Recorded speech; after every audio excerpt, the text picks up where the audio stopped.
Fundur settur í borgarstjórn Reykjavíkur þriðjudaginn 14. maí klukkan 12:07 og við göngum til dagskrár. Fyrsti liður á dagskrá seinni umræða ársreikning Reykjavíkurborgar fyrir árið 2023. En í samræmi við ákvörðun forsætisnefndar á fundi hennar 19. apríl síðastliðinn gert ráð fyrir öllum borgarfulltrúum á mælendaskrá og geta borgarfulltrúar tekið sig af mælendaskrá óskaðar eftir því að taka ekki til máls. Að öðru leyti gilda hefðbundnar reglur fundarsköp. Fyrstur til að taka til máls borgarstjóri Einar Þorsteinsson.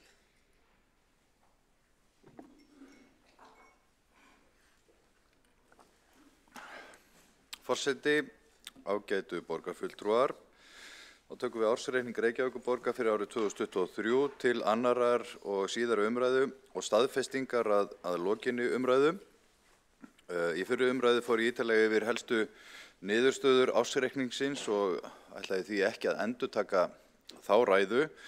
En ég vil þó ítreka að niðurstaða ársreiknings sýnir að áætlanir okkar að standast. Þannig niðurstaðan fyrir 2023 sem birtist í þessum reikningi í samræmi við áætlanir að öll markmið fjármálastefnunnar verði uppfyllt í síðasta lagi árið 2025 fyrir A-hluta og árið 2027 fyrir A- og B-hluta. Niðurstöður á lykiltölum sem birtast í reikningnum eru í grunninn mun betri en gert var ráð fyrir 2023.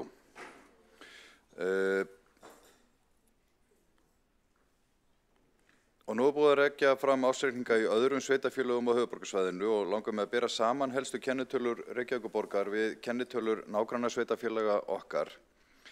Og ef við skoðum fyrst rekstrarniðurstöðuna sem hlutfall af tekjum hjá A-hluta sveitarfélaga þá sést að helmingurinn á sveitarfélögunum á höfuðborgarsvæðinu var með neikvæða rekstrarniðurstöðu árið 2023.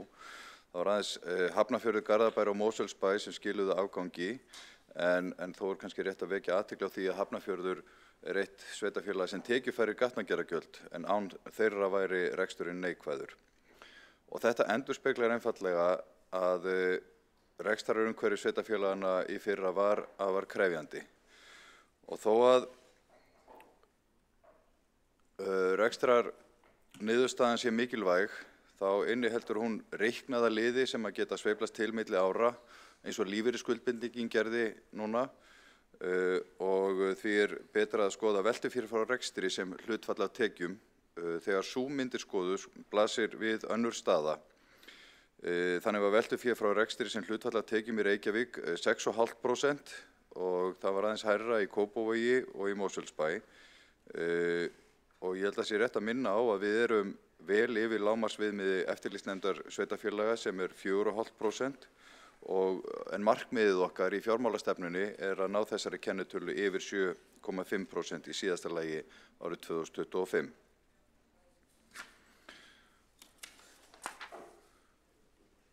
Og þá að skuldum A-hluta, en það hefur talsvert verið rætt skuldastöðu borgarinnar í þessum sal og reyndar í fjölmiðlum og hér bara ágætur samanburður á þessum glærum sjást þrjár skuldakennitölur. Það er skuldaviðmiðið sem nánar skilgreint í sveitarstjórnarlögum, skuldahlutfall sem reiknað sem heildarskuldir og skuldbindingar á móti tekjum og svo skuldir á íbúa. Og eins og sést hérna þá skuldastaða A-hluta Reykjavíkurborgar einna lægst á höfuðborgarsvæðinu og það aðeins Kópavogur sem með lægra skuldahlutfall og skuldir á íbúa. Og það bara ágætt að hafa þetta svona til viðmiðunar þegar við erum að ræða sveitarfélögin hérna á höfuðborgarsvæðinu. Og í samhengi við skuldir mikilvægt að skoða veltufjárhlutfallið sem segir til hversu vel sveitarfélög ráða við skuldastöðuna. Þannig veltufjárhlutfallið reiknað sem hlutfall veltufjármuna á móti skammtímaskuldum og sýnir hæfni til að inna af hendi nauðsynlegar greiðslur á næstu 12 mánuðum. Æskilegt að þetta hlutfall sé yfir 1. Veltufjárhlutfall A-hluta Reykjavíkurborgar í fyrra var 0,94 og aðeins hærra hjá Hafnarfirði. Og þá erum við hérna líka með handbært fé í árslok. Í fyrra nam það 11,5 milljarði hjá Reykjavíkurborg en markmið fjármálastefnu 8 milljarðar. Þannig að við erum vel stödd þar og handfært fé hjá borginni mun hærra kannski eðli máls samkvæmt en hjá sveitarfélögunum á höfuðborgarsvæðinu, enda stærri rekstur hér og meira umfang. Þá aðeins að kennitölum A og B hluta. Framlegð A og B hluta Reykjavíkurborgar nam 18,9% árið 2023 og var ásamt samstæðu Garðabæjar hæst á höfuðborgarsvæðinu, og þegar rekstrarniðurstaða sem hlutfall af tekjum A og B hluta skoðuð, þá nam hún mínus 1,3% hjá borginni, en hæsta hlutfallið þar var hjá Garðabæ og lægsta hjá Seltjarnarnesi. Og ef við skoðum skuldir A og B hlutans, þá þær hæstar hjá Reykjavíkurborg, sem skýrist einkum af skuldum Orkuveitu Reykjavíkur. Og við ræddum þetta aðeins í fyrri umræðu, að í ljósi þess að Orkuveitan mun þurfa að ráðast í miklar fjárfestingar í innviðum, bæði hér í Reykjavík og á höfuðborgarsvæðinu öllu og víðar, þá æskilegt að fyrirtæki verið undanskilið í útreikningi á skuldaviðmiði samkvæmt sveitarstjórnarlögum. En þrátt fyrir að skuldaviðmið A og B hluta borgarinnar sé hæst, þá hefur það farið lækkandi síðastliðin 15 ár, og þetta nú alltaf spurningin hvaðan byrjar maður að telja. Ef við teljum frá hruninu, þá var það náttúrulega, hafði það svakalega áhrif á borgina, og þá var skuldaviðmið samstæðunar 324%. Árunum eftir hrun var dregið mjög úr fjárfestingum og þá fór skuldaviðmiðin lægst niður í 128%. Á undanförnum árum hefur hins vegar samstæðan verið í fjárfestingaátaki til að takast á við vöxt borgarinnar og þessa umtöluðu innviðaskuld eftir hrunið, og á þeim tíma hefur skuldaviðmiðið hækkað og núna yfir 150% hámarkinu. Og nú verkefni næstu mánaða að ná niður skuldaviðmiðinu niður fyrir 150% í samræmi við fjármálastefnuna. En munum aftur að veltu fyrir frá rekstri A og B hluta, það segir til það hversu vel í stakk búin við erum til þess að ráða við þessar skuldir, og nú sjáum við að meðfylgjandi hlutfall á þessi mynd hér veltu fyrir frá rekstri sem hlutfall af tekjum hjá A og B hluta 14,2%. Þannig að þetta mun hærra heldur en hjá nágranna sveitarfélögunum. Þannig að skuldirnar eru miklar en við erum að ráða við þær. Sömu sögu að segja þegar veltufjárhlutfall og handbært fé í árslok skoðað. Þannig veltufjárhlutfall samstæðu borgarinnar 1,09 og handbært fé 27,1 milljarður. Þannig að þegar borgin einfaldlega bara mjög sterk. Aðeins að rifja upp frá fyrri umræðu helstu frávik í rekstri sviðana í fyrra. Mestu frávikin voru hjá skóla- og frístundasviði 3,5 milljarður eða 5% yfir fjárheimildum. Skýringin liggur þar einkum í því að launakostnaður var 2 milljörðum umfram fjárheimildir vegna afleysinga og fjölgunar barna af erlendum uppruna. Þá var hráefniskostnaður milljarði umfram heimildir. Hjá velferðarsviði án bundinna liða þar var farið 1,3 milljarða yfir fjárheimildir sem að rækja til þjónustu við börn og ungmenni með alvarlegar þroska- og geðraskanir. Það voru líka frávik vegna búsetuþjónustu fyrir fatlað fólk, fyrir heimilislausa og einstaklinga með miklar og flóknar þjónustuþarfir. Vistgreiðslur barnaverndar voru 441 milljón umfram áætlun og stuðnings- og stoðþjónusta var tæplega 300 milljónir umfram fjárheimildir. Rekstur umhverfis- og skipulagssviðs var 726 milljónir umfram fjárheimildir sem skýrist einkum af auknum kostnaði í vetrarþjónustu, og þá var sameiginlegur kostnaður án lífeyrisskuldbindinga 3,5 milljarð undir fjárheimildum sem skýrist helst af fjárheimildum vegna verkefni sem gert var ráð fyrir að fjármagna, eins og nýtt leikskólalíkan og inntöku yngri barna í leikskóla, samanber brúum bilið verkefnið. Á móti nam gjaldfærsla lífeyrisskuldbindingar 3,8 milljörðum eða 2,3 milljörðum umfram áætlun. Fráviki skýrist af tryggingafræðilegu endurmati á lífeyrisskuldbindingum starfsmanna sem höfðu hafið töku lífeyris og eða náð 60 ára aldri árið 2017 og launagreiðandinn í ábyrgð fyrir. Hjá Eignasjóði voru helstu frávikin í sölu byggingaréttar sem var 2,7 milljörðum undir áætlun, en vonandi fer nú land að rísa þar. Forseti, ágæta borgarstjórn, rekstur Reykjavíkurborgar margt ólíkur rekstri annarra sveitarfélaga. Bæði eru eignir borgarinnar í gegnum félög hennar afar miklar, en leið eru skuldirinnar líka miklar og skyldur þegar kemur að mörgum þjónustuþáttum aðrar heldur en margra annarra sveitarfélaga. Og það bara raunveruleikinn. Og kannski mest ber á milli þegar kemur að félagsþjónustu. Í tölum sem Samband íslenskra sveitarfélaga hefur tekið saman, þá erum við að greiða umtalsvert meira í félagsþjónustu heldur en nágrannasveitarfélögin, líka vegna fjárhagsaðstoðar og þjónustu við aldraðra. En verkefni heldur áfram og það að skila afgangi, en umfram allt að veita góða þjónustu. Ég legg til að ársreikningurinn verði staðfestur.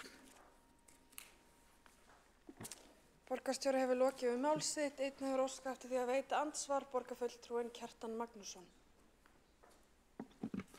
Forseti, góðir borgarfulltrúar, ég þakka borgarstjóra fyrir þessa yfirferð og ég verð að viðurkenna að það getur verið erfitt að átta sig á svona talnaflóði þegar þeim skellt hérna upp á tjaldi fyrir framan okkur, þannig að það myndi óskætti því að við borgarfulltrúar myndum fá glærukynninguna senda, þannig að við getum svona átta okkur betur á henni.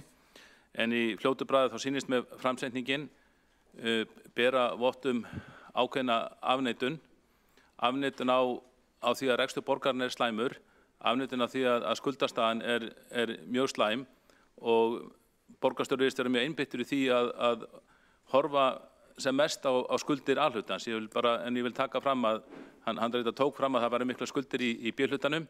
Það verður líka að horfa á þær því að skuldir hafa hérna í gegnum árin náttúrulega markvisst verið færðar úr A-hluta yfir í B-hluta. Það mjög mikið af skuldum B-hluta sem eru tilkomnar vegna beinna pólitískra ákvarðana hér í borgarstjórnarsalnum og allt þetta verður að skoða samhengi, að sjálfsögðu verður að horfa á A-hluta sér, en það verður líka að horfa á B-hluta sér og horfa á þetta allt í samhengi. Það þýðir ekki að taka eitt lið út og einblína á hann. Borgarfulltrúinn hefur lokið við það að veita andsvar. Svarið þá andsvari borgarstjóri Einar Þorsteinsson. Forseti, ágæta borgarstjórn, það bara sjálfsagt mál að koma glærunum til borgarstjórnar og en þetta eru bara tölur sem verið að bera saman og eru sambærilegar. Hér hvorki verið að reyna að fegra hlutina eða draga upp einhverju dekkri mynd. Þetta bara einfaldur samanburður á þessum lykilstærðum og þetta liggur fyrir í ársreikningunum, stillt hér saman í þessum glærum hér og það bara mikilvægt að horfa á þetta með sanngjörnum og málefnalegum hætti og ég mun koma þessum glærum til þín, borgarfulltrúi Kjartan Magnússon. Borgarstjóri hefur lokið við það að svara andsvari, veitir þá andsvar öðru sinni borgarfulltrúinn Kjartan Magnússon. Forseti, góðir borgarfulltrúar, ég algjörlega sammála borgarstjórum það að við eigum að líta á hlutina með sanngjörnum og málefnalegum hætti. Það okkar hlutverk og ég tek það fram að við eigum að gera það í sem víðustu samhengi, auðvitað horfa á skuldir allrar samstæðunar, bera saman við önnur sveitarfélag og það alveg rétt að Reykjavíkurborg kemur að sumleit ágætlega út þegar hort á einungis A-hlutann, en það verður að horfa á þessi máli í samhengi og Reykjavík kemur hörmulega út hvað varðar skuldir per íbúa ef við skoðum samstæðan í heild. Ýmsar af þeim skuldur sem eru þar, til dæmis bara skuldir félagsbústaða, efast ég að félagsbústaðar geti staðið undir sjálfir. Sú skuldastæða verður ekki leyst nema með einhvers konar pólitískum ígripum fyrir eða síðar. Meðan eru skuldirnar í B-hlutanum og vaxa þær, en við sem ábyrg borgarstjórn getum ekki bara gleymt skuldum B-hluta. Þar eru þarna og við þurfum að taka mið af þeim líka. Borgarfulltrúinn hefur lokið við að veita andsvar öðru sinni. Svarar þá andsvar öðru sinni borgarstjóri Einar Þorsteinsson. Forseti ágæta borgarstjórn, það er alveg rétt að skuldirnar eru miklar per íbúa þegar samstæðan er tekin saman. Eins og ég rakti hér í ræðu minni þá er hins vegar ljóst að borgin stendur vel undir þeim. En það er umhugsunarefni eins og ég rakti í ræðu minni líka að fjárfestingar orkuveitunar fyrir utan Reykjavíkurborg, í öðrum sveitafélögum og í öðrum rekstri skekkja myndina þegar kemur að skuldum á íbúa til dæmis. Og þess vegna finnst mér mikilvægt að það veri gripið inn í þar og gert að verkum að okkur veri kleift að gera samstæðan upp með öðrum hætti vegna þess að þetta skekkir alla mynd. Og með því er ekki verið að horfa fram hjá skuldastöðu orkuveitunar.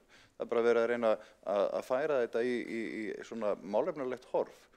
Af því að aðalsjóður er vel rekinn og þar eru allar kennitölur tiltölulega bjartar. En samstæðan þegar að þessu leyti kemur, þá þurfum við að horfa það með öðrum hætti. Borgarstjóri hefur lokið við að svara andsvari öðru sinni og telst þá andsvörum undir þessari ræðu lokið. Er þetta óskum athugasemd fundarsköp? Nei, bara stutt athugasemd. Stutt athugasemd varðandi fundarsköp? Nei, varðandi efnið. Það er ekki heimilað. Og við göngum til næsta aðila á mældaskráðar, borgarfulltrúin Hildur Björnsdóttir.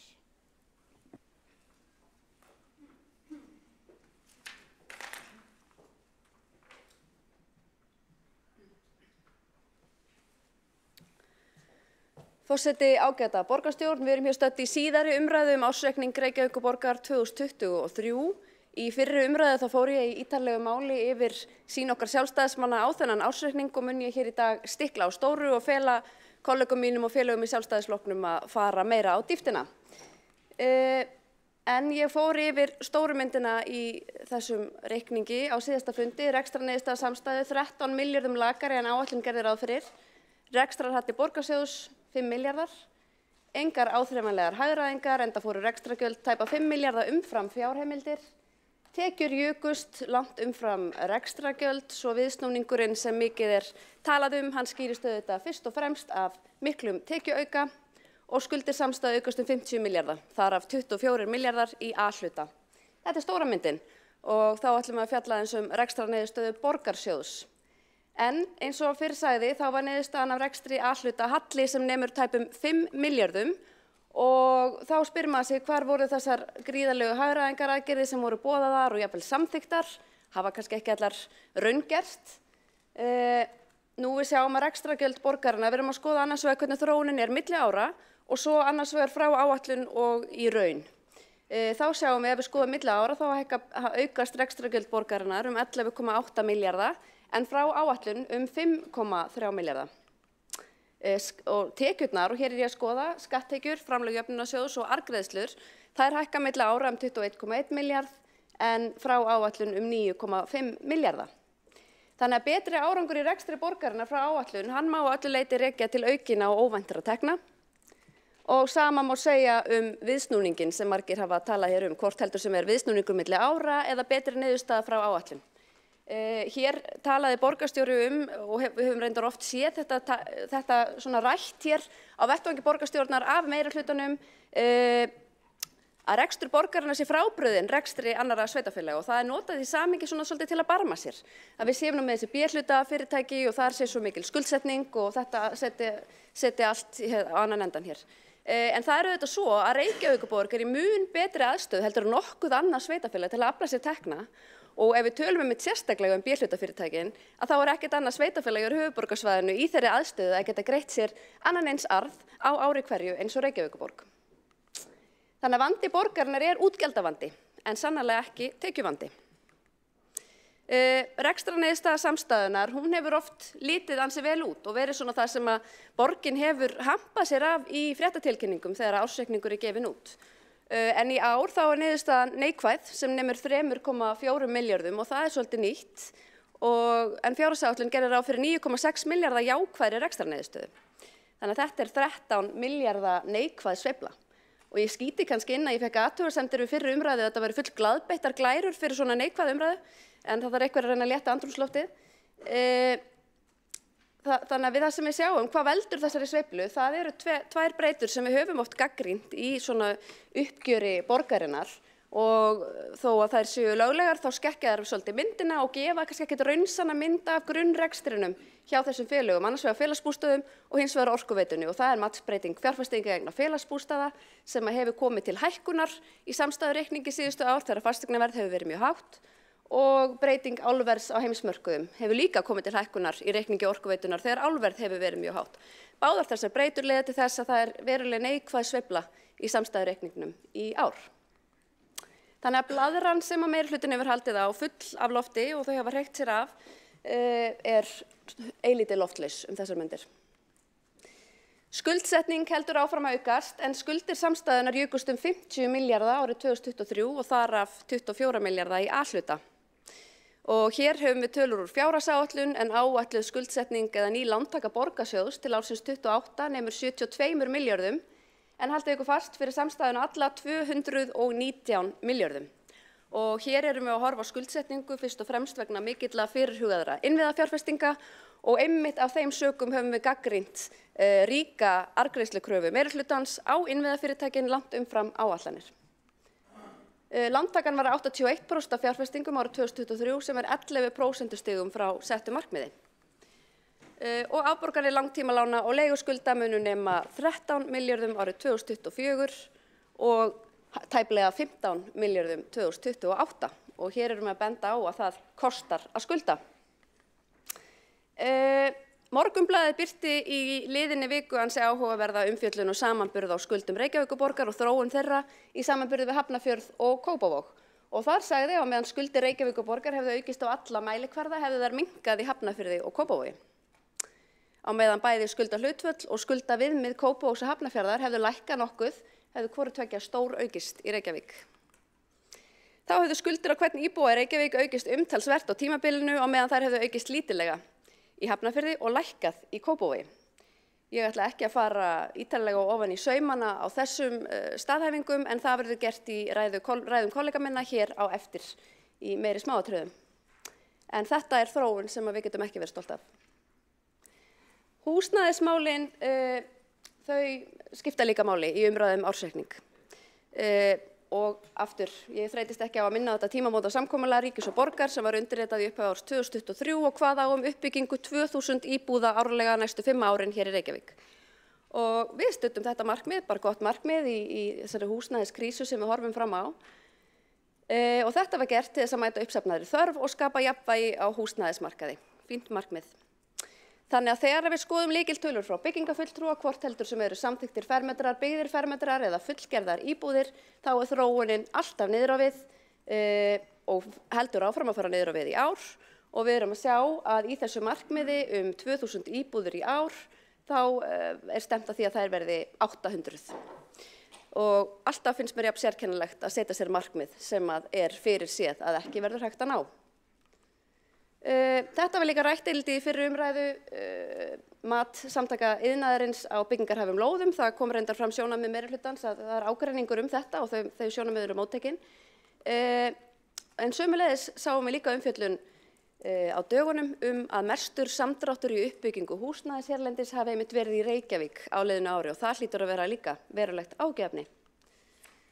Og það sem birtist okkur í ársreikningnum er einmitt þetta, sala byggingaréttar í Reykjavík var 2,7 milljörðum undir áætlun árið 2023 og þetta talar mjög óþægilega inn í umræðu gjafagerninga borgarinnar á uppbyggingarheimildum hér víða borgina.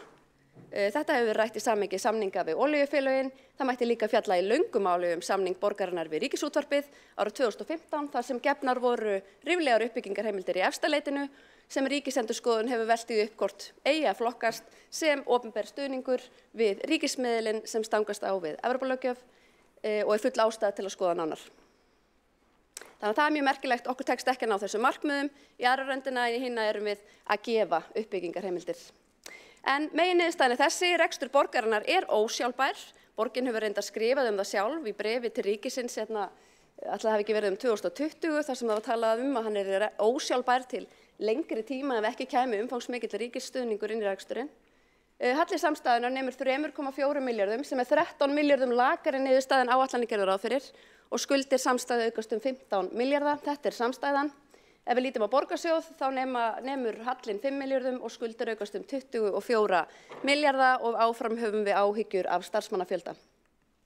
Traustur rekstur forsenda öflugrar þjónustu og einmitt ástæða þess að við erum alltaf að hamast í þessum fjármálum vegna þess að ef við treystum ekki reksturinn og hugum vel að því hvernig við verjum hverja einustu krónu sem við tökum inn í borgarsjóð frá vinnandi fólki hér í borginni og fyrirtækjum, að þá náum við ekki að bjóða hér öfluga þjónustu og höfuðborgin á að vera í forystu og það áhyggjuefni að hún sé ekki í forystu. Sjálfstæðisflokkurinn kallar eftir heiðarlegum og ábyrgum viðbrögðum við rekstrarvanda Reykjavíkurborgar. Við köllum eftir því að hér verði það viðurkennt að þetta gangi ekki nógu vel og hér þurfum við að takast á við þennan mikla vanda með áþreifanlegum alvöru aðgerðum. Við viljum hagræða í rekstrinum, minnka yfirbygginguna, ráðast í eignasölu og hefja skipulega niðurgreiðslu skulda og við viljum auðvitað, þegar allt skoðað, gera miklu betur.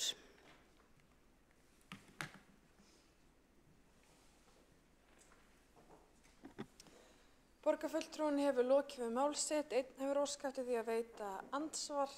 Borgarfulltrúinn Dóra Björt Guðjónsdóttir. Forseti, Hildur Björnsdóttir borgarfulltrúi gefur í skyn að ákveðnir tekjuþættir punti reikningin og láta hann líta betur út en ellegar og að þetta séu hlutir sem að séu ekki raunverulega hafa nein jákvæð áhrif og séu rauninni gefur í skyn að hlutinni séu jafnvel verri en það sem tölurnar sína og vitnar það til matsbreytingar fjárfestinga vegna félagsbústaða en ég vil bara að það komið skýrt fram að þessi liður undir áætlun í ár og því ekki að hafa jákvæð áhrif heldur neikvæð áhrif. Svo olíuverð víst ekkert að hreyfa áætlun eða sama sem ekkert og hvernig eru þetta þá lykil ástæður þess að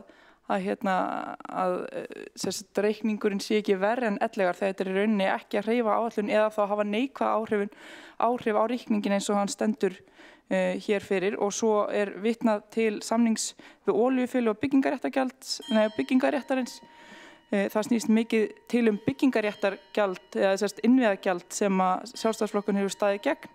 Styður Sjálfstæðisflokkurinn sem sé núna innviðagjöld. Það væri áhugavert að fá að vita það. Borgarfulltrúinn hefur lokið við það að veita andsvar. Svara þá andsvari borgarfulltrúinn Hildur Björnsdóttir. Forseti, ágæta borgarstjórn. Hér var borgarfulltrúinn að misskilja ræðu mína og þá var bara sjálfsagt að leiðrétta það en ég fjallaði það líka fyrir umræðu, hef fjallaði það í greinaskrifum og sömuleiðis við fjárhagsáætlun að ein megin ástæða þess að við sjáum þessa miklu sveiflu í samstæðureikningnum einmitt að þessir liðir sem álafleiðan hjá Orkuveitunni og matsvirðisbreytingar hjá félagsbústöðum eru ekki að koma vel út í ár eins og síðustu ár. Þess vegna niðurstaðan neikvæðari en ella. Þannig að þarna ákveðin misskilningur hjá borgarfulltrúnum. Í ræðu minni var ég einmitt að skýra hvers vegna loftið farið úr blöðrunni.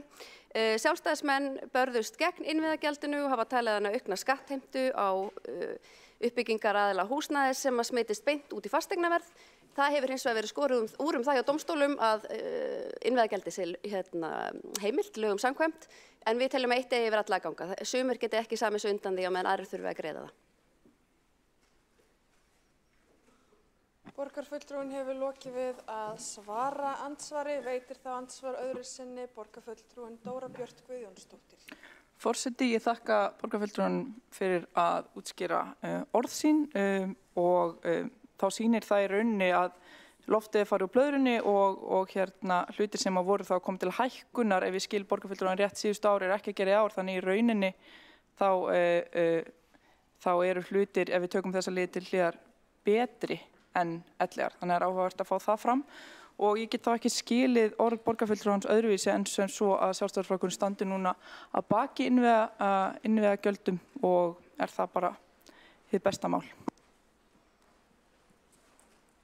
Borgarfulltrúinn hefur lokið við það að veita andsvar öðru sinni, svara þá andsvar öðru sinni borgarfulltrúinn Hildur Björnsdóttir. Forseti, ágæta borgarstjórn.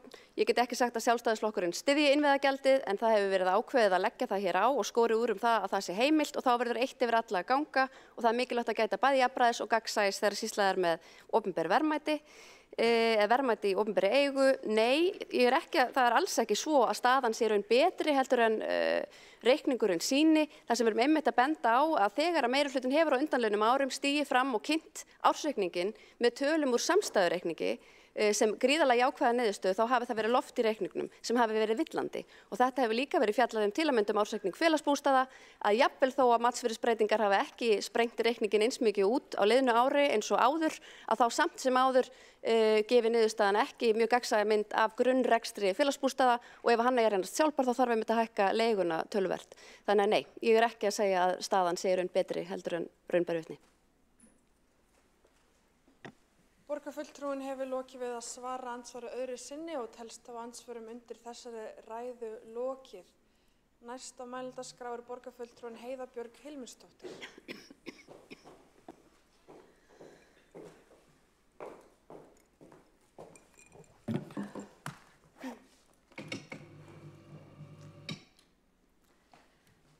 Forseti, ágætu borgarfulltrúar, ég ætla rétt að renna yfir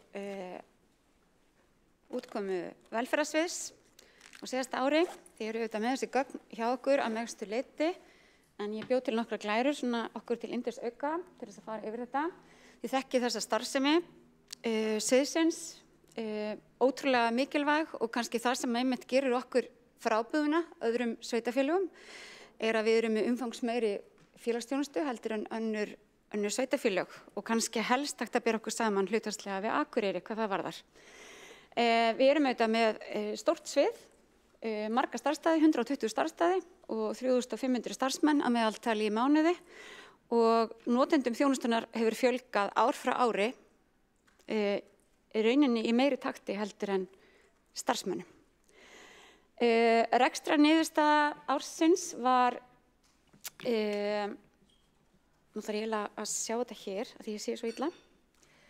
Ef við horfum á reglubundinn rekstur sviðsins þá var hann heildina 42,8 milljarðar sem tæpum 400 milljónum umfram heimildir eða 0,9% og teljum við það í því ári sem við fórum í gegnum á síðasta ári nokkuð gott og bæði hefur áætlunum verið breytt mikið, við fengum mun fleiri flóttamenn, við fengum alls konar verkefni í hendurnar, börn með sértækan og erfiðan vanda og það var margt sem breyttist á árinu. Þannig að hrós til sviðsstjóra og hans starfsfólks fyrir að ná þó þessari lendingu. Fjárhagsaðstoðin var 25% innan fjárheimilda sem er auðvitað gríðarlega jákvætt og eins sérstakki húsnæðisstuðningurinn þó að hann hafi heilmikið aukist á árinu. Þannig að frávikin sem við sjáum frá áætluninni eru fyrst og fremst má rekja til barna og ungmenna með alvarlegan þroska og geðraskanir. Þar voru við 600 milljónum yfir áætlanir og það tengist bæði barnaverndinni og málaflokki fatlaðs fólks og er gríðarlega alvarlegt og eitthvað sem við munum bara hreinlega einhendugur í núna og höfum í rauninni sett okkur markmið að skýra betur fyrir sumarið. Eins með búsetu fyrir fatlað fólk og heimilislaust fólk með miklan og flokkan þjónustuþarfir. Það eru auðvitað málaflokkur sem að Reykjavíkurborg hefur að mestu verið skilin eftir ein með fyrir landsmenn án aðkomu ríkis og það er eitthvað sem við þurfum líka að taka betur upp og greina. Nú, svo er það vistgreiðslu barnaverndar og ég kem aðeins betur inn á það á eftir, en það eru barnamálin og það er kannski eitthvað sem við vissum að COVID gæti haft í för með sér, að það yrði meira álag á barnavernd og það er líka mikið álag á barnavernd að taka á móti mörgum börnum sem eru að koma úr hræðilegum aðstæðum. Þannig að við erum svolítið þarna að takast á við svolítið breyttan veruleika og erum auðvitað með sérdeild í barnavernd sem er einungis að sinna þeim börnum. Ríkið endurgreiðir okkur veitt aðstoð vegna erlendra ríkisborgara sem við tökum á móti í 2 ár og enn þá erum við nokkuð innan þess og erum að fá þá á móti fyrir. Ef við horfum á netta útgjöldin, þá eru hérna tekjurnar 8,4 milljarðar. Ég vil vekja athygli ykkur á að tekjur vegna málefna fatlaðs fólks og greiðslur úr jöfnunarsjóði eru ekki inn í þessum tekjum. Þannig að þetta eru aðrar tekjur vegna annarra samninga. Og þarna hefur við verið að fá þá varðandi heimahjúkrun og annað. Þannig þið sjáum að bæði tekjurnar og reksturinn hefur aukist og þá er eðlilegt að það aukist í ákveðnum takti.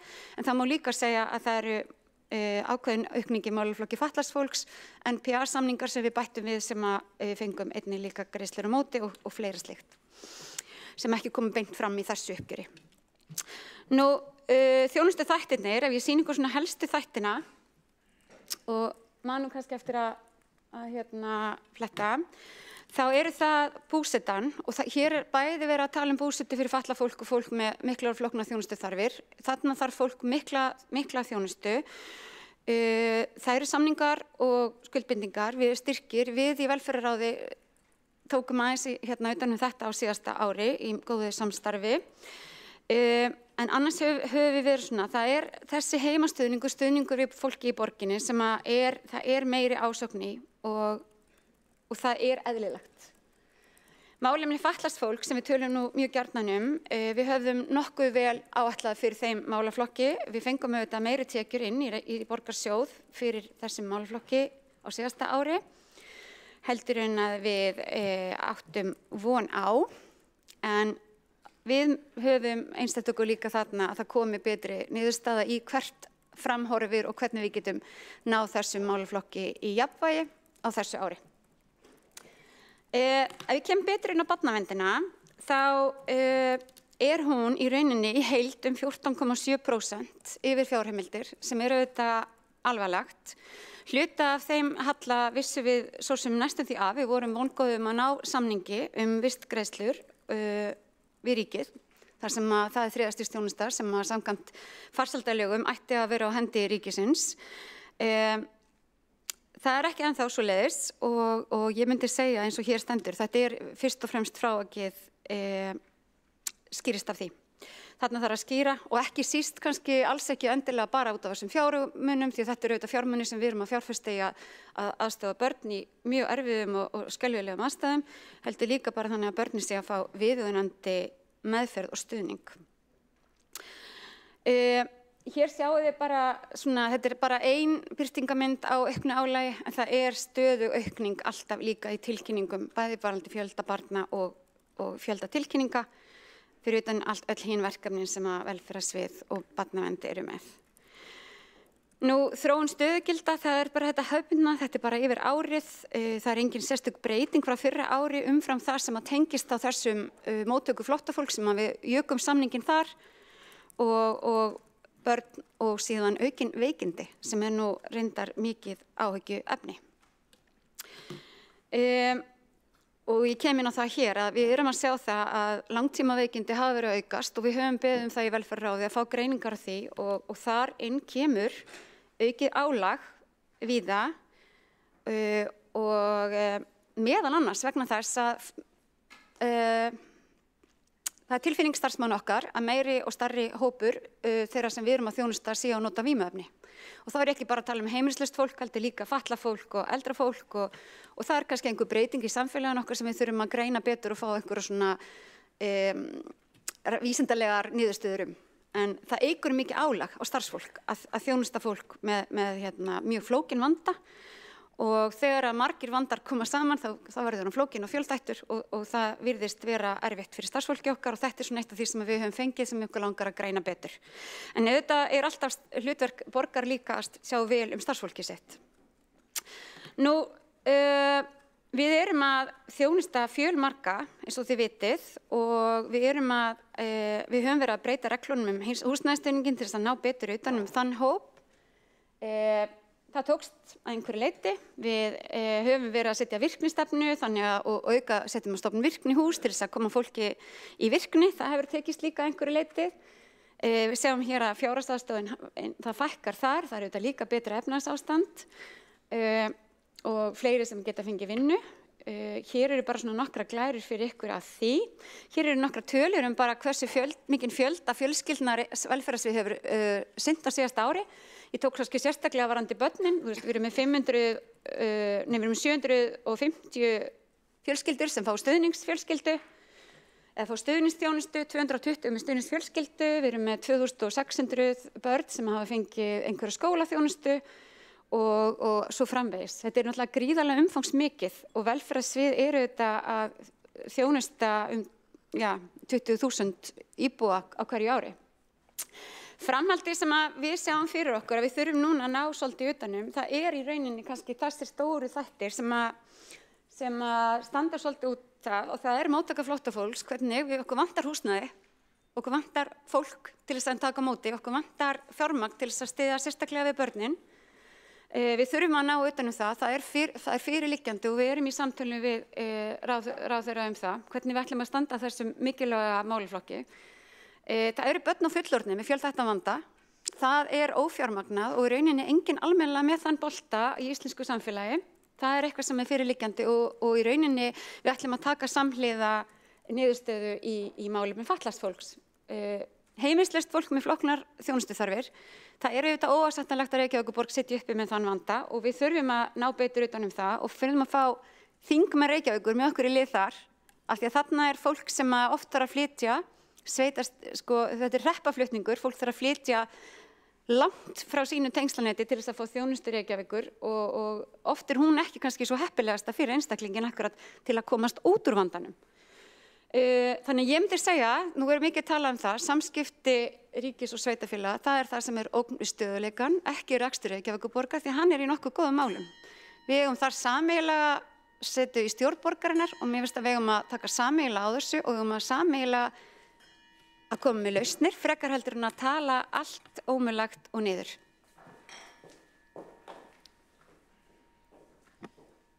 Borgarfulltrúinn hefur lokið við mál sitt. Næst á mælendaskrá borgarfulltrúinn Kolbrún Áslaugar Baldursdóttir.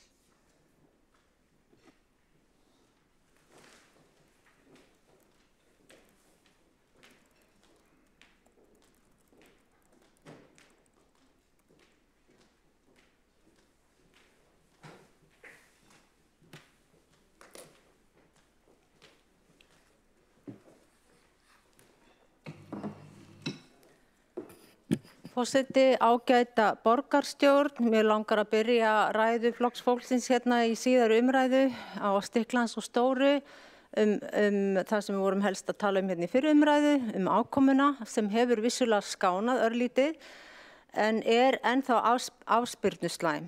Rekstrarniðurstaða samstæðunnar var 13 milljörðum króna lakari en áætlun gerði ráð fyrir og rekstrarhalli borgarsjóðs nam 5 milljörðum, svo mínus 11.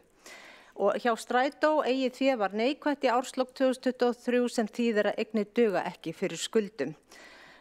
Síðan má tala veltufjárhlutfallið og veltufjárrekstri, það kom allt mjög illa út hjá Strætó og síðan var Strætó dæmt til þess að greiða nær 200 milljónir í skaðabætur og dráttarvexti vegna framkvæmda við útboð. En Flokkur fólksins mun skrifa undir þennan ársreikning með fyrirvara vegna reikningsskila aðferðana hjá félagsbústöðum en einnig vegna óánægju með fjármálastjórn, þjónustu og nýsköpunarsviðs.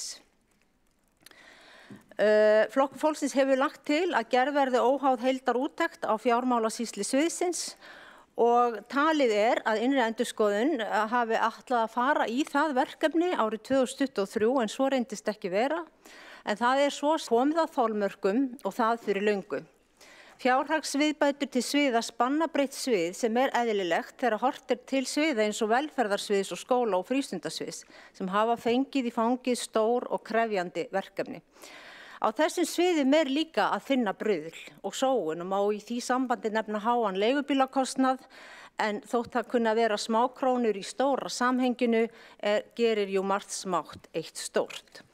En framtíðarsýnin vissulega metnaðfull, það að borgin verði sjálfbær og skuldlaus, en það auðvitað langt frá því þeim raunveruleika sem við búum við og sjáum í kortinu næstu árin.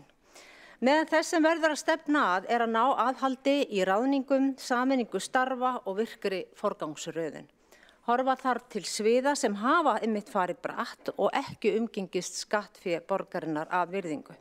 Og við höfum áður rætt þetta stafræna þjónustu- og nýsköpunarsvið og stafrænt ráð sem nú hafa 2 flokkar í borgarstjórn lagt til að verði aflagt enda gerir það fátt annað en að stimpla upp á fjárbeiðni sviðsstjóra í hin ýmsu verkefni og sumar beiðnir endurteknar. Stimplað möglunarlaust og á nokkra spurninga eftir því sem best séð. Þessu sviði hefur tekist umfram önnur að eyða gríðarlegu fjármagni án þess að skila á móti stafrænum lausnum í samræmi við fjárveitingu. og verkefnin hafa eins og áður rætt ekki verið nægilega vel skilgreind, ekki nægilega vel tímasett og með þeim engin eftirfylgni eða mælingar. Hér ekki verið að segja að það hafi ekki þokast til betri áttar í stafrænu málum, en Flokk fólksins telur fullsýnt að hagkvæmni og ráðdeild hafi allt og oft skort í þessu málaflokki. Ef litið til síðustu ára, þá í rauninni ekkert svið eins mikill hástökkvar í eyðslu fjármagns út í loftið og þjónustu- og nýsköpunarsvið undir þeirri stjórn sem þar hefur ríkt. Nú við höfum í Flokki fólksins beðið þessa óháðu úttekt og vonustum til þess sem á eftir að koma í ljós því að tillögunni var vísað til borgarráðs að fenginn verði algjörlega óháður úttектaraðili í það verkefni. Og það sama má segja úttekt á hinu fræga bensínstöðvar lóðamáli sem var nú hér til umræðu í fyrri umræðu, reyndar ekki undir liðnum ársreikningur, en þar dugar heldur innri endurskoðun ekki til. Alls ekki og þar verður að fá ferska og aðila óháða að verkinu sem klárlega hafa engin tengsl eða tengingar við borgina og eru með það sem til þarf til að skoða slíka mál með faglegum hætti. Þetta bara nauðsynlegt til þess að borgarbúar fá úr þessu skorið og þá ég að vísa til beggja þessara mála. Og þetta með olíufélögin og það mál allt saman að sumir þessara samninga við olíufélögin voru afleikur þó að þessi samningar kunna vera taldir lögmætir þá það samt sem áður þannig að þeir þurfi ekki að vera borginni hagstæðir sem þeir eru sennilega ekki. Líklega munu olíufélögin hagnast verulega fjármagn sem hefði verið vel þegið að fá í borgarsjóð og nota þá til að bæta þjónustu við borgarbúa. Nú, það svo að mörg að taka hérna og þá vil ég nefna til okkar Flokks fólksins að draga úr ráðgjafakaupum en eins og við vitum að það var 10 milljóna verið greiddar árlega í alls konar ráðgjöf og verið sífellt að kalla eftir skýrslum og öðru frá einkafyrirtækjum og þar hefur KPMG farið hæst og það verður af afli að skoða það að draga úr þessum ráðgjöf frá utanaðkomandi aðilum því að það þarf að nota þessa peninga í annað og þetta einmitt svona afturliður í því að bara skoða hvar verið að sóa og hvort það væri ekki hægt að nýta mannið borgarinnar betur í stað þess að vera til dæmis að ráða verkfræðing til þess að skrifa fundargerðir. Nú bókhaldið þarf auk þess að sýna hlutina eins og þeir eru.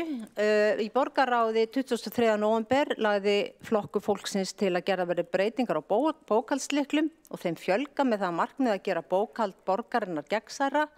Eins og staðan núna virðist bókhaldið, allavega þegar að skoðað svona á vefnum, vera hálfgert kraðak. Þar ægir of mörgu saman og erfitt að draga nokkuð þar út með nákvæmni.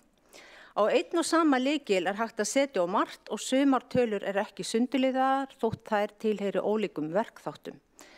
Sem dæmi ef óskað eftir upplýsingum ráðgjafakaup þá það ekki hægt því að upphæðin sem ráðgjöf kostaði samofin kaupum á annarri þjónustu af annarri gerð. Þetta eitthvað sem þarf að laga þannig að við getum nákvæmlega séð í hvað peningarnir að fara. Nú mér langar að lokum að líta hans farin veg og þeim vetri sem nú hefur Flokkur fólksins lagt fram ýmis mál hér í borgarstjórn með það að markmiði að hafa áhrif á forgangsröðun fjármagns og útdeilingu. 13. október í fyrra þá ræddu við aðeins efndir meirihlutasáttmálans þegar liðin var þessi tími af tímabilinu og núna 2 ár liðin frá kosningum og fjölmargir að spyrja hvar breytingarnar sem að Framsóknarflokkurinn lofaði.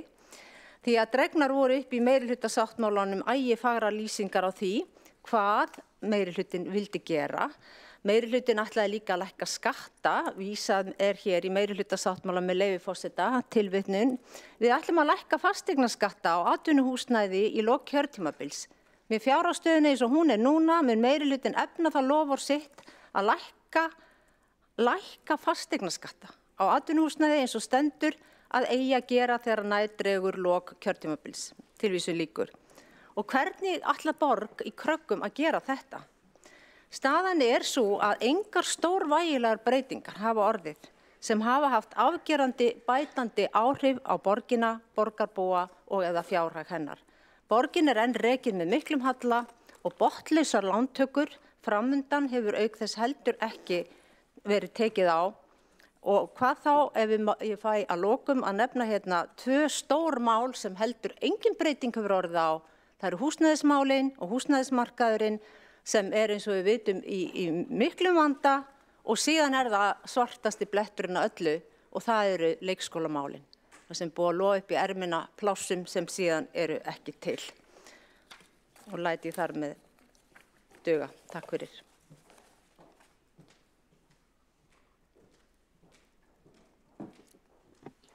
Borgarfulltrúinn hefur lokið við mál sitt. Næst á mælendaskrá er borgarfulltrúinn Ragnhildur Alda María Vilhjálmsdóttir.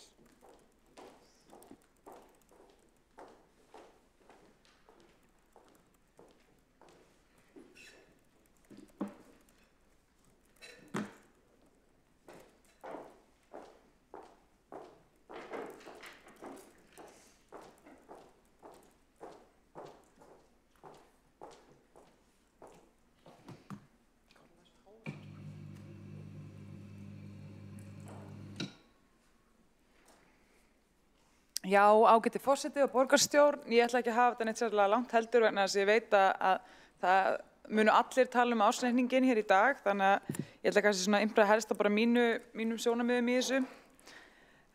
Ég myndi vilja draga sérstaklega fram það sem að mér fannst vera kannski mest uggandi við lestur ársreikningsins í ár og það var eða ársreikningin fyrir árið 2003. Og það var að nú svo komið að Reykjavíkurborg skuldar 9 af hverjum 10 krónum sem hún hefur af íbúum og fyrirtækjum. Þannig að þetta er komið upp í 160 milljarða sem er á við 11 þjóðarhallir. En fyrir einungis 4 árum þá skuldaði borgin bara 60 milljarða. Þannig að þetta er alveg 100 milljarða króna skuldaraukning á 4 árum og það er uggandi.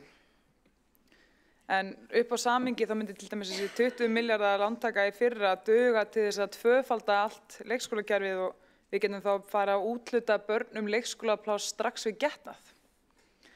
Ekki það að það myndi krefast ansi mikið inngrips í líf fólks, þannig að við ætlum ekki að leggja til þess.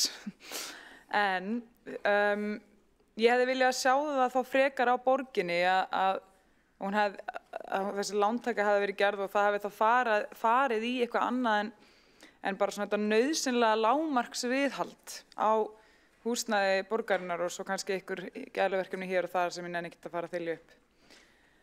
En ef að svo væri að þetta hefði farið í almennilegt viðhald, þá væri við ekki að reyna að hamast við að sannfæra erlenda sjóði að lána borginni aðra 15 milljarða ofan í lántöku ársins í ár til þess að dekka bara mjög alvarlega og aðkallandi viðhaldsskuld í skólahúsnæði borgarinnar. Þannig að því miður verður að segjast að þetta lánsfé sem við erum að taka eitthvað með ár eftir ár er oft að allt og miklu hluta og bara rosa, sérstaklega fyrir árið 2003 og núna í ár líka er að fara stóru hluta í afborganir af eldri lánum. Af því það sem er að safnast fyrir í kassan eftir reksturinn er bara ekki að duga fyrir, ekki lágmarksviðhaldinu, en frekar þá nokkru öðru og ég meina það voru ekki nema 10 milljarðar núna sem urðu eftir að handbæri fé í kassanum. Þannig ef það væri heilbrigður rekstur á borginni, að þá væri meira eftir reksturinn en þetta. Og til þess að dekka bara þessar fjárfestingarhreyfingar og standa við þessar afborganir og skuldasöfnun síðasta áratugs, þá þarf bara miklu meira frá reksturum og þangað til að við náum að gera það, þá erum við bara að bæta við skuldasúpuna og vandinn er að þetta þarf alltaf að borga tilbaka og þessi skuldasnjóhengja er bara eitthvað með að stækka og stækka og stækka og það kemur að því að hún mun hellast af fullum þunga yfir okkur.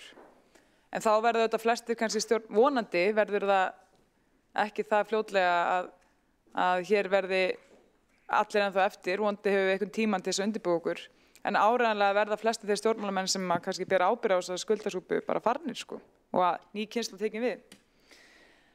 En þetta er eitthvað sem ég varaði við í fyrra og hef fyrir nú alltaf þegar ég náði að koma orðið að vara við þessu, að við þurfum að taka miklu harðar á rekstrinum af því að við getum ekki alltaf bara verið að taka lán fyrir næstu afborgunum. Þetta er ekki sjálfbært og við verðum að breyta þessu.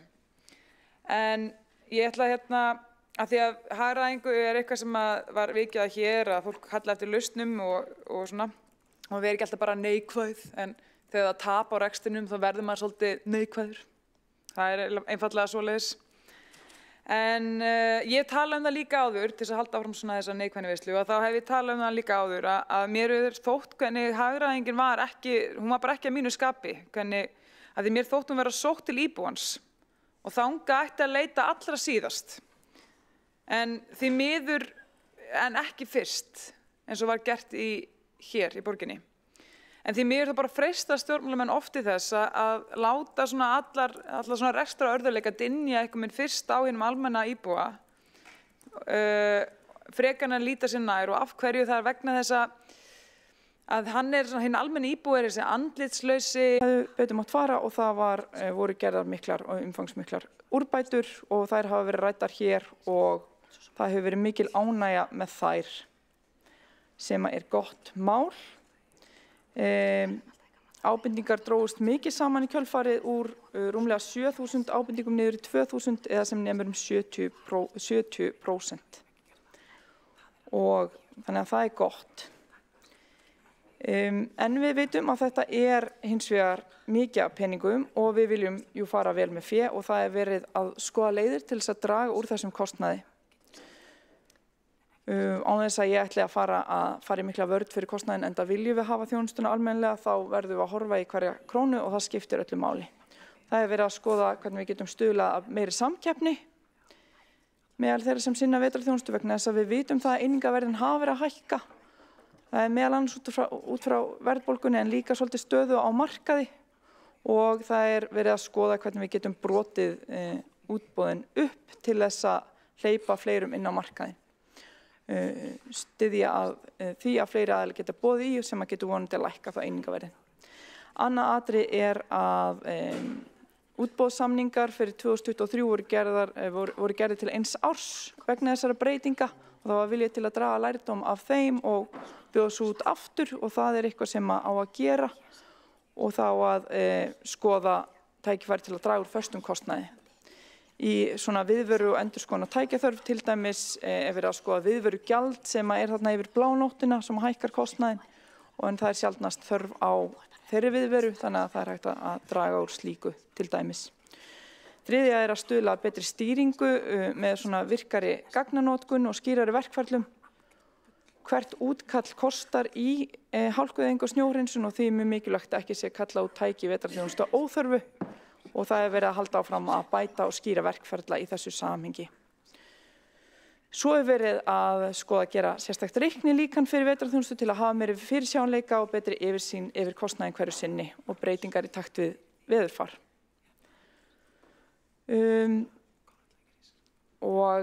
Þá ætla ég að fara aðeins yfir í lykiltölur uppbyggingu sem hefur verið rætt hér í pontu í dag. Og áhugavert að skoða þær og setja þær eins í samhengi. Samþykktum fermetrum hefur fjölgað milli ára frá 2022 til 2023 12% og það ánægjulegt. Það skipulagsþátturinn sem snýr að okkur. Hins vegar hafa tölur byggðafermetra, fullgerðar íbúðir og uppbyggingu sem hefst hverju sinni verið að lækka milli ára. Og það sveiflast enn meira með markaði hverju sinni. Og þegar rætt húsnæðiskrísu sem við stöndum sannlega framfyrir, þá oft svo umræða tekin niður í þann skurð að staðan sé mestmegnis vegna vangetu meiri hlutans við að fjölga lóðum. Þétting byggðar gjarnan gerð að sökudólgnum og það verið að kynda undir pólarisering og andúð í þágu svona einfaldra skilabóða og það mjög miður. Þannig að það margt sem að hefur áhrif á þennan markað sem að snýst ekki bara lóðir þó að við viljum sannarlega fjölga lóðum. Það sérstakt húsnæðisátak í gangi sem að snýr að því. En það, ef við lítum til dæmis á markaðinn, þá vitum við að það vantar upp á fjármögnunarþáttinn og það verðbólga og það krefjandi aðstæður og aðilar treysta sér oft ekki til að fara á stað eða fá ekki lán til þess að fara á stað og það mjög vont mál sem við ættum að ræða meira hvernig við getum bætt þar úr eða brugðist við. Mér finnst mjög skrítið að heyra að Sjálfstæðisflokkurinn sé að kokgleypa þessa loftfimleika framkvæmdastjóra Samtaka iðnaðarins sem að vill skafa 1800 íbúðir af listanum yfir byggingarhæfar lóðir. En í heild eru 2800 íbúðir af byggingarhæfum lóðum í Reykjavík, þó að Samtökum iðnaðarins finnst einhverja þeirra kannski ekki nógu fínar eða kósí eða eitthvað, þá þýðir það samt ekki að þar sé ekki hægt að byggja íbúðir. Ég velti aðeins fyrir mig hvort að krafan sé nú að verktakar séu bornir að bómullar skýi. Við gætum kannski boðið upp á frýtt nuttileiðinni. En mér finnst þessi polarisering ekki hafa verið fólki til gagns. Þetta hefur ekki gagnast til þess að leysa málin og fjármálastofnanir vilja gjarnan beina athygli frá háum vaxtakjörum og háum fjármagnskostnaði. Uppbyggingaraðilar vilja reyna að fá ódýrari lóðir og brjóta nýtt land og því miður þá það almenningur sem borgar brúsann. Vegna þess að þetta hefur neikvæð umhverfisáhrif, innviðir kosta meira í dreifðri byggð eins og við vitum og svo framvegis. Hvítbók í húsnæðismálum talar fullum fetum inn í þetta en einungis 1 af 8 framboðsaðgerðum snýr þar að fjölgun byggingarhæfra lóða. Þetta fær því allt og mikið pláss í umræðunni þó að við viljum líka bregðast við þessu að sjálfsögðu. Við ættum að tala meira hina liðina og sem betur fer búið að gera ákveðnar jákvæðar breytingar í þessu samhengi. En við þurfum að ganga en lengra og fá ríkið með okkur í þá vegferð og gera meira. Takk fyrir og stöndum saman, gerum gagn.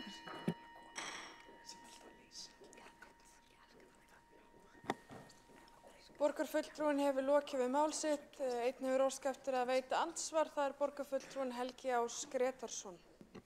Forseti, ágæta borgarstjórn. Í máli borgarfulltrúans Dóru Bjartar Guðjónsdóttur kom fram að Sjálfstæðisflokkurinn væri einhvern veginn á móti mannréttindum og gerða umtalsefni þá hugmynd að leggja niður mannréttindaráð. Ég ætla bara að benda Dóru Björk Guðjónsdóttur á það að það ekki lögbundin skylda sveitarfélags að reka mannréttindasvið eða ráð og svo framvegis. Og í öðru lagi að þá hefur það verið ítrekað lagt til við fjárhagsáætlun af hálfu Sjálfstæðisflokksins að sameina mannréttinda og lýðræðisskrifstofu við velferðarsvið og flytja verkefnin þangað til þess að gera starfsemina skilvirkari. Kjarni málsins varðandi þennan ársreikning, svo sem eins og svo oft áður, að við í Sjálfstæðisflokknum leggjum áherslu á að þjónusta borgarbúa það sem að skipti máli og það sem að sveitarfélag á að gera. Hér hvert gæluverkefni á fætur öðru rekið innan veggja þessa hús. Borgarfulltrúinn hefur lokið við að veita athugasemd. Svara þá athugasemd borgarfulltrúinn Dóra Björt Guðjónsdóttir.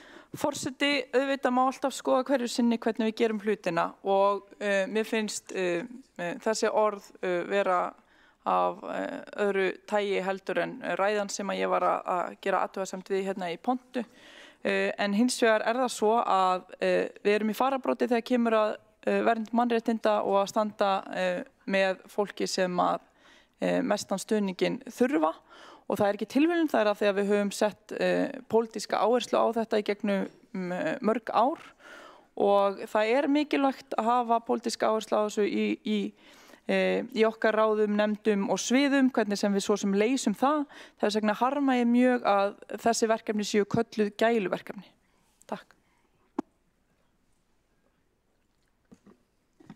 Borgarfulltrúinn hefur lokið við að svara andsvari. Veitir þá andsvari öðru sinni borgarfulltrúinn Helgi Ás Gretarsson. Forseti, ágæta borgarstjórn. Við búum við stjórnskipulag á Íslandi. Stjórnskipulag á Íslandi gerir ráð fyrir því að það í höndum löggjafans og framkvæmdarvaldsins að huga að mannréttindamálum. Það hægt að leysa viðfangsefni sem tengjast mannréttindamálum með margvíslegum hætti. Hér í Reykjavíkurborg þetta gert með óskilvirkum og mjög miklum fjáraustri sem þjónar ekki tilgangi fyrir sveitarfélagið. Þetta einfaldlega lítið dæmi. Þetta bara einfaldlega lítið dæmi þá óráðsíu sem hér í gangi í Ráðhúsinu og í Borgartúni varðandi rekstur A-hluta Borgarsjóðs. Og ég ítreka að þó að mannréttindi séu mikilvæg, þá verður að vera skýrt Hver á að bera ábyrgð á þeim málaflokki? Hvers vegna skattgreiðendur að greiða fyrir það og með hvaða hætti? Við í Sjálfstæðisflokknum hefum alltaf haldið því fram og lagt það ítrekað fram hérna í fjárhagsáætlun meðal annars á yfirstandandi kjörtímabili að það sé hægt að gera þetta á ódýrari, skilvirkari og ná betri árangri. Borgarfulltrúinn hefur lokið við að veita andsvar öðru sinni. Svarar þá andsvar öðru sinni borgarfulltrúinn Dóra Björt Guðjónsdóttir.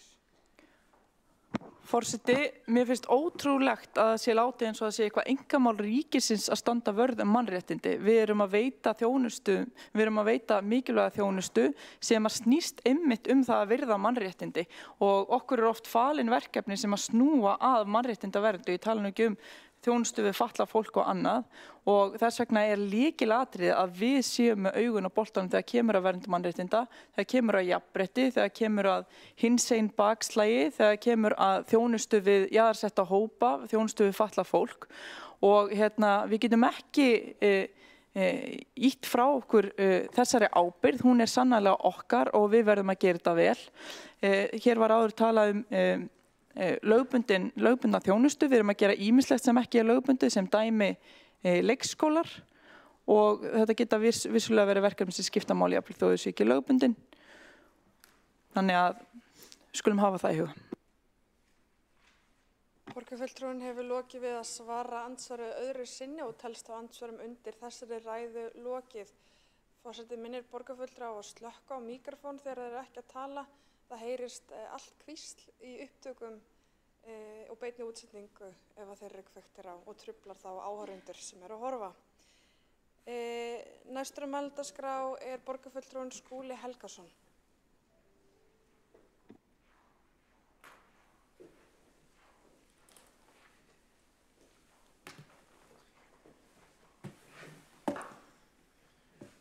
Forseti, ágæta borgarstjórn, ég ætla að nýta tíman í minni ræðu til þess að fara fyrst yfir afkomu menningar- og íþróttasviðs en síðan að víkka út fókusinn og ræða stóru myndina í fjármálum borgarinnar með áherslu á stöðuna í fjármálulegum samskiptum ríkis og sveitarfélaga sem að hafa óneitanlega varpað dökkum skugga yfir fjárhag borgarinnar rétt eins og annarra sveitarfélaga á undanförnum árum. Brúttó útgjöld menningar- og íþróttasviðs losuðu 20,5 milljarð króna á síðasta ári en tekjur sviðsins voru 2,7 milljarðar, svo nettó útgjöldin voru 17,8 milljarðar. Niðurstaðan svo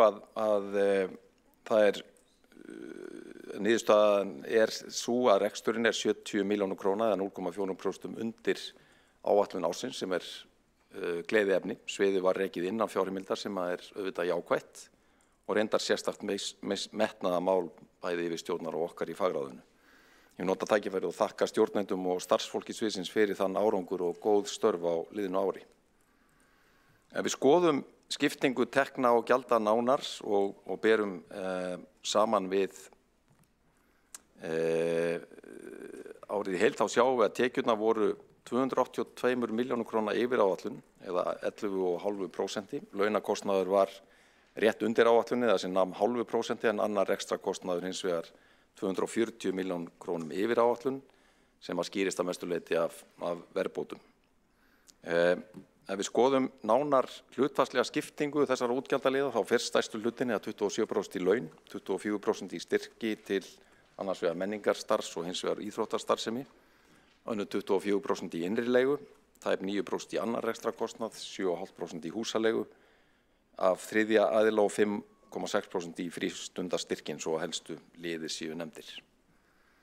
Ef við kíkjum nánar á hvernig þessi útgjöld að skiptast á þjónustuþætti eða málaflokka þá rennur stærsti hluti til þess sem við köllum á sviðinu íþróttaborgin eða 41,5%, 17,6% í menningarborgarinnar, 15,4% í rekstur safna, þar sem eru söfnin okkar 3 listasafn, Reykjavíkur borgar, bókasafn og stofnanir borgarsögusafns, 14,7% í rekstur sundlauga, 4,3% í útilífsborgina og aðrir liðir eru með minna.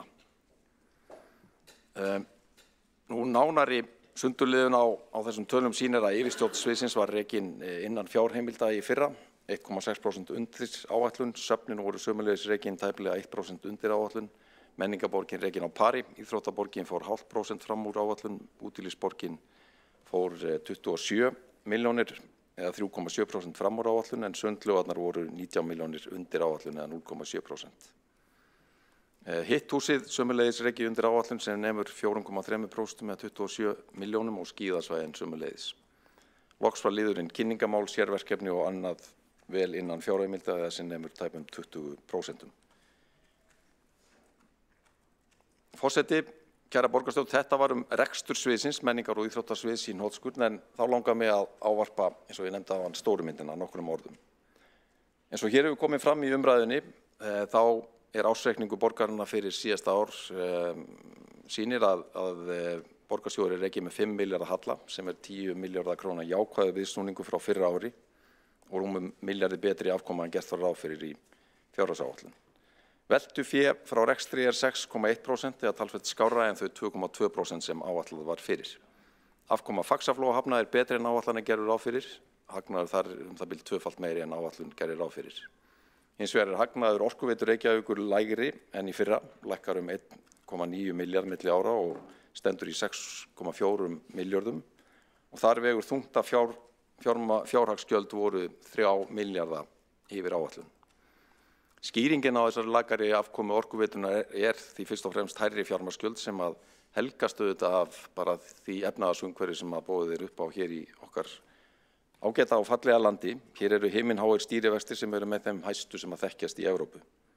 Þeir hafa nú verið 9,25% í heilt ár og eru þeir 5. hæstu í Evrópu. Við finnum bara 4 lönd sem að skáka okkur þar. Það Tyrkland, Belarús eða Hvíta-Rússland, Rússland og Úkraína sem að eru í stríðs eða þar sem að Rússar hafa haldið út í stríðsrekstri gagnvart nágrönnum sínum nokkura ára skeið eins og við þekkjum. Stýrivextir eru þrefalt hærri hjá okkur en í norrænu ESB-ríkjunum Svíþjóð og Danmörku þar sem þeir eru á bilinu 3,6 til 3,75%. Verðbólgan hér 6,1%, borið saman við 2,6% að meðaltali í ríkjum Evrópusambandsins og samanburður við Norðurlöndin þar enn meira sláandi. En verðbólgan í ESB-ríkjum Norðurlandana, Finnlandi, Svíþjóð og Danmörku á bilinu 0,6 til 2,3%. Þetta það efnahagsumhverfi sem að okkur öllum boðið upp á, heimilónum í landinu, atvinnulífinu og sveitarfélögunum sem að eiga mjög mikið undir samskiptum við ríkið eins og við höfum því miður mörg sorgleg dæmi Og ef við lítum skýringa á hallarekstri borgarinnar undanfarin ár, þá ekki annað hægt en að staðnæmast einmitt við þessi fjárhagslegu samskipti ríkis og borgarinnar. Það sama hvert litið. Víðsvegar blasir við kerfisbundin vanfjármögnun ríkisins á verkefnum sem að bundin hafa verið, annars vegar í samninga við borgina og önnur sveitarfélög og hins vegar eiga upptök sín í skýrum fyrirheitum fjármögnun sem að ekki hafa verið efnd. Þetta birtist í rekstri grunnskólana þar sem vanfjármögnun ríkisins var fyrir nokkrum misserum metin á rúmlega 500 milljónir króna. Rýrnun á framlagi ríkisins til strætó sem að ekki hefur verið verðbætt undanfarin 10 ár og metin í dag á 780 milljónir. Og í þriðja lagi svikin loforð ríkisstjórnarinnar að tekjur af gistináttargjaldi myndu renna til sveitarfélagana en frá því það loforð var gefið árið 2017 hefur ríkið haft 3 milljarða króna í tekjur af gistináttargjaldinu og 1,5 milljarður mun bætast við þá tölu á þessu ári.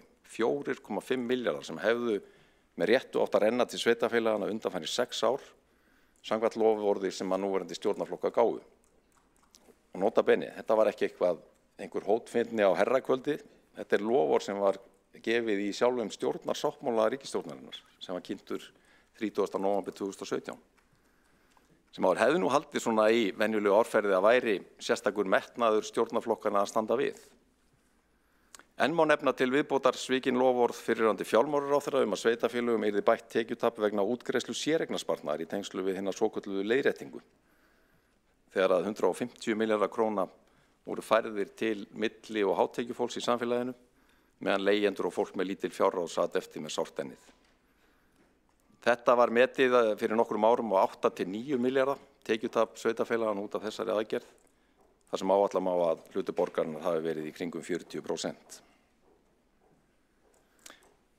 Ég hef nefnt hérna nokkur dæmi þetta mál, vanfjármögnun ríkisins á mikilvæga málaflokkum og loforð flutning tekjustofna til sveitarfélagana sem ekki hafa verið efnd.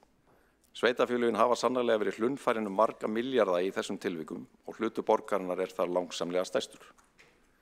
En ég hef þó enn ekki nefnt tvö þau dæmi sem að hvað þyngst eru á metónum á undanförnum árum, annars vegar málaflokk fatlaðs fólks og hins vegar jöfnunarsjóðsmáli svokallaða sem að endaði fyrir dómstólum og enn óútkljáð. Við höfum margoft fjallað vanfjármögnun ríkisins á málaflokki fatlaðs fólks í þessum sal. Ég ætla ekki að fara mörgum orðum það hér í þessari ræðu, en læt nægja að draga þetta saman í nokkur orð og vil sérstaklega vitna í nýja umsögn borgarinnar málaáætlun ríkisstjórnarinnar þar sem áréttað að þjónusta við fatlað fólk sem var færð frá ríki til sveitarfélaga árið 2011 með þeim hætti að hækkun útsvars átti í þeim samningum að tryggja fulla fjármögnun þjónustunar. Og þrátt fyrir mikið kostnaðaraðhald hjá borginni og viðbótar útsvars sveitarfélagsins hallinn á tímabilinu frá því að yfirfærslan átti sér stað og til ársins í ár 43,7 milljarðar króna. Ég verði eiginlega að endurtaka þessa tölu því hún svo svimandi. Sem sagt vanfjármögnun ríkisins á málaflokki fatlaðs fólks frá 2011 liggur í tæpum 44 milljörðum króna og þá ég bara að tala það sem tengist Reykjavíkurborg, ekki öllum hinum sveitarfélögunum í landinu.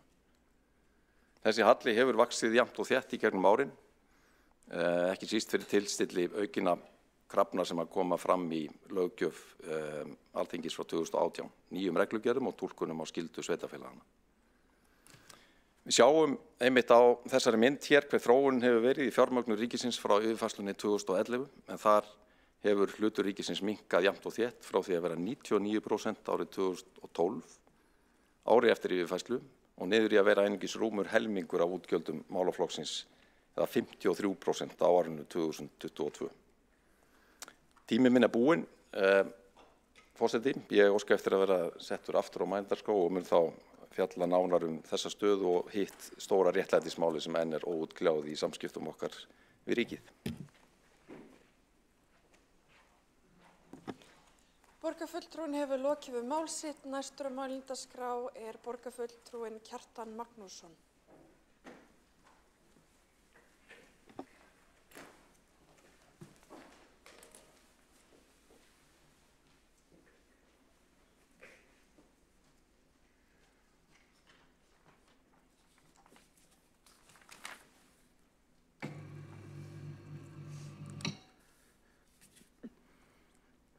Forseti, góðir borgarfulltrúar. Ársreikningur Reykjavíkurborgar fyrir árið 2023 sýnir að meirihluti Samfylkingar, Framsóknarflokks, Pírata og Viðreisnar hefur engin tök á fjármálum borgarinnar. Helstu lykiltölur sýna að fjárhagsstaðan slæm og að rekstrinum hefur verið stefnt í mikið óefni. Borgarsjóður var rekinn með tæplega 5 milljarða króna halla á síðasta ári. Samstæða borgarinnar var rekinn með rúmlega 3 milljarða króna halla sem 13 milljörðum lakari afkoma en ráðgert var samkvæmt áætlun. Þrátt fyrir hámarksskattheimtu og gífurlega tekjur borgarinnar reksturinn engan veginn sjálfbær og skuldirnar vaxa stöðugt. Og það verður að segja eins og að það skrítið að sjá þá mynd sem meirihlutinn dregur upp af fjármálum borgarinnar því þar rauninni dregin upp sýndarveruleiki. Þegar litið yfir helstu lykiltölur þá sér hvert mannsbarn að reksturinn ekki góður en meirihlutinn, eða fulltrúar meirihlutans sem nokkrir búa til sýndarveruleika að þetta sé allt í fullkomnu lagi. Ég verð þó að segja að borgarstjóri hefur að vísu, ég hef ekki heyrt að segja það núna, hann hefur sagt áður að það sé við mikla erfiðleika í fjármálum borgarinnar og hann sagði á sínum tíma að fjárhagsstaða borgarinnar væri verri en hann hefði átt von á. Þannig að hann sem betur fer hefur stundum margt skemsamlega í þessum fjármálum og virðist gera sér grein fyrir að hann tók ekki við góðu búi fjárhagslega sem borgarstjóri. Eitt það sem athyglisvert í umræðum ársreikninginn síðustu daga og vikur, það hvernig fulltrúar meirihlutans nota eða brengla merkingu orða til þess að reyna að láta hlutina líta betur út. Mjög margir þeirra tala að það hafi orðið viðsnúningur í fjármálum borgarinnar með þessum ársreikningi. þeir tala jafnvel jákvæðan viðsnúning. Góðir borgarfulltrúar, þetta orð viðsnúningur hefur verið notað þegar í fjármálum, ég skrifaði nú viðskiptafréttir í mörg ár, þegar að tapi snúið í hagnað og það má líka nota þegar að hagnaði snúið í tap. En að nota orðið viðsnúningur þegar að menn að fara úr miklu tapi í aðeins minna tap, það má kannski tala afkomum bata þegar að tapið minnkar, en það ekki hægt að tala viðsnúning. Það ekki rétt að tala viðsnúning nema að það hafi orðið umsnúningur á sjálfum reikningum, hann fari yfir núllstrikið, það hafi verið farið úr tapi í hagnað eða kannski þá úr hagnaði tap. Þetta minnir á fyrir nokkrum árum þegar borgin var ekki með miklu tapi, þá töluðu menn gjarnan og menn viðurkenndu að það væri mikið tap og kom með þessi fram í fréttatilkynningum, þá var sagt að reksturinn var í járnum. En það hefur verið þannig í íslensku máli að það þýðir þegar maður segir að reksturinn sé í járnum, að þá segir hvorki, það þykir ekki sérstaklega gott að segja hvorki hagnaði tap. Reksturinn sé gerður upp nálægt núllinu, en það sé kannski lítil arðsemi. En hér í ráðhúsinu legðu fulltrúar meirihlutans fyrir nokkrum árum að tala það mikið tap sem að reksturinn væri í járnum, sem sjálfsögðu ekki rétt. Og þetta minnir á það óneitanlega sem George Orwell lýsti í bók sinni 1984. Hann kallaði þetta nýlensku þegar að ráðandi aðilar í þjóðfélaginu brengluðu markvisst merkingu orða með því að breyttu merkingu orða í orðfæri sínu. Þannig væri hugsunin að ydda tungumáli eða hugsun flokksins, eyða merkingu og blæbrigðum orðana og það á við þessu samhengi. Nú, í endurskoðunarskýrslu með ársreikningnum bent á að samstaða borgarinnar muni ekki fullnægja fjárhagslegum viðmiðum sem settir í sveitarstjórnarlögum á komandi árum. Skuldir og skuldbindingar samstæðu borgarinnar hafi í árslok 2023 numið 158% af tekjum sem sé yfir lögbundnu 150% fjárhámarki. Sveitarfélög eru að vísu undanþegin umræddu hámarksviðmiði til ársins 2025 en samkvæmt 5 ára áætlun borgarinnar ekki reiknað með að viðmiðinu verði náð á því ári. Ég leyfi mig líka vekja athygli á endurskoðunarskýrslu ytri endurskoðanda borgarinnar þennan ársreikning og þar gert að sérstöku umtalsefni rekstrarhæfi og sjálfbærni viðmið félagsbústaða HF sem eitt stærsta fyrirtæki okkar og þar bent á að ráðgjafar sem tóku út rekstur félagsins síðastliðið haust var svo að handbært fé frá rekstri myndi ekki duga fyrir afborgun lána næstu 10 ár miðað við óbreytt eignasafn.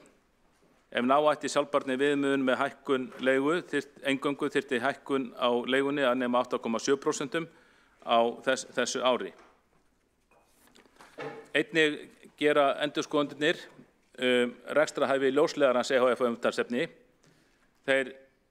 Þeir benda á að ljósleiðarinn sé mjög skuldsettur og lán félagsins séu með íþyngjandi skilmálum sem félagið þurfa að standast til að lánveitendur geti ekki gjaldið lánin.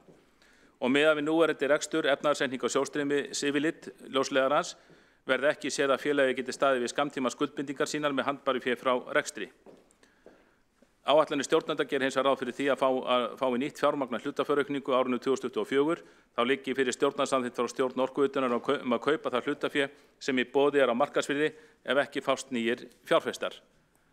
Þetta geifanleg umsögn þetta fyrirtæki, ljósleiðarann, sem hefur oft verið tekist á hér í borgarstjórn og þessi umsögn endurskoðandana sem að sjálfsögðu mjög hóflega orðuð eins og þeirra von og vísa sýnir að þær viðvaranir sem við borgarfulltrúar Sjálfstæðisflokksins færðum hér fram þetta fyrirtæki í fyrra og hittifyrra eiga við fullkomin rök að styðjast.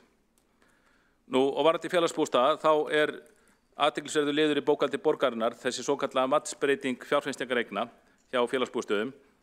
Félagslegar íbúðir borgarinnar eru endurmetnar og aukið verðmæti þeirra fært sem hagnaður í ársreikningi.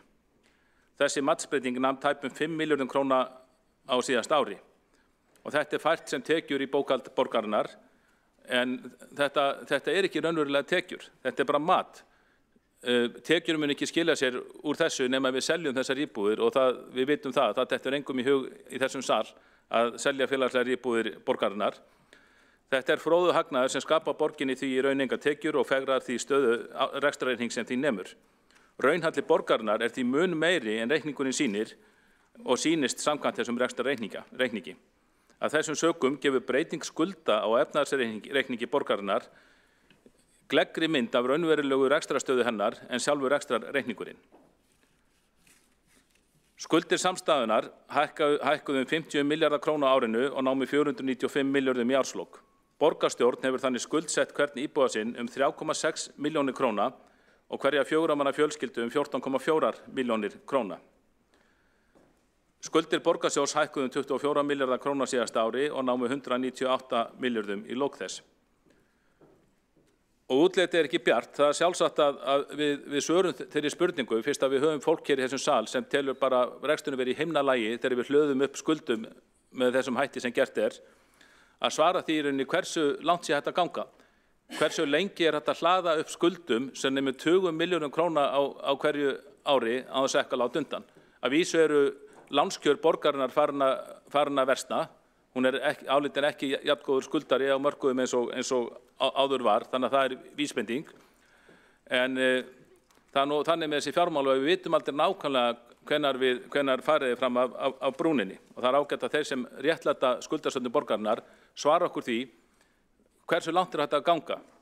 Nú eru skuldir borgarinnar sennilega komnar 500 milljarða króna í þessum töluðu orðum. Hvaða viðmið má ég að setja? Í lagi að skuldirnar fyrir 600, 700, 800, 900 milljónir, 1000 milljarða? Eitthvað staðar hljóta mörkin að liggja og það verið gaman að heyra skoðun meirihlutans á því hvar þessi mörk geta legið. Já, það sem áætla skuldir borgarinnar verið krónur í 515 milljarða krónur næstu áramót, þar er við skuldir borgarsjóðs 208 milljörðum. Fjárhagur borgarinnar fer því ört versnandi og samkvæmt fjárhagsáætlunum verður ekkert lát á skuldasöfnun næstu árin. Það dýrt að skulda, hrikaleg skuldasöfnun borgarinnar hefur leitt til þess að fjármagnsgjöld eru orðin en helsta stærðin í bókhaldi hennar. Borgin berskjöldu fyrir verðbólgu og vaxtahækkunum. Háar skuldir og fjármagnsgjöld lendað ending á íbúum borgarinnar. Fjármagnsgjöld Reykjavíkur borgar námu rúmum 29 milljörðum króna síðast ári. Svo upphæð samsvarar rekstrarfé allra almennra grunnskólaborgarinnar 34 að tölu. Blóðut að þurfa að verja svo hárri fjárhæð í vaxtagjöld og verðbætur, en þetta ein birtingamynd hárra og illviðráðanlegra skulda. Forseti, góðir borgarfulltrúar, tími minn á enda hér en ég óska eftir að vera settur aftur á mælendaskrá. Borgarfulltrúin hefur lokið mál sitt. Einn borgarfulltrúi óska eftir því að veita andsvar. Það borgarfulltrúin Dóra Björt Guðjónsdóttir. Forseti, ég þakka Kjartani Magnússyni borgarfulltrúa fyrir ræðu sína. Borgarfulltrúin talaði orð og þau orð sem að hann og hans flokksfólks hafa notað hér í dag fjármál Reykjavíkur eru hlutir eins og rekstur í járnum, fólk sé uggandi yfir skuldum Reykjavíkur og auðvitað eru fjármálin snúin eins og við vitum eins og þeir eru víðast hvar, en ef þetta staðin í Reykjavík og þetta viðandi orði við þá stöðu, hvað orð það eðlilegt að nota yfir nágrannssveitarfélögin sem rekin eru af sjálfstæðisflokknum að megninu til, þar sem veltufjárhlutfall lægra, skuldir hærri á hvern íbúa og skuldarhlutfall hærra. Það kemur að eiginlegum rekstri borgarinnar. Hvaða orð eru viðandi í því samhengi? Borgarfulltrúin hefur lokið við það að veita andsvar. Svara þá andsvari borgarfulltrúin Kjartan Magnússon. Forseti, góður borgarfulltrúar, ég þakka Dóru Björt Guðjónsdóttur fyrir andsvarið. Nú, flest sveitarfélögin á höfuðborgarsvæðinu eru miklu betur rekin heldur en Reykjavíkurborg. Það sjáum við bara á samanburði sem komum fram í Morgunblaðinu í síðustu viku, þar sem tekin svokölluð vísitala skulda, þar sem sést að Reykjavíkurborg eykur skuldir sínar miklu hraðar og þá einungis litið til A-hlutans. Ég vil hins vegar benda á það að við verðum líka að líta til skulda B-hlutans, enda benti ég það í ræðumanni hér áðan að skuldir hafa markvisst verið færðar úr A-hluta borgarsjóði yfir í B-hluta fyrirtækin sem öll get ekki borið það eins og til dæmis félagsbústaðar. Þess vegna verður að líta á samstæðan í heild og þegar við lítum á hana þá sjáum við að hver Reykvíkingur skuldar miklu meiri peninga í gegnum með þessu samstæðu. Þetta eru eins og ég gat þetta eru 14,4 milljónir króna hverja 4 manna fjölskyldu sem meirihlutar síðustu ára hafa skuldsett borgarbúa og það er miklu hærri upphæð heldur en í okkar ágætu nágrannasveitarfélögum sem flest eru vel rekin og náða að skila afgangi þótt þau njóta ekki sömu stærðarhagkvæmni og við ættum að gera.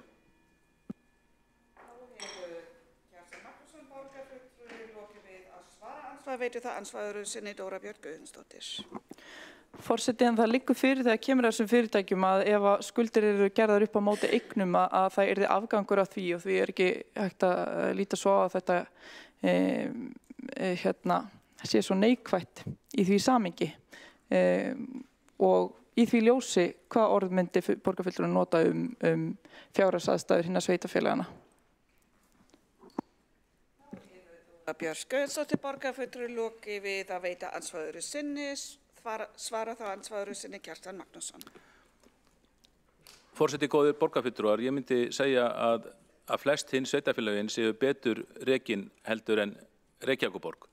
Það sjáum við ef við lítum á heildarreikninginn en tökum ekki bara alhlutan út og einblínum á hann. Vissulega eru áskoranir hjá þeim líka, en þeim hefur þó tekist að skila til bæði Kópavogi og Hafnarfirði jákvæðri niðurstöðu og það jafnir þrátt fyrir að við ættum að njóta miklu meiri stærðarhagkvæmni í okkar rekstri heldur en þau. En það hefur ekki gerst. Varðandi fyrirtækin, þá það alveg rétt hjá borgarfulltrúanum að ef þetta allt gert upp og allar eignir seldar, þá gætu þau væntanlega borgað skuldir sínar, en við vitum öll að það stendur ekki til að gera það. Það stendur ekki til að selja orkuveituna, fara í hlutafjárútboð henni og það stendur ekki til að selja hana og selja hann í hendur einkaaðila. Það hefur ekki komið fram nein tillaga slíkt í borgarstjórn. Það vita allir að það stendur ekki til að selja þessar félagslegu íbúðir borgarinnar, jafnvel þó séu hátt metnar. Við vitum að það er pólitískur ómöguleiki. Þess vegna verða þessar eignir ekki seldir til þessar borgarnegu skuldir og þess vegna verðum við að ná tökum á þessum skuldum og það fyrir en síðar, en því miður sýnir meirihlutinn engan vilja til að gera það.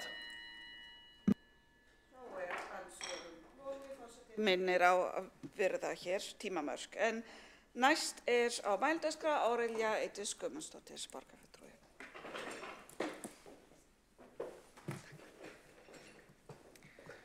Virðulegi forseti, ágætu borgarfulltrúar og þeir sem á hlýðið. Ég komin hér til að kynna svona helstu tölur fyrir skóla- og frístundasvið og eins og þið þekkið sem hér í salnum að þá skóla- og frístundasvið langstæðsta svið borgarinnar með yfir 6.000 starfsmenn og 150 stofnanir það bil, þar sem bæði allt skólastarf samtekið. Ef við tökum bæði skóla, leikskóla og frístundastarf. Ef við lítum aðeins yfir bara áður en ég fer í tölunar, þá langar mig að minna á þau verkefni sem hafa kannski tekið mesta athygli í vetur. Það náttúrulega sjálfsögðu inngilding barna af erlendum uppruna, móttaka þeirra og inngilding þeirra í samfélagið. Það innleiðing farsældarlaganna og betri borgar fyrir börn. Það innleiðing á Snorra, nýju leikskólalíkani og það tilraunaverkefni fyrir frístund eða sumarfrístund sem við erum núna að hleypa af stokknum.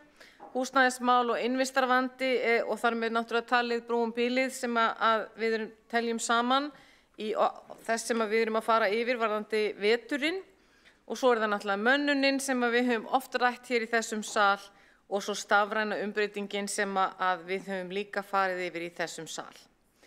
Ef við horfum á tölurnar þá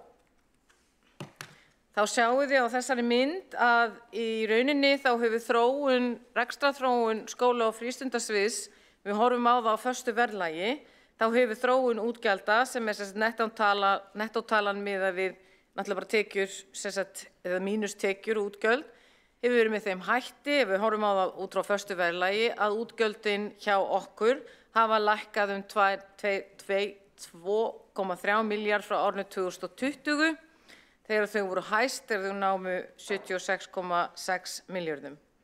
Við erum í þeirri stöðu að við erum í flóknari verkefni heldur en að við höfum áður haft og þau kannski að mörgu leyti verða flóknari þar sem við erum að taka á móti fleiri börnum af erlendum uppruna sem eru með mjög fjölbreyttan menningarbakgrunn og þeim hefur fjölgað og þar af leiðandi má segja að við séum kannski að takast á við stöðu sem er ný en við erum að gera það miðað við minni fjármöl ef að við horfum á töfluna eins og hún kemur hér fram. Ef við horfum svo förum bara í reksturinn í heild sinni á árinu 2023 þá getum við séð að miðað við áætlun að þá fóru grunnskólarnir fram úr 1431, leikskólarnir 2.484.000 en frístundastarfi skilaði, ef að hægt er að tala um afgangi, sem sagt, og það sama á við skrifstofurnar og listaskólarnir, þannig að við teljum að við séum bara með reksturinn í góðum farvegi og erum sérstaklega ánægð með okkar fjármálastýringu og utanumhald og höfum farið í höfum farið í hvað er nú að reyna að koma út úr mér, við höfum verið að leggja áherslu á það að brýna stjórnendur og koma til móts við alla okkar stjórnendur þannig að fjármála hliðina þeirra starfsemi verði skýrari og að þau fái betri aðstoð við það og þess fyrir utan erum við náttúrulega að reyna að bæta okkar líkun. Þetta var það sem ég vildi sagt hafa varðandi rekstur skóla og frístundar en að lokum finnst mér mikilvægt að þakka öllum þeim sem að starfa á okkar sviði því fjölmarga starfsfólki sem að við höfum í okkar röðum, hvort sem að þau eru í frístundarheimilum eða í félagsstarfi eða leikskólum eða grunnskólum. Það mikið álag og við erum að tekast á við flókin verkefni og fólk hefur staðið sig ótrúlega vel og við lítum yfir farin vetur, ekki björtum augum, heldur bara þakklátum augum og teljum að við séum í góðum farvegi varðandi reksturinn þegar við horfum fram til næsta skólaárs. Takk fyrir. Þá hefur Árelja Eydís Guðmundsdóttir borgarfulltrúi lokið máli sínu og næstur á mælendaskrá Friðjón Friðjónsson, borgarfulltrúi.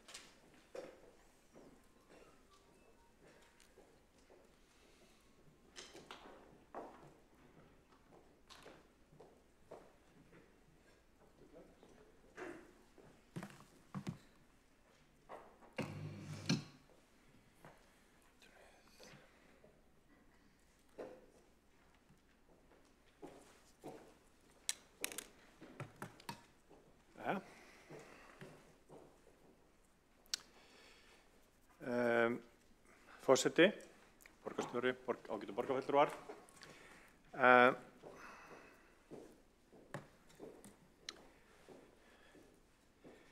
Það búið að segja margt fjárhagsstöðu borgarinnar núna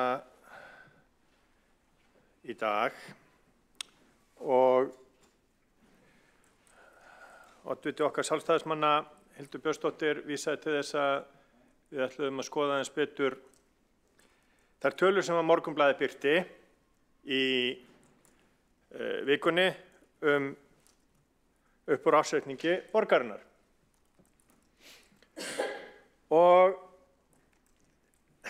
því skemmst frá að segja að síðastliðin 10 ár hefur staðan ekki batnað, það ekki heljarinnar viðsnúningur og það ekki þannig að þetta sé allt saman á réttu róli. Ég geri ráð fyrir því að þeir borgarfulltrúar sem eru hér inni og allur sá fjöldi borgarbúa sem að horfa á beina útsendingu hafi lesið þessa grein sem að birtist síðastliðinn fimmtudag. Því að hún segir þessa sögu að skuldir eru að aukast og staðan er að versna. Og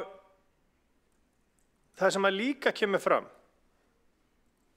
það, og það sem að veldur mér eiginlega öllum áhyggjum, það að þegar ég hlustaði á borgarstjóra hérna áðan, meðal annars nefna það að verkefni næstu mánaða væri að ná skuldaviðmiði á B-hluta niður fyrir 150%.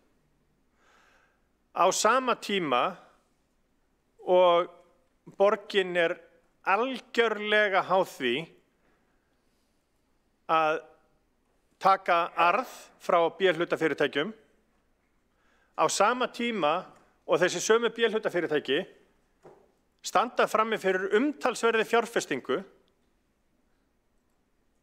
þá mér spurn hvernig þetta allt saman á að ganga upp. Því að ekki hefur verið lagt í sjóð, fyrirtækin kreist, arðgreiðslur teknar umfram það sem að stjórn gerir áætlanir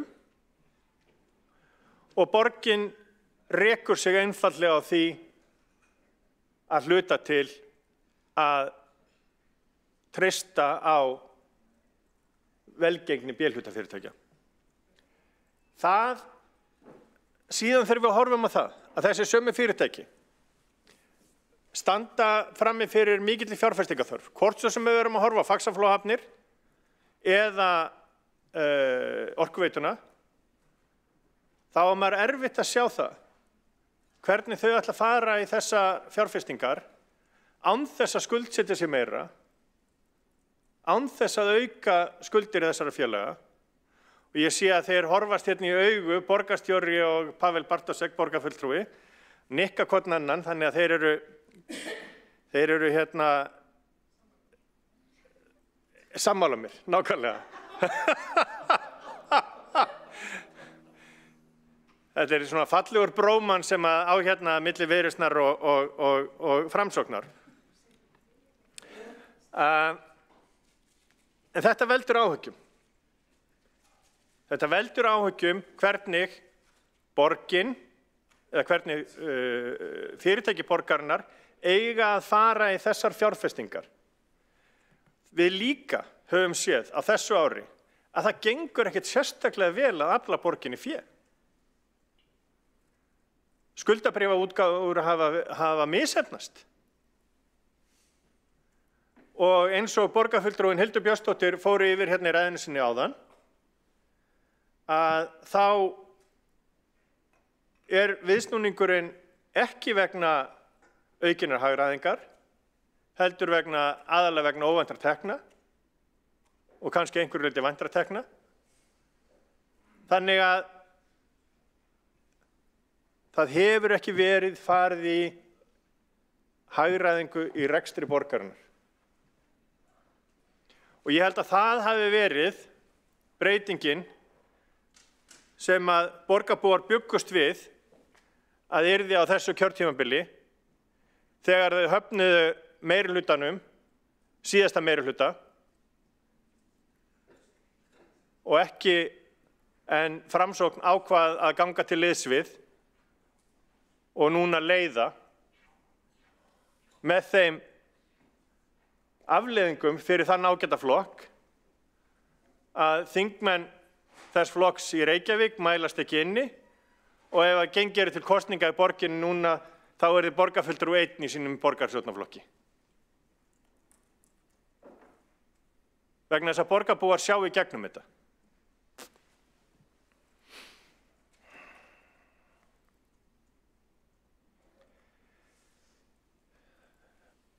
Það hefur verið sagt hérna líka, og ég enda að reka augun í það, að ég hef ótakmarkaðan tíma,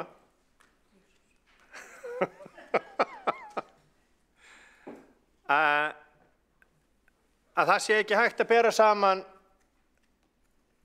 Reykjavík og sveitarfélögin og svo líka farið í það að bera þau saman. Reykjavík, og eins og við erum að gera hérna, bera saman Reykjavík og önnur sveitarfélögin á höfuðborgarsvæðinu. Menn hafa talað Seltjarnarnes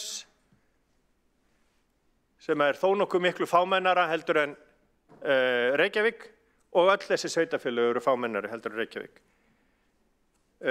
Borgarstjóri birti absolutt tölur frá með veltufjár frá rekstri, ef ég maður rétt, hérna á grafi fyrr í dag. Og skiljanlega eru tekjur Reykjavíkurborgar og veltufé og handbært fé ætti að vera meira í krónum talið eins og borgarstjóri birti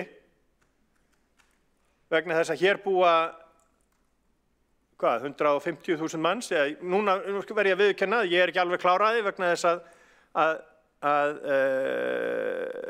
þjóðskrá fækkaði íbúum á Íslandi 14.000 eða 16.000 hérna fyrir mánuði síðan eða svo. En skárra væri það nú að það væri meira í sjóðum Reykjavíkur í heildina heldur en Seltjarnarness. Mér finnst svolítið að meirihlutinn vinni með það hugtak að svo skuli böl bæta með því að benda á eitthvað annað. Það firrar ekki þennan meirihluta ábyrgð að einhver önnur sveitarfélög, miklu minni sveitarfélög, skuldi pening. Og meira segja betur rekin sveitarfélög, oft á tíðum. Við skulum bara horfa á Reykjavík sjálfa og þá tölur sem að Morgunblaðið birti síðastliðinn fimmtudag. Þar sem að allar línur sem eiga ekki að vera upp á við eru upp á við og allar þær línur sem ætti að vera niður á við, eða sem ætti að vera upp á við, eru niður á við. Fyrrverandi borgarstjóri var eitthvað ósáttur við borgarfulltrúinn Dagur Eggertsson sem ekki hérna í salnum því miður. Og ég sakna hans vegna þess að, líklega í fyrsta skipti, vegna þess að að ræða hans borgarstjóratíð og hvernig áhugaleysi hans á fjármálum borgarinnar sést hér, ekki svart á hvítu, heldur hérna appelsínugult á hvítu og áður blátt á hvítu. Skuldirnar aukast, heildarskuldir A-hluta aukast, heildarskuldir A- og B-hluta aukast og við stöndum frammi fyrir ástandi sem að þessi meirihluti neitar að horfast í augu við, neitar að átta sig á því að þetta ekki, þessi meinta hagræðing ekki hagræðing.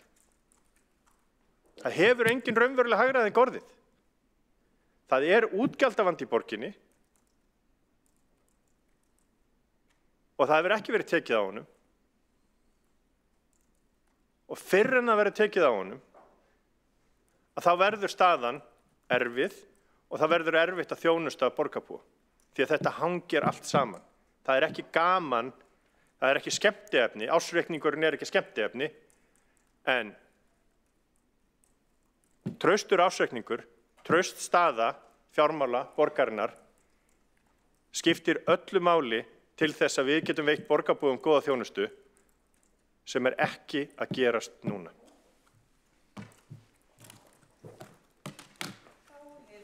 Friðjón Friðjónsson borgarfulltrúi lokið máli sínu og hefur einn borgarfulltrúi óskað eftir að veita ansvar og það Pavel Bartošek.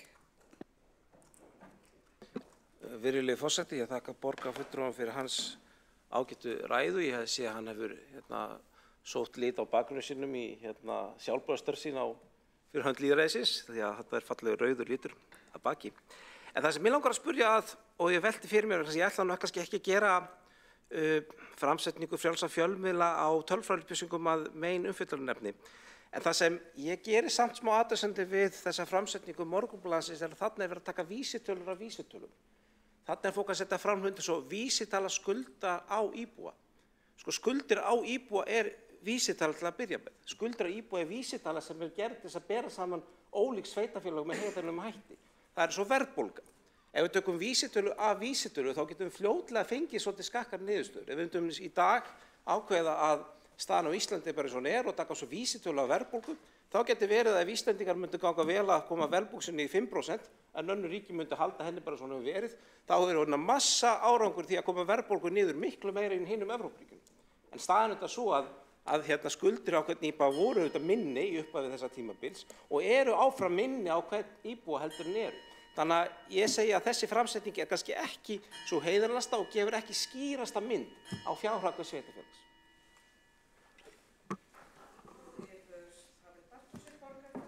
Við að veita ansvar, forseti minni eftir á að vera hér tímamörk og ætla borgarfulltrúinn Friðjón Friðjónsson svara? Já. Forseti, ég þakka spurninguna og starffræði fyrirlesturinn. Byrjaði að taka fram að bakgrunninn er auðvitað í tilefni af 113 ára afmæli knattspyrnufélagsins Vals sem var síðastliðinn laugardag. En hefur ekkert með pólitík að gera. Síðustu 2 glærurnar sem ég sýndi heildarskuldir A og B-hluta eru ekki fengnar og A-hluta og A og B-hluta voru ekki fengnar frá Morgunblaðinu. Þær sýna að skuldir aukast og þær eru ekki vísitölur. Það er alveg rétt að það má gagnrýna framsetningu og það má gagnrýna framsetningu Morgunblaðsins, algjörlega. Og kom með spurningar hana. Hún er samt sem áður þess virði að við nefnum hana í Reykjavík, í borgarstjórn, vegna þess að hún sýnir ferli sem er áhyggjuefni. Hún sýnir það að skuldir eru aukast. Og síðustu gröfin sem ég sýndi koma frá öðrum vef og ég skal nefna það í næsta svari.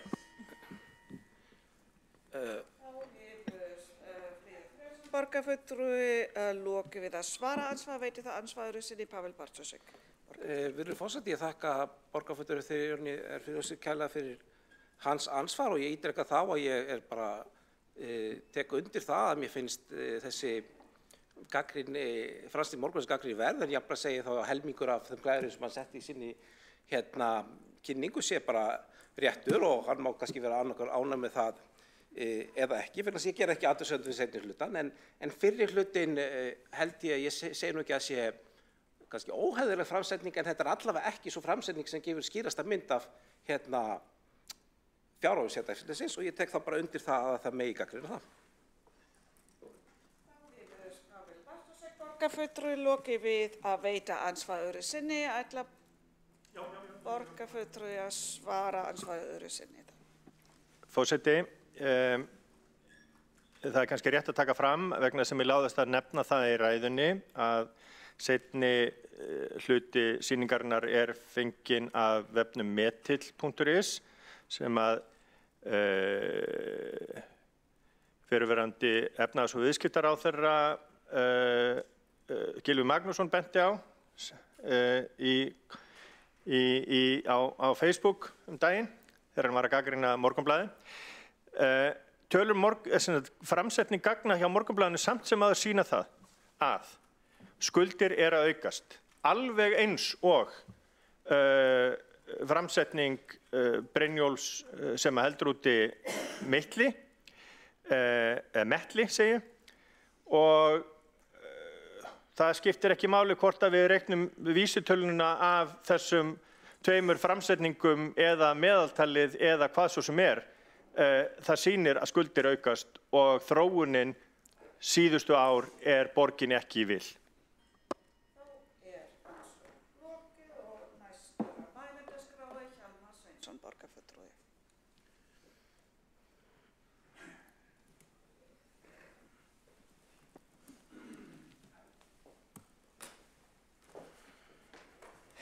Já, forseti, ágæta borgarstjórn, ég kem hér upp og tek áhættuna að endurtaka sumt af því sem þeir eru búið að segja. Og þetta auðvitað umræður ársreikning og það allt saman svolítið svipað ár eftir ár og minnstrið nokkurn veginn þannig að minni hlutin heldur því fram að hér sé allt í köku og borgin nánast gjaldþrota. Og meira sé að var það sagt til áðan að hvert mannsbarn geti séð það. En meirihlutin segir alltaf líka það sama, að hér sé miðað við allt og allt bara nokkuð gott og í nokkuð góðu lagi, og þá spyr maður auðvitað hvað rétt í þessu álitamáli. Og það hefur auðvitað komið fram hérna í þessum umræðum að fréttir af fjármálum sveitarfélaga hafa verið mjög áberandi og höfuðborgarsvæðinu hafa verið áberandi, ekki síst í margtilvitnuðu Morgunblaði. Það dregin upp dökk mynd þó að hún sé marglitt í línuriti, en svo mynd sem að það dregin upp og það hefur raunar því að komið fram hér í áhugaverðri samræðu tveggja borgarfulltrúa, skökk og bjöguð og ekki mjög áreiðanleg. Og það vill þannig til að Gylfi Magnússon, hagfræðingur við Háskóla Íslands, benti á það í síðustu viku að skuldir Reykjavíkur skera sig bara alls ekki neitt úr í samanburði við hin sveitarfélögin á höfuðborgarsvæðinu. Þvert á móti, þær eru í lægri kantinum, hvort heldur sem miðað við skuldir og íbúa eða nettóskuldir sem hlutfall af tekjum A-hluta. Og til að skoða það einmitt bendir Gylfi á, eins og borgarfulltrúinn Friðjón R. Friðjónsson bendi á hérna áðan, að það er vefritið Metil sem setur upp mjög fín línurit þróun á fjármálum sveitarfélagana á höfuðborgarsvæðinu síðastliðin 20 ár.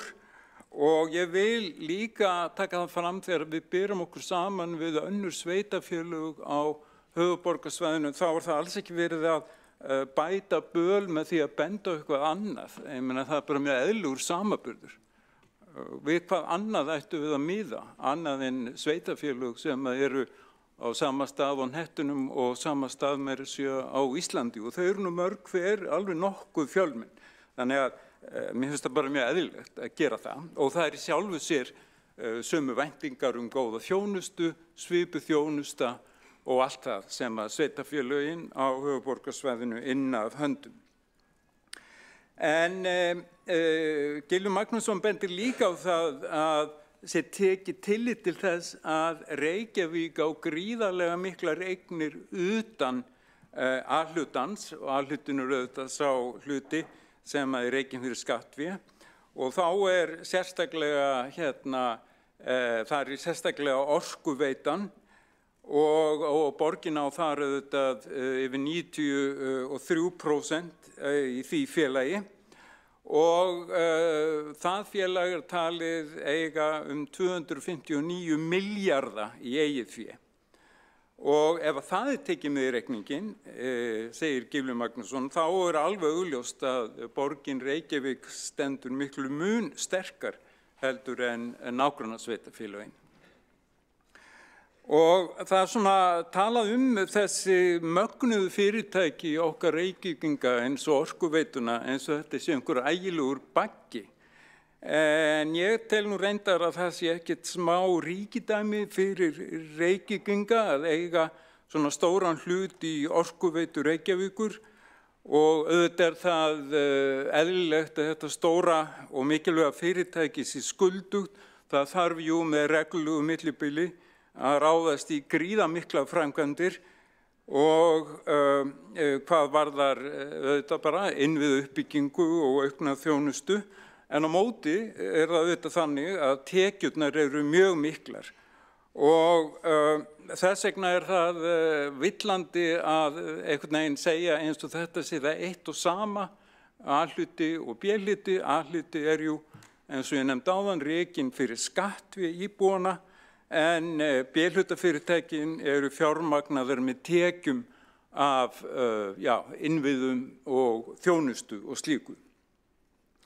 Og það eru mjög stöðugar og öruggar tekjur.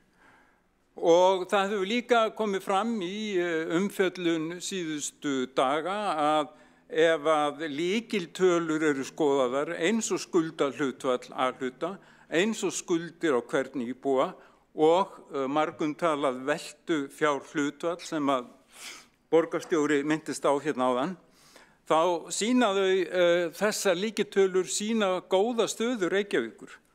Og bara svona sem dæmi sem að enginn hefur nefnt hér ennþá, sem að einhvern veginn hvert mannsbarn skilur, að því það minnst á mannsbörn hérna áðan, að skuldir á hvern íbúa í Reykjavík eru 1,4 milljónir, það eru þetta alveg svolítið mikið, en þær eru nánast 2 milljónir á hvern íbúa í Garðabæ, Hafnarfirði og Seltjarnarnes. Og eru þá þessi sveitarfélög að veita sínum íbúum miklu betri þjónustu. Það er varla hægt að halda þið fram því að það hefur svo oft komið fram í umræðunni síðustu daga, síðustu vikur, síðustu mánuði og síðustu ár að langhæst hlutfall skatttekna í félagslega þjónustu í Reykjavík. Til að mynda borgar hver Reykvíkingur miklu mun meira í þjónustu fyrir aldraða heldur en íbúar í þessum ágætu sveitarfélögum í kringum okkur. Þannig að, ég ætla ekki að segja mikið meira nema að mér sýnist á öllu að þessum ársreikningi og fleirum að Reykjavík, eða við Reykvíkingar höfum alla ástæðu til að vera bara tiltölulega stolt af þessum áherslum á þessa félagslegu þjónustu og líka af góðum rekstri og miðað við það sem að ég hef sagt hér og þó að vitna í lærða hagfræðinga, þá verður varla hið sama sagt nágrannasveitarfélögin okkar því miður og þá ég kannski sérstaklega að tala hina félagslegu þjónustu. Borgarfulltrúi lokið máli sínu, hafa 2 borgarfulltrúar óskað eftir veita ansvar fyrst eða Ragnhildur Alda María Vilhjálmsdóttir. Já, ágæti forseti, ég bara verða að spyrja vegna þess að borgarfulltrúinn Hjálmar Sveinsson var að vitna hérna í samflokksmann sinn sem að lýsti því að hér væri nú allt bara með henni besta móti í raun og veru. En fyrst að svo sé, þá velti ég fyrir mér hvers vegna það þá verið að taka lán til þess að sinna viðhaldi á skólahúsnæðinu og hvers vegna erum við þá komin á þann stað að það hefur ekki, afgangurinn á rekstrinum hefur ekki dugað til þess að sinna þessu nauðsynlega viðhaldi og svo framvegis og af hverju þá þarf alltaf þessa lántöku. Svo það hitt var að því að borgarfulltrúinn nefndi veltufjárhlutfallið en það undir 1 og það nú almennt talin vísbending þess að það séu erfiðleikar við að inna hendi hvað nauðsynlega greiðslur næstu 12 mánuði. Þannig ég vildi nú forvinnast út í þetta. Takk. Ragnhildur Alda María Vilhjálmsdóttir lokið við að veita ansvar, svara þá ansvar Hjálmar Sveinsson. Já, vil ekki borgarfulltrúinn skýra út orð sín hvað á borgarfulltrúinn við þegar hún fer að tala samflokksmann minn. Ég talaði hagfræðing við Háskóla Íslands. Hvað á hún við?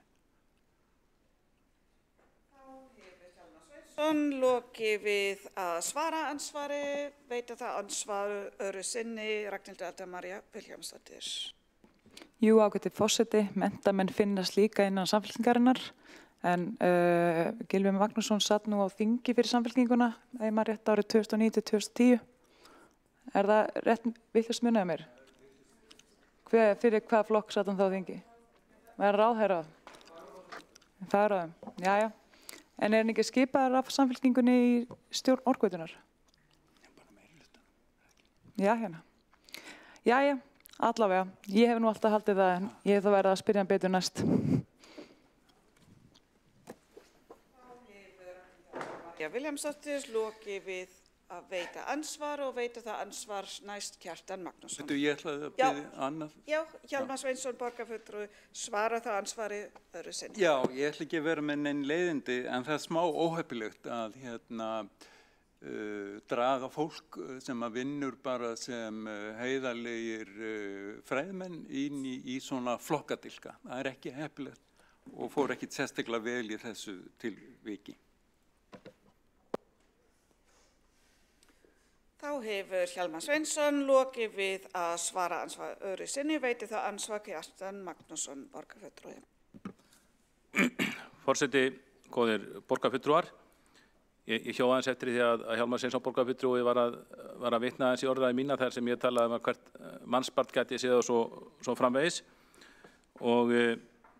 En hann fannst mér þá gryfju eins og margir í meirihlutanum gera að einblína alltaf á A-hlutann. Auðvitað verðum við að skoða A-hlutann og bera hann saman við hina A-hlutana, en það verður líka að skoða B-hlutann og skoða samstæðureksturinn og bera það saman við hina.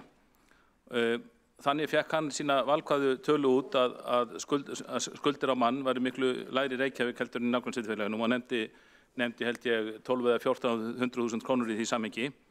En þegar við lítum á samstæðuna, þá sjáum við að borgin hefur skuldsett hvern íbúa sinn, Reykvíking, 3,6 milljónir króna. Hverja 4 manna fjölskyldum 14,4 milljónir króna. Og það verður að horfa á skuldir samstæðuna líka, sérstaklega vegna þess að þeim hefur verið hlaðið upp með mjög óábyrgum hætti.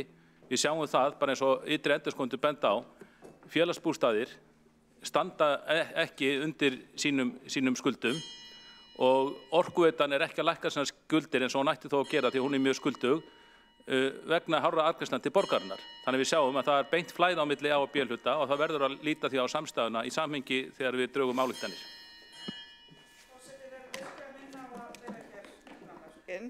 En Kjartan Magnússon, borgarfulltrúi, hefur þá lokið við að veita ansvar, svara það ansvari Hjálmar Sveinsson. Já, ég kom reyndar aðeins inn á þetta í minni tölu að þarna ólíku saman í efna að því leyti að B-hlutafyrirtækin afla mjög mikill að tekna.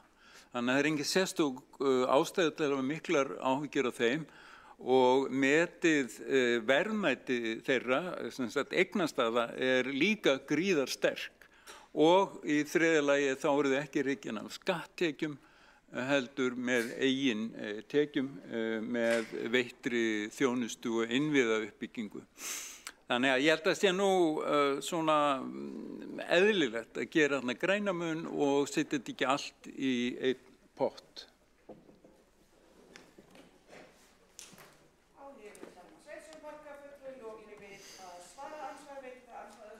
Kjartan Magnússon.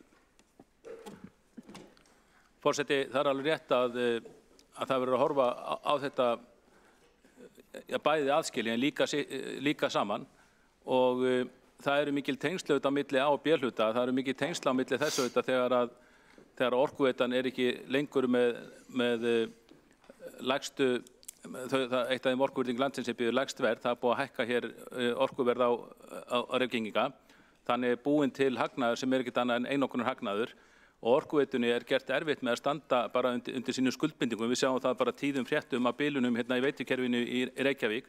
Henni gert erfitt að standa undir viðhaldi. Það eru gerða mikla kröfur á Orkuveituna að borgi borgarsjóð til þess að halda uppi borgarsjóði sem mjög illa rekin. Það verður á þetta samhengi. Alveg rétt að fyrirtækin, þau eiga miklar eignir og ef þau voru gerð upp á morgun þá myndu þau geta borgað skuldir sínar en við vitum það að það stendur ekki til að selja félagslegar íbúðir, félagsbústaða eða eignir Orkuveitunar. Við vitum að það stendur ekki til. Þess vegna mjög mikilvægt að þessi rekstur sé heilbrigður og það sé ekki hlaðið skuldum eins og hér hefur verið gert síðustu ár hjá þessum fyrirtækjum. Þá hefur Kjartan Magnússon borgarfulltrúi lokið við að veita ansvar öðru sinni, svara það ansvar öðru sinni Hjálmar Sveinsson. Já, það lengi hægt og alveg sjálfsagt. Það eru til rök og með ýmsum sjónarmiðum. Ég ætla ekki að gera lítið úr því. En það bara svolítið þannig, eins og ég gat í upphafi míns máls, að það svona smá tilheng hjá minnihlutanum hverju sinni að sjá glasið sem hálftómt og hjá meirihlutanum að sjá það sem hálffullt. Og og það líka ósköp eðlilegt og það hefur bara komið fram hér í þessari umræðu að það að færa mjög góð rök fyrir því líka lærðra manna, hagfræðinga, að skuldastaða Reykjavíkur og eignastæði Reykjavíkur og skulda hlutfall og líka skuldir hvers íbúi Reykjavík standa bara býsna vel ef við berum okkur saman við sveitarfélög sem eðlilegt að bera sig saman með. Þá andsvörum lokið og gengið stutt fundarlega.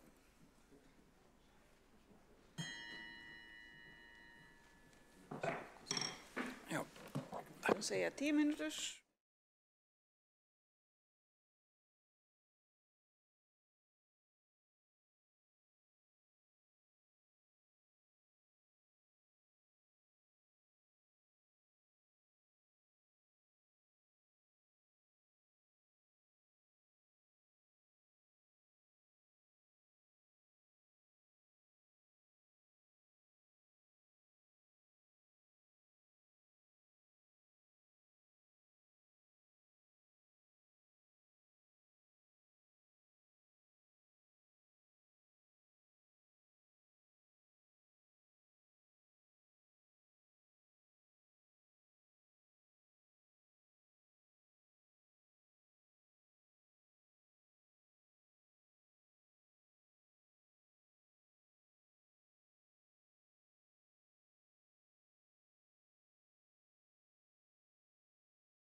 Þá höldum við áfram fundi borgarstjórnar og næstur á mælendaskrá Helgi Ás Gretarsson, borgarfulltrúi. Helgi Ás, gjörðu svo vel.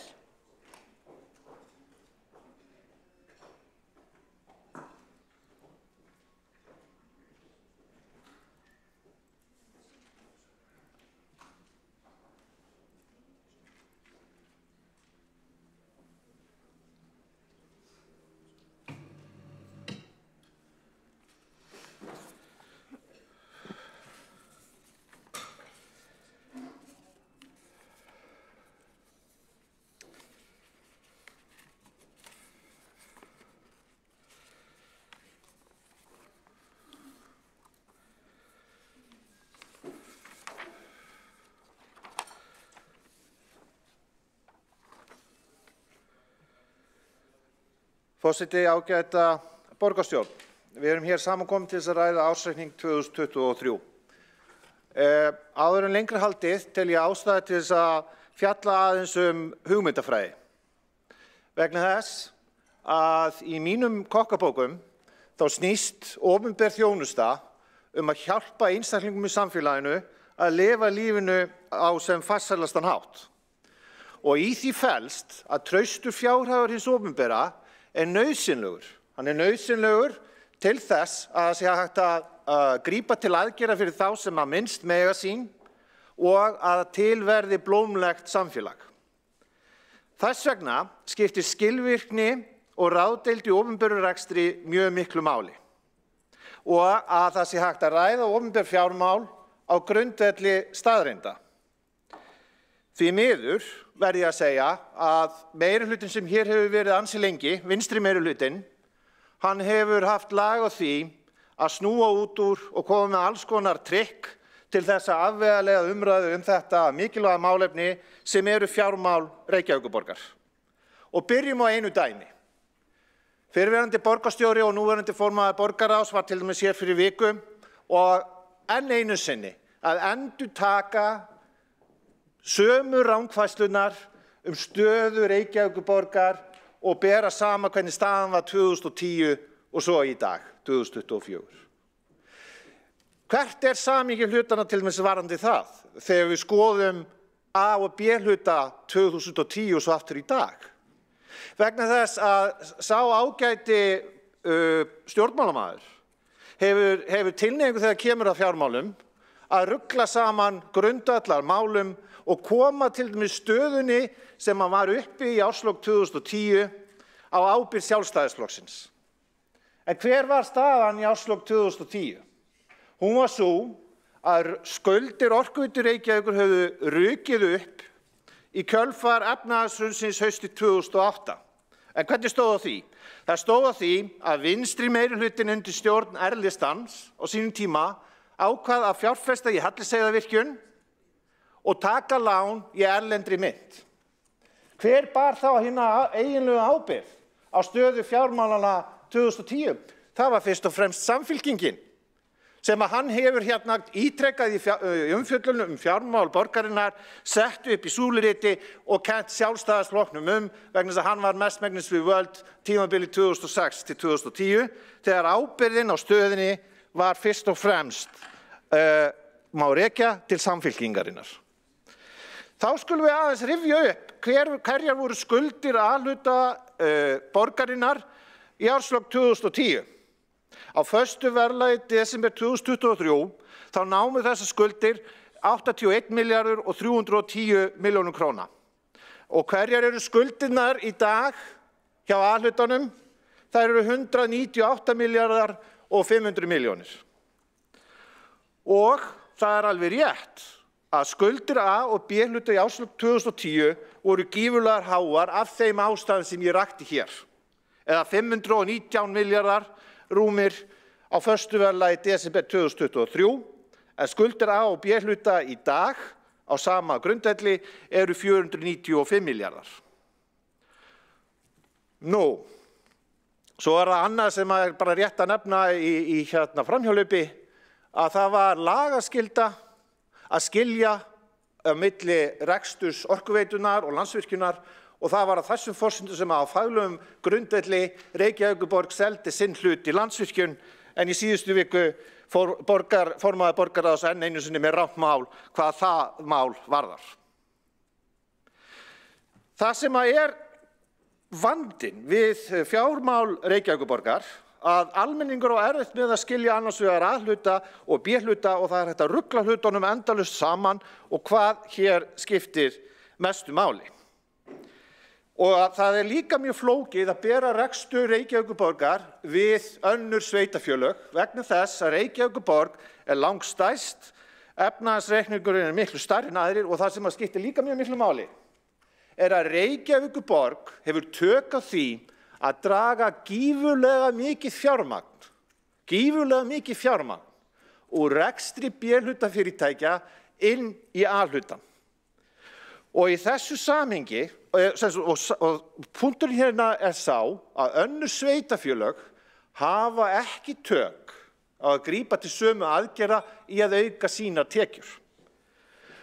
Á tímabilinu 2020 til 2023 þá tók Reykjavíkurborg 20 milljarða á föstu verðlagi í desember 2023, 20 milljarða, 433 milljarða úr B-hlutafyrirtækjum sínum, 20 milljarða á 4 árum, 20 milljarða.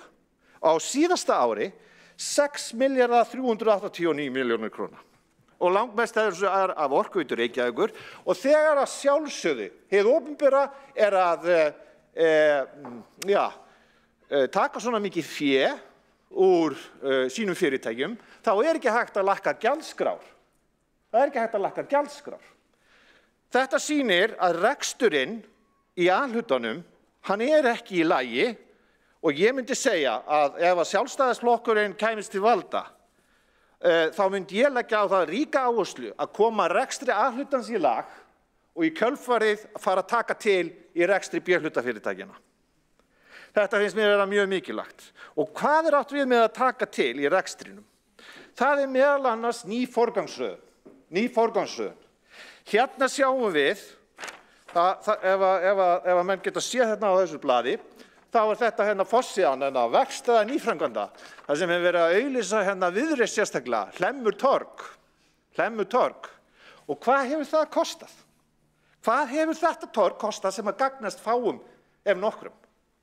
Þetta torg, bara þetta torg, á síðasta ári kostaði nærri 600 milljónir króna, 585 milljónir samkvæmt uppgjörinu. 585 milljónir. Og ef horft yfir á föstu verðlagi á miðju ári hvers árs frá 2017, þá hefur þessi framkvæmd hérna síðan 2017 á föstu verðlagi á miðju ári hvers árs verið 900 milljónir króna. 900 milljónir króna. Og það að halda áfram. Það að halda áfram svona torgagerð í miðborg Reykjavíkur á meðan að skiptistöð strætó eins og í Mjódd sem að Reykjavíkurborg á látin grotna niður. Þetta eru áherslunar. Það ekki farið í að sinna grunnþjónustu, heldur verið að eyða peningunum endalaus í gæluverkefni og í að búa til ný störf í miðlægri stjórnsýslu sem að þjóna síðan engum tilgangi. Engum.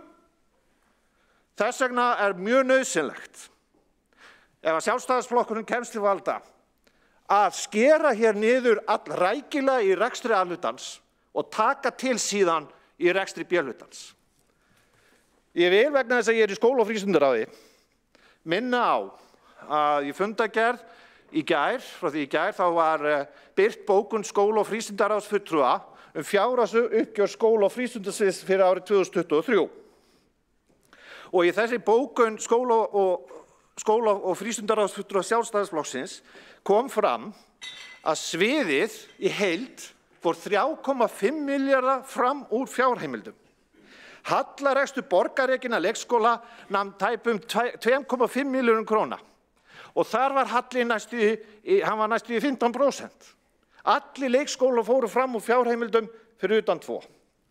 Og þessi vandi vanfjármögnunar hefur legið fyrir samkvæmt ábendingum fjármála- og áhættustýringarsviðs borgarinnar langt áraskeið.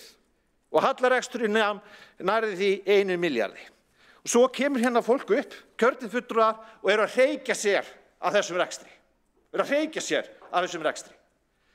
Ég held að amma mín sem kendi mér að fara vel með fé hefði heldur betur ítt og potað í stjórnmálamennina sem hér eru. Heildarmyndin frekar einföld.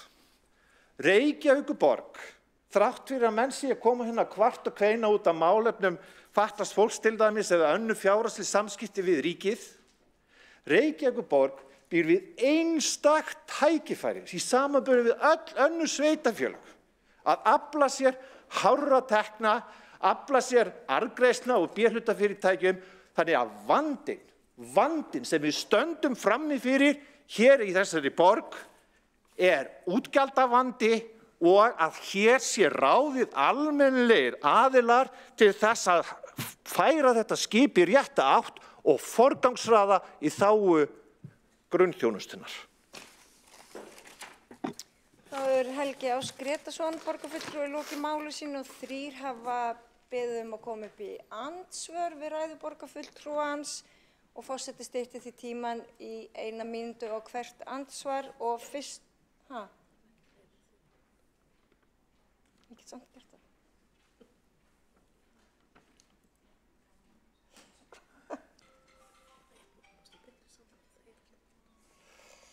Já, alveg rétt. Heyrðu, allt í lagi. Nei, ég tek þetta allt tilbaka og ég allt ofan í mig. En fyrst til þess að veita ansvar Heiða Björg Hilmisdóttir, borgarfulltrúi. Já, forseti, ágætu borgarfulltrúar. Borgarfulltrúin Helgi Ás Grétarsson hóf ræðu sína að það þurfi að tala fjármál af ábyrgð, en síðan var hans ræða endalaus steypa, ásakanir á fjarstadda borgarfulltrúa, upptalning á háum tölum sem hafa hækkað án þess að taka tillit til verðbólgu eða neinna breytinga á þeim tíma, og mér finnst hreinlega ekki boðlegt og vill spyrja borgarfulltrúan, finnst honum boðlegt að koma fram með þessum hætti?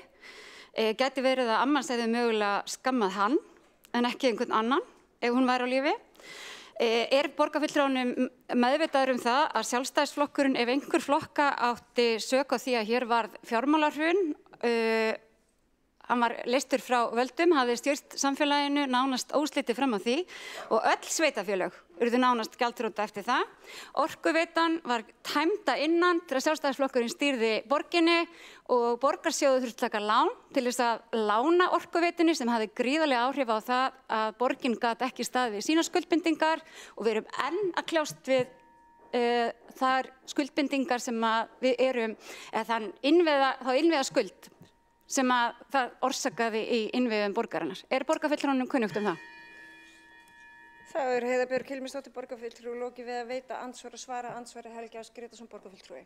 Forseti, ágæta borgarstjórn, ég minni á að Samfylkingin hefur verið hér í meirihluta síðan 2010 og staðan var sú að vinstri menn undir stjórn R-listans tóku ákvörðun að fjárfesta í Hellisheiðarvirkjun og fjármagna þá virkjun með erlendum lánum. Það alveg sama hvaða ríkisstjórn hefur verið við völd haustið 2008 að það hefði alltaf verið mjög erfitt vegna þess að það var alþjóðleg fjárhagskrísa, ekki bara hér á Íslandi.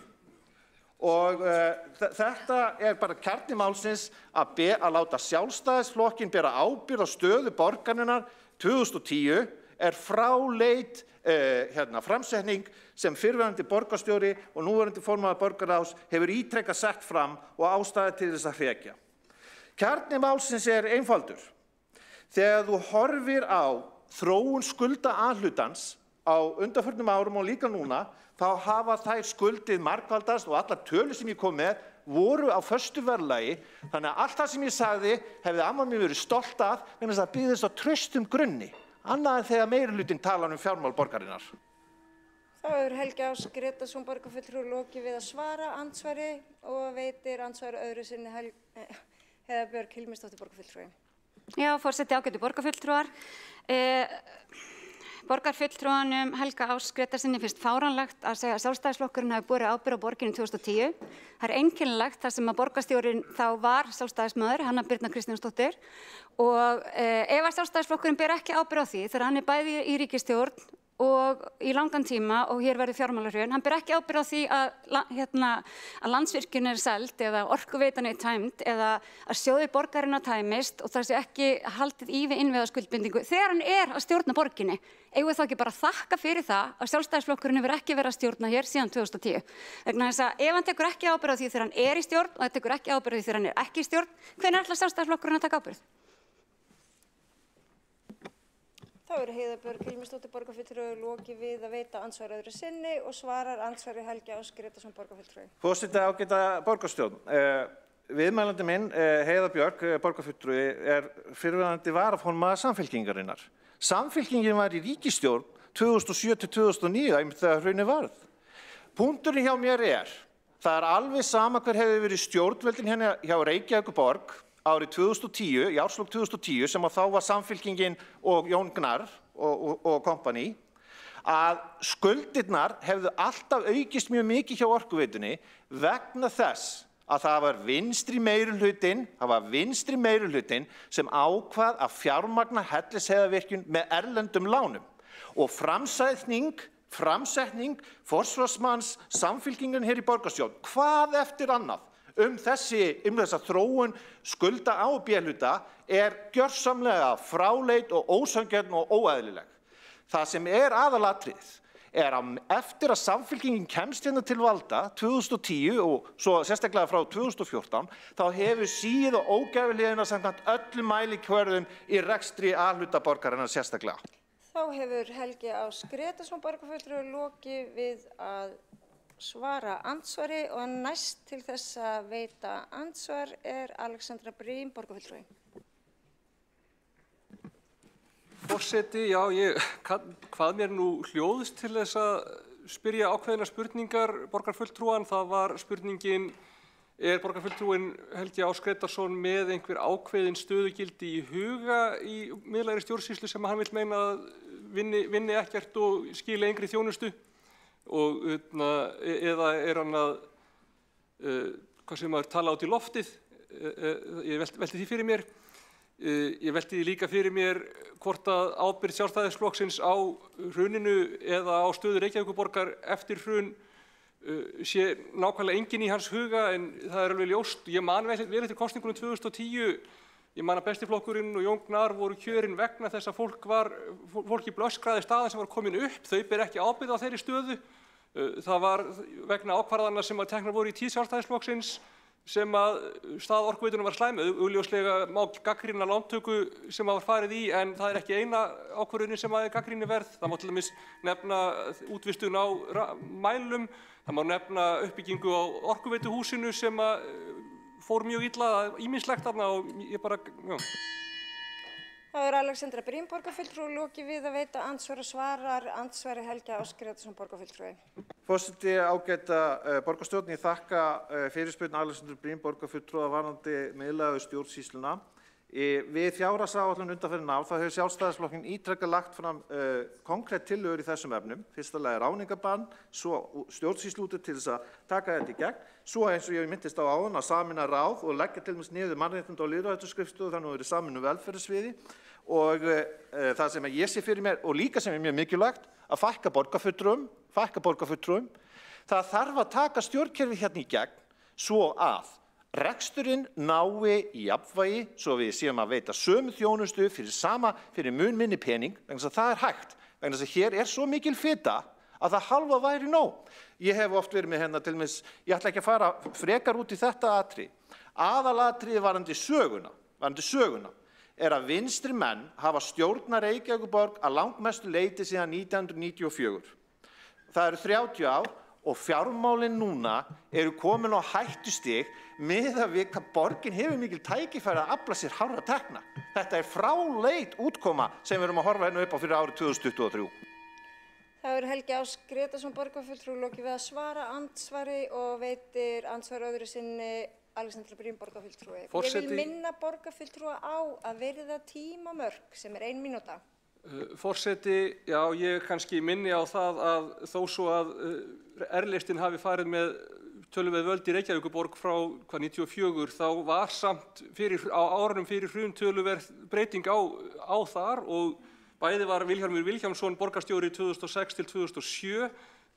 Mér skilst að það verið í hans tíð sem að hlutur Reykjavíkurborgar í Landsvirkjun var seldur á verði sem ég held að við myndum kalla undirverði og hefur ekki skilað sér með hætti sem það ætti að gera og staðan verður örugglega mun betri í dag ef við hefum haldið þeim eignarhlut. Það má líka benda á það að Hanna Birna Kristjánsdóttir var borgarstjóri 2008 til 2010 og þó að hún beri augljóslega ekki eitthvað aðalábyrgð á hruninu þá voru teknar ákvarðanir í hennar tíð sem að ég held að hafi alveg borið hluta ábyrgð á stöðunni sem Reykjavíkurborg var komin í. En það sem ég geri aðalega athugasemd við tilraunir borgarfulltrúans til þess að einhvern veginn hvítþvo Sjálfstæðisflokkinn sem augljóslega fór með landsstjórn liggur við óskorið frá lýðveldisstofnun. Þá hefur Alexandra Briem borgarfulltrúi lokið við að veita andsvar öðru sinni og svarar andsvari Helgi Ás Grétarsson borgarfulltrúi. Forseti, ágæta borgarstjórn, bara til þess að bæta við listanum miðlæga stjórnsýslu, þá höfum við líka lagt til að upplýsingafulltrúum verði fækkað og það varðandi sérstaklega hagræðingu þá skrifstofu borgarstjóra og borgarritara. Afturvarðandi Landsvirkjunarmálið. Það var lagaskylda fyrir Orkuveitu Reykjavíkur að losa sig við hlutinn í Landsvirkjun, eða Reykjavíkurborg og Akureyrarkaupstað. Það var ákveðin aðferðafræði sem var valin og hún var alveg rétt á þeim tíma sem hún var framkvæmd og koma síðan með svona eftiráskýringar og svona blammeringar löngu eftir á alveg ótrúlega ódýr pólitík og stenst enga skoðun. Kjarni málsins einfaldur. Það sem ef við erum að horfa til framtíðar þá þarf að taka til í rekstri Reykjavíkurborgar og ég vil byrja á A-hlutanum vegna þess að það margt, eins og hefur komið líka fram í máli suma meirihluta það margt gott í rekstri B-hlutans og það þarf hins vegar að taka til hér í A-hlutanum. Þá hefur Helgi Ás Grétarsson borgarfulltrúi lokið við að svara andsvari öðru sinni og næst til þess að veita andsvari Hjálmar Sveinsson borgarfulltrúi. Já, ég ætlaði bara aðeins að minnast á það að það rétt sem kom fram hjá borgarfulltrúi Alexandru Briem, það var 2006 þegar að Vilhjálmur Þór Vilhjálmsson var borgarstjóri og hlutur Reykjavíkurborgar í Landsvirkjun var seldur á 27 milljarða, sama við gert á Akureyri, þrátt fyrir mótmæli bæði í bæjarstjórn Akureyrar og í borgarstjórn Reykjavíkur. Og þá var einfallega því haldið fram sem að síðan kom á daginn að þetta var gjafverð. Það kom fram hérna 2022 að verðmæti þessar hlutar var komið yfir 100 milljarðar einhverjum 12 árum síðar. Í sambandi við Hlemmtorg að þá heyrist með borgarfulltrúin segja að það væri tóknaðist eða það hentaði fáum eða dygði fáum. Alrangt ef að borgarfulltrúin hefði eitthvað fylgst með þá ætti hann að vita þess að talningum bara 30.000 manns Hlemmtorg á degi hverjum. Og ef ekki ástæða til þess að gera þar fallegt, mannvænt og vistvænt torg, þá veit ég ekki hvenar og hvar. Þá hefur Hjálmar Sveinsson borgarfulltrúi lokið við að veita andsvar og svarar andsvari Helgi Ás Grétarsson borgarfulltrúi. Forseti, ágæta borgarstjórn, það alltaf hægt að vera gott að vera vittur eftir á. Aðalatriði varðandi söluna á Landsvirkjun, það var byggt á ákveðna aðferðafræði, það voru alls konar pælingar, það var tekin hérna lýðræðislega atkvæðagreiðsla og ég veit ekki betur en nánast allir flokkar hafi síðan eiginlega meira og minna samþykkt það. Varðandi torgin í miðborg Reykjavíkur, þegar þessi verkefni eru tekin saman, þá kostnaður skattgreiðenda af því ótrúlega hár og það eru engar tekjur sem að því fylgja. Engar. Þessar fjárfestingar eru út í hött fyrir sveitafélag sem að berjast í bökkum fjárhagslega. Þetta ekkert annað en óráðsía. Þessa forgangsröðun þarf að breyta vegna þess að við erum að vinna fyrir fólk og fyrirtæki hér í borginni og það ekki hægt að endalaust búa til ný torg í miðborg Reykjavíkur bara út af því að þetta sé einhver fegrunaraðgerð. Ég tel að þetta þar erum við borgarfulltrúinn Hjálmar Sveinsson algjörlega á öndverðum meiði hvað að leggja áherslu.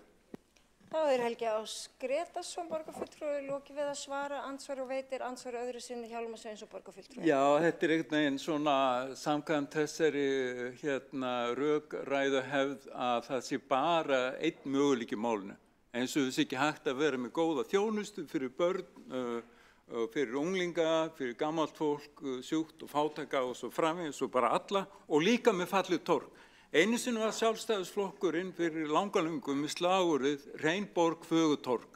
Það greinilegt að nýjir borgarfulltrúar aðhyllast ekki sömu hugmyndafræði og þegar borgarfulltrúin hefur talað það að það mun allt breytast þegar Sjálfstæðisflokkurinn kemst til valda í borginni. Ég efa það ekki, en ég held bara þessi mjög langt í það og maður getur líka mælt það af þessari orðræðu borgarfulltrúans, háaða sömu orðræðu, að það ekki mikið gagn í því og ekki mikil innistæða sem að fólk held ég muni hrífast af, segja alveg eins og sko. Þá hefur Hjálmar Sveinsson borgarfulltrúi lokið við að veita andsvar öðru sinni og svarar andsvari Helgi Ás Grétarsson borgarfulltrúi.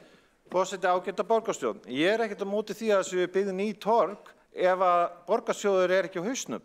Að sjálfsögðu ég til í að fjárfesta í slíkum fegrunaraðgerðum, en sko maður fer ekki sko að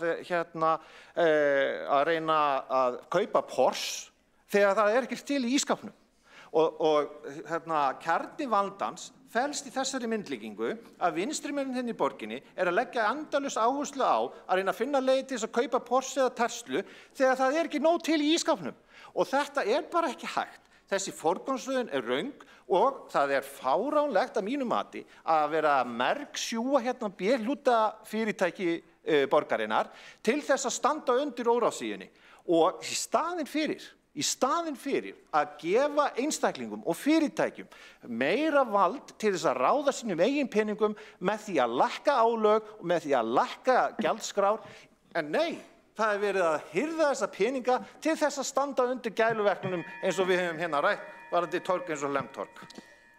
Þá Helgi Ás Grétarsson borgarfulltrúi lokið við að svara andsvari og andsvarinu lokið. Næst til þess að taka til máls Sabínu Leskov borgarfulltrúi.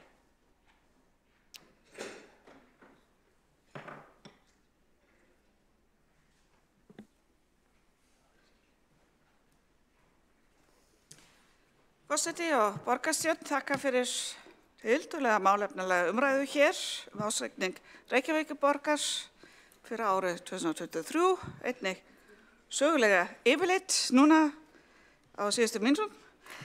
En umræðan ásreikningin á vissan hátt frekar einfalt. Við staðfestum hér í dag fyrst og fremst að hann sé réttur. En að sjálfsögðu erum við líka að færa hér rök fyrir þeim útgjöldum sem það koma fram og þeim ytri aðstæðum sem kunna hafa áhrif á reksturinn. Ytra efnahagsumhverfi Reykjavíkurborgar var áfram krefjandi og það hefur verið rætt hér nóg og ég skal gera mitt besta að stytta mína ræðu hvað þetta varðar. Verðbólga, mikla launahækkanir, háir stýrivextir, allt þetta hafa þrýst á rekstrarútgjöld og fjármagnskostnað borgarinnar. Á skóla- og frístundasviðinu sjáum við það til dæmis sérstaklega sláandi í hlutum eins og kostnað fyrir hráefni í mötuneytum í grunnskólum, bara til að nefna eitt dæmi sem fór 368 milljónum yfir áætlun eða 38%. Þetta svona umfang sem við þurfum að gera hér grein fyrir en líka skýra hvað orsökin liggja. En af allri tekjuaukningu, og hér hefur verið rætt töluvert tekjur borgarinnar, vegur þyngst aukning í staðgreiðslu útsvars sem var hátt í 6 milljarða yfir áætlun og 15 milljarðum hærri en árið 2022.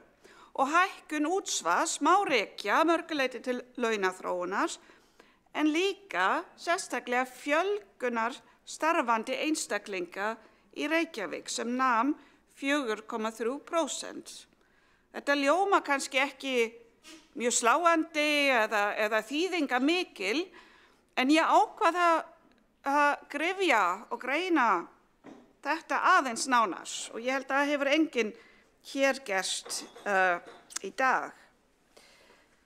Sem sagt, setjum þessa tölu aðeins í samhengi. Starfandi fjölgaði í Reykjavík samtals 3.196 á þessu ári.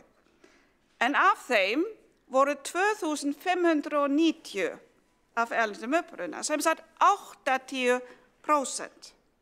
Það þýðir og þetta ætla ég að nota það sem eftir á þessu ári við hver einasti krónu sem við eyðum til dæmis í barnafældum uppruna. Tekjuaukningin okkar byggir að stórum, ef ekki stærstum hluta, hvað þetta varðar, á starfandi af erlendum uppruna. Og þetta sagan sem þarf að segja út á við. Og í pólitísku umhverfi sem við erum núna með vaxandi útlendingaandúð, með vaxandi ára sérstaklega á flóttafólk og útgjöld í þessu málaflokki, þá þetta saga sem við þurfum að segja. Og sérstaklega skólavelferðarþjónusta hefur þurft að grípa til ýmissa aðgerða vegna móttöku flóttafólks. En ég ætla líka að nefna hér að þetta bara ágætis fjárfesting. Ef við skoðum til dæmis fólk frá Venezuela sem hefur sest hér að, þá eru 86% þeirra komin á vinnumarkaðinn innan skamms. Þetta sem sagt töluvert hærra hlutfall en hjá þeim sem búa hér fyrir. Skúli Helgason borgarfulltrúi nefndi hér gistináttagjald. Stærsti hluti þeirra erlenda ríkisborgara sem flytja til landsins starfa í ferðaþjónustunni. En fjármögnun á þjónustu við þá, til dæmis húsnæðisuppbyggingu eða þjónustu við barnafældum uppruna, túlkaþjónustu og svo framvegis, liggur hjá sveitarfélögum. Þetta umræða sem við þurfum að hafa kjark til að taka, ekki umræðinu þjónustu við flóttafólk. Það nefnilega núna í töluvert, að minnsta kosti betri horfi en áður var, en það greitt eftir þjónustusamning samræmda móttöku, en Vinnumálastofnun reyndar, og það skiptir máli fyrir þennan ásæking, tók við verkefni á síðasta ári og það ennþá gert ráð fyrir loka greiðslu sem hafa ekki komið ennþá. Hluti af þeirri 565 milljóna króna halla í launaliðum grunnskólahlutum skýrast af auknum kostnaði í tengslu við móttöku barna á flótta. En áfram þarf að semja fasta greiðslur vegna þessara barna sem ekki komin inn í samninga samræmdu móttöku. Sem sagt við gerum samninga samræmda móttöku flóttafólks en fáum ekki greiðslur þar fyrir móttöku þessara barna sem þó þurfa mesta stuðning og þjónustu. En borgin stendur sig samt vegna þess að þessi börn geta ekki beðið, máltaka þeirra ekki hægt að fresta og nú síðast á þessu ári reyndar höfum við stofnað fjölskyldumiðstöð fyrir börn frá Gaza. En stærsta áskorun sem sagt börn með fjölbreyttan tungumála og menningabakgrunn í skólanum, að tryggja læsi þeirra, félagslega inngildingu og möguleika þeirra til framhaldsnáms, það drögum við vagninn með sérfræðiteymi hjá Miðjumáls og læsi og önnur sveitarfélög leita nú í auknum mæli til okkar en það ekkert sambærilegt teymi starfandi á landinu. Forseti, vanfjármögnun ríkisins á verkefnum sem lögð eru á sveitarfélögin eins og aftur vitna ég Skúla Helgason borgarfulltrúi döggu skuggi á okkur. Og hér hefur verið mikið rætt málefni fatlaðs fólks en hérna annað verkefni sem hefur ekki fylgt full fjármögnun og það ég að sjálfsögðu að tala grunnskólan og jöfnunarsjóðinn. Fyrir Hæstarétti Íslands liggur nú mál sem lykilþáttur í þessum ársreikningi því þetta snerti þennan málaflokk þar sem vanfjármögnun verkefna sem fóru frá ríkinu sveitarfélaga og sérstaklega stöðu Reykjavíkurborgar alvarlegast fyrir utan málefni fatlaðs fólks. Það eru framlög vegna reksturs grunnskóla og sérstaklega vegna framlags vegna kennslunemenda með íslensku sem annað tungumál og máli sem borgin höfðaði á hendur ríkisins nemur 5,5 milljarða sem við höfum ekki fengið greitt. Og í desember 2023 þá féll dómur í héraðsdómi Reykjavíkur þar sem ríkið var dæmt til að greiða borginni 3,4 milljarða ásamt vöxtum. Og úrskurðurinn þar skýrt að mismuna borginni á þennan hátt var ekki lagastoð fyrir því. Hvað gerist svo? Í bréfi dagsett 9. janúar á þessu ári tilkynnti þáverandi ráðherra sveitarstjórnarmála að a. Ekki lengur stefnt að því að sveitarfélög sem ekki fullnýta útsvarið fái skert framlög úr jöfnunarsjóði sem útsvarslækkun nemur til að láta þetta ganga upp. En á sama tíma ætla hann ekki að beita sér lengur fyrir þinglegri meðferð á þessu frumvarpi vegna dómsins. Það bara stenst ekki skoðið. Og þessu máli var áfrýjað, þannig að þessi börn mega áfram bíða. Og okkur gerst upp að við erum að skaða önnur sveitarfélög með þessu framgangi okkar, svona eins og að sannfæra launþega sem greiðst vangold til launa að hann að stela frá sínum samstarfsmönnum. Forseti núna í febrúar var samþykkt að fara í þróunarverkefni á landsvísu samræmt verklag móttöku og þjónustu við börn með fjölbreyttan tungumála og menningarbakgrunn. Eigum við að orða þetta kannski mjög skýrt. Borgin dregur vagninn, tilbúin að deila þeirri þekkingu sem við höfum komið okkur upp í þessu málaflokki en fær 0 krónur framlag. Borgin sem sagt að kenna og styðja við öll önnur sveitarfélög þar sem jöfnunarsjóður greiðir 170.000 krónur fyrir hvern barn af erlendum uppruna. Forseti, ég hvet alla hér í salnum að taka þetta samtal við þingmenn Reykjavíkur í þeirra flokkum, svo að þegar við hittumst næst hér til að ræða ársreikningin, þá verður staðan önnur sem starfsfólk fjármálaskrifstofu mun teikna upp fyrir okkur hér næst. En þeim færi ég í lok þakkir fyrir velunarstörf. Þá hefur Sabine Leskopf borgarfulltrúi lokið máli sínu og næst til þess að taka til máls Alexandra Briem borgarfulltrúi.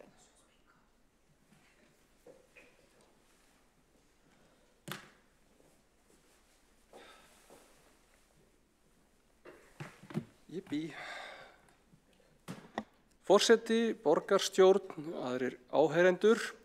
Það er nú kannski vonandi ekki að hafa þetta rosalega langt, það er frekar stutt síðan ég fór yfir árangurinn á þjónustu- og nýsköpunarsviði en ég vil fara samt svona aðeins yfir þennan ársreikning og auðvitað bara það er áhyggjur sem við höfum á árunum 24 og 25. Nú við, boing, já.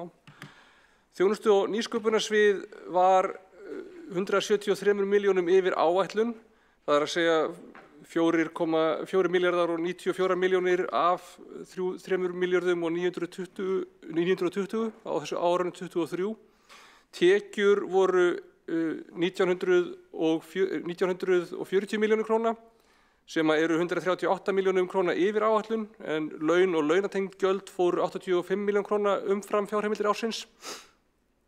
Annar rekstrakostnaður var samtals 4,5 milljarður cirka sem er 227 milljón króna umfram fjárheimildir og svo má þetta taka það fram að það er ekki gert ráð fyrir stafrænu ráði í fjárheimildum sviðsins þannig að laun og launatengd gjöld þar voru 15,5 milljón á tímabilinu en það er engin fjárheimild fyrir því.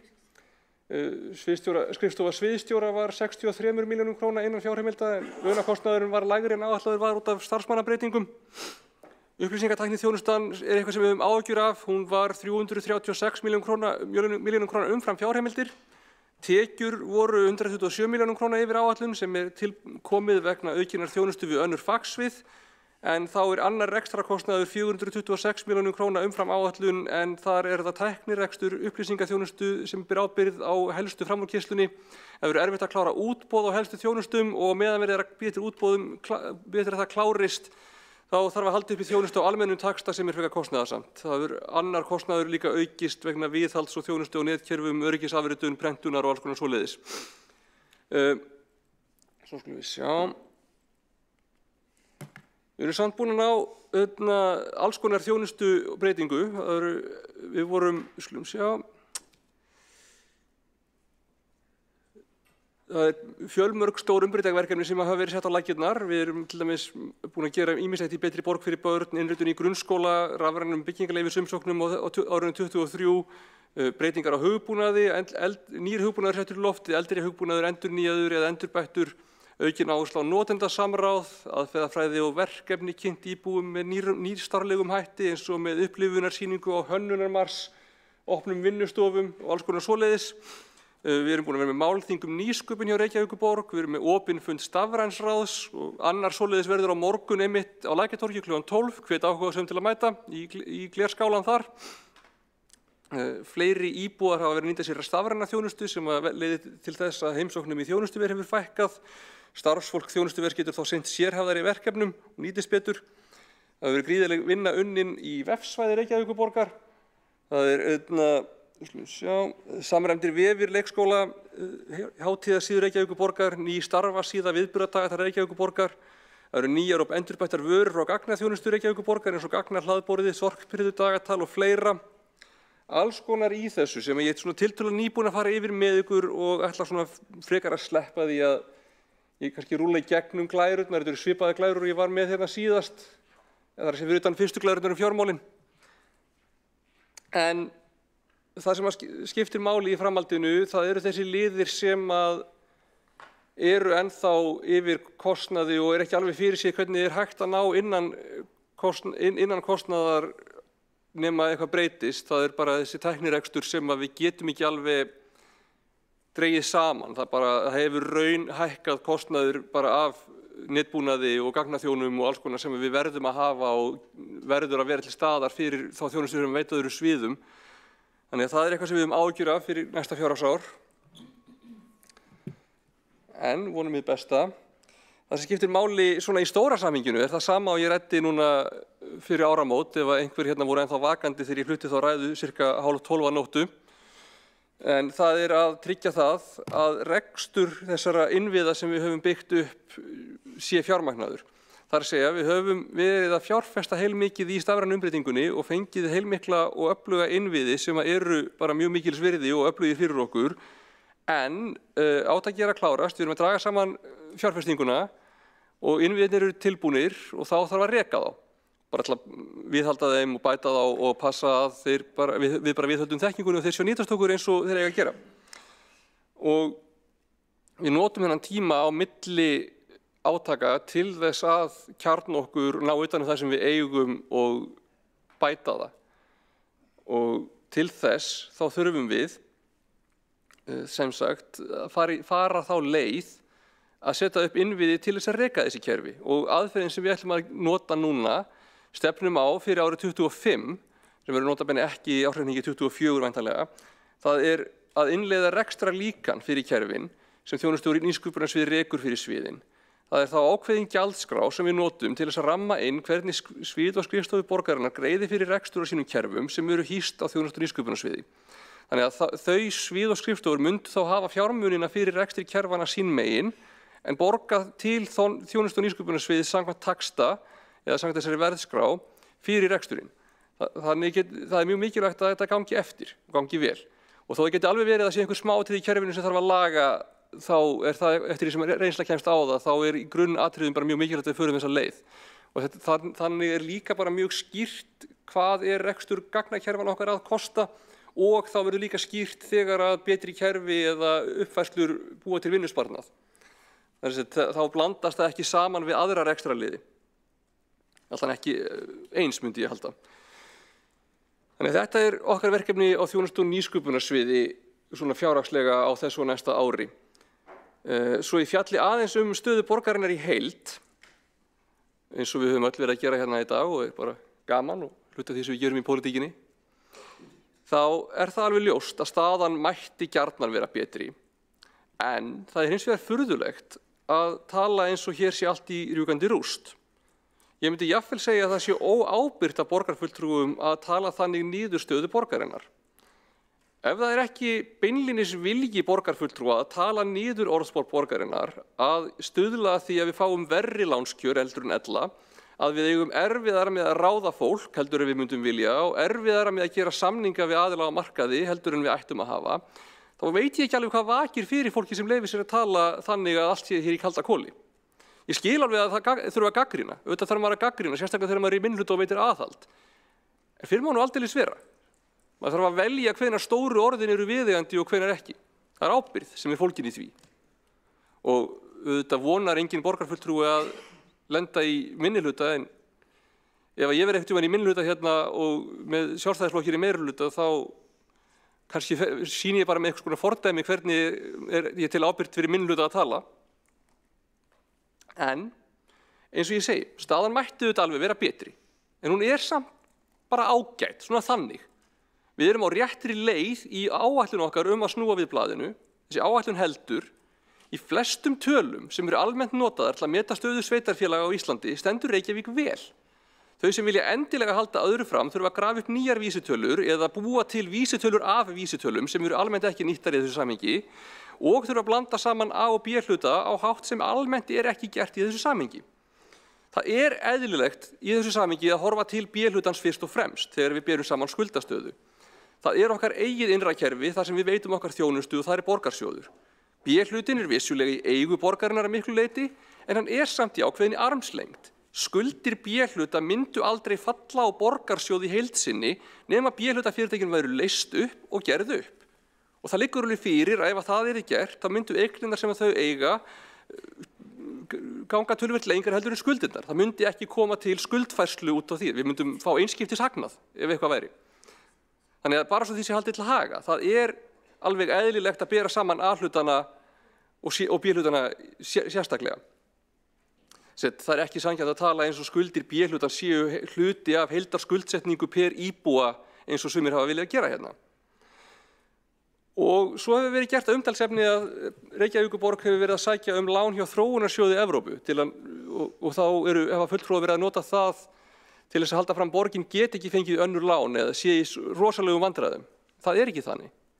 Það bara mjög eðlilegt þegar við upplifum að vaxtakjör sem okkur bjóðast séu verri en efni standi til, heldur en innihald borgarinnar myndi með réttu gefa, þá leitust við eftir því að fá lán annar staðar, frekar heldur en láta aðila innanlands stilla okkur upp í vegg.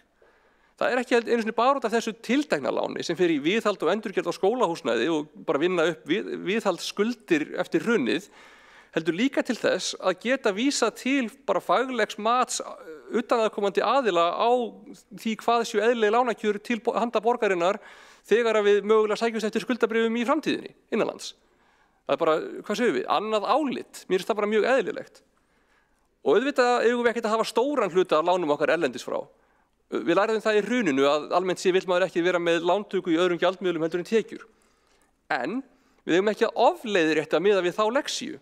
Það alveg í lagi fyrir mjög stóran rekstraraðila að einhver smá hluti lána sé erlendur svo lengi sem viðeigandi öryggisráðstafanir eru gerðar til að verjast hugsanlegum gengisbreytingum og það gert í þessu tilfelli. Og það auðvitað ekki gott að skulda almennt, en lántaka eðlileg leið til að fjármagna uppbyggingu. Og það skiptir máli að vissulega halda okkur réttu megin við hagvísana, þess vegna höfum við verið að halda okkur höndum svona í það heila. Það ýmisleg uppbygging sem við vorum með á prjónunum fyrir COVID sem bara búið að frestast eða minnka eða ýta langt inn í framtíðina. Þannig að við höfum dregið saman töluvert fjárfestingu og lengt í okkar áætlunum. Við veljum nokkur atriði sem þola ekki bið. Það eru til dæmis húsnæðismál skólana, átakið sem við vantar að gera upp viðhaldsskuldina eftir hrunið og til að bæta aðstöðu þar sem bara þarf umfram venjulegt árlegt viðhald. Og ég held við séum öll sammála að það væri verra að fresta því, jafnvel þó að það myndi búa til sparnað. Og ég held að það líka vert að skoða hvenær rétt að nota stóru orðin. Hvað myndu fulltrúar Sjálfstæðisflokksins segja að við værum með sama veltufjárhlutfall og Kópavogur ef skuldarhlutfall A-hluta væri eins og á Seltjarnarnesi? Auðvitað erum við ekkert best í öllum liðum og auðvitað hægt að velja samanburð sem hentar vel eða illa. En við stöndum bara ágætlega. Við skerum okkur ekkert sérstaklega úr hópnum nema það að við erum almennt séð í betur staðar en hlutanum. Það sem skiptir máli að almennt séð erum við að halda áætlun. Þó þetta ár mætti vera betra og betra. Það betra en 22 og ég treysti því að 24 verði enn betra þegar það gert upp. Þá Alexandra Brím borgarfulltrúi lokið máli sínu og næst tekur til máls Skúli Þór Helgason borgarfulltrúi. Já, nei, það eru andmælendur hér. Það eru 2 andmælendur. Andsvör ekki andmælendur. Fyrstu til þess að koma upp í andsvör við ræðu borgarfulltrúans Friðjón Kolbrún. Já. Kolbrún Áslaugar Baldursdóttir borgarfulltrúi. Gjörðu svo vel, Kolbrún. Forseti smá reykaður, þið verið bara að fyrirgefa með það.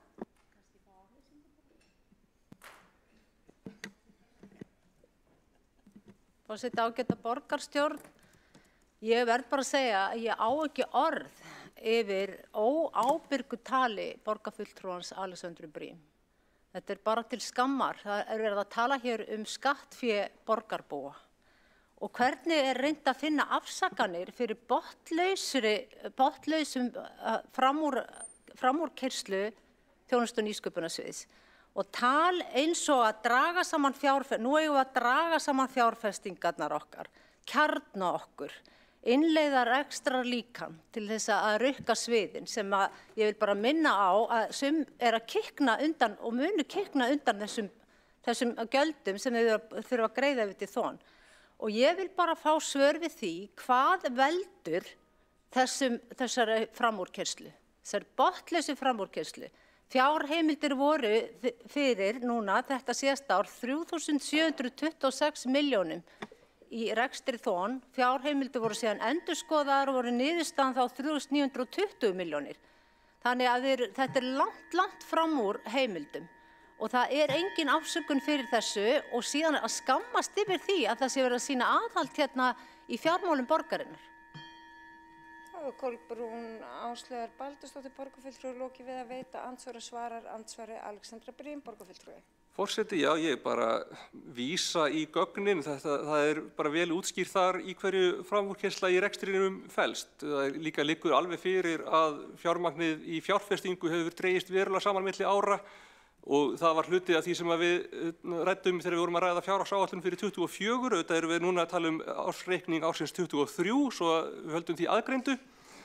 En eins og ég fór yfir, stærsti kostnaðarliðurinn var rekstrarkostnaður á tækniþjónustunni, það er tæknirekstur upplýsingatækniþjónustu og það er vegna þess að það hefur verið erfitt að klára útboð á helstu þjónustu. Ég fór yfir það í ræðunni minni, ég skil ekki alveg í hverju spurningin felst, það er helstu liðurinn.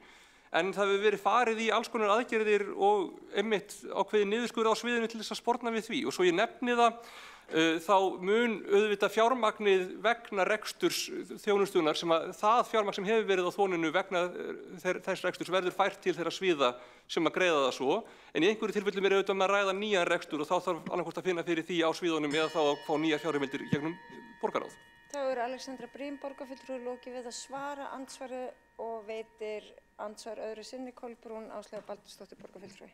Forseti, ágæta borgarstjórn, laun og launatengd gjöld fóru 85 milljónum umfram fjárheimildir. Og það vegna þess og það vegna þess og vegna þess. Hvers slags kjaftæði þetta? Ég vil bara fá að vita hvað verið að gera í þessu máli fyrir alvöru, hvað hið stafræna ráð að gera til að veita aðhald, nokkuð tíma spurninga, gagnrýna spurninga, nokkuð tíma spurt hvort að hægt að fara aðra leiðir, spurt hvort þessar lausnir séu mögulega til annar staðar, eða bara stimplað, já, stimplað endalaust. Þetta ætlar aldrei að taka neinn enda og við erum hér að tala peninga borgarbúa, en ekki bara einhver Jóakim frænda út í bæ. Þá hefur Kolbrún Áslaugar Baldursdóttir, borgarfulltrúi, lokið við að veita andsvar öðru sinni og svarar andsvari Alexandra Briem, borgarfulltrúi. Forseti, já, ég vil minna borgarfulltrúan Kolbrúnu Baldursdóttur á það að stafrænt ráð hefur ekki fjárveitingavald. Fjárveitingarheimildin þegar það þarf að biðja fjármagn fyrir fjárfestingu eða fyrir ákveðnum verkefnum umfram það sem í áætlun, þá fer það gegnum borgarráð, ekki stafrænt ráð.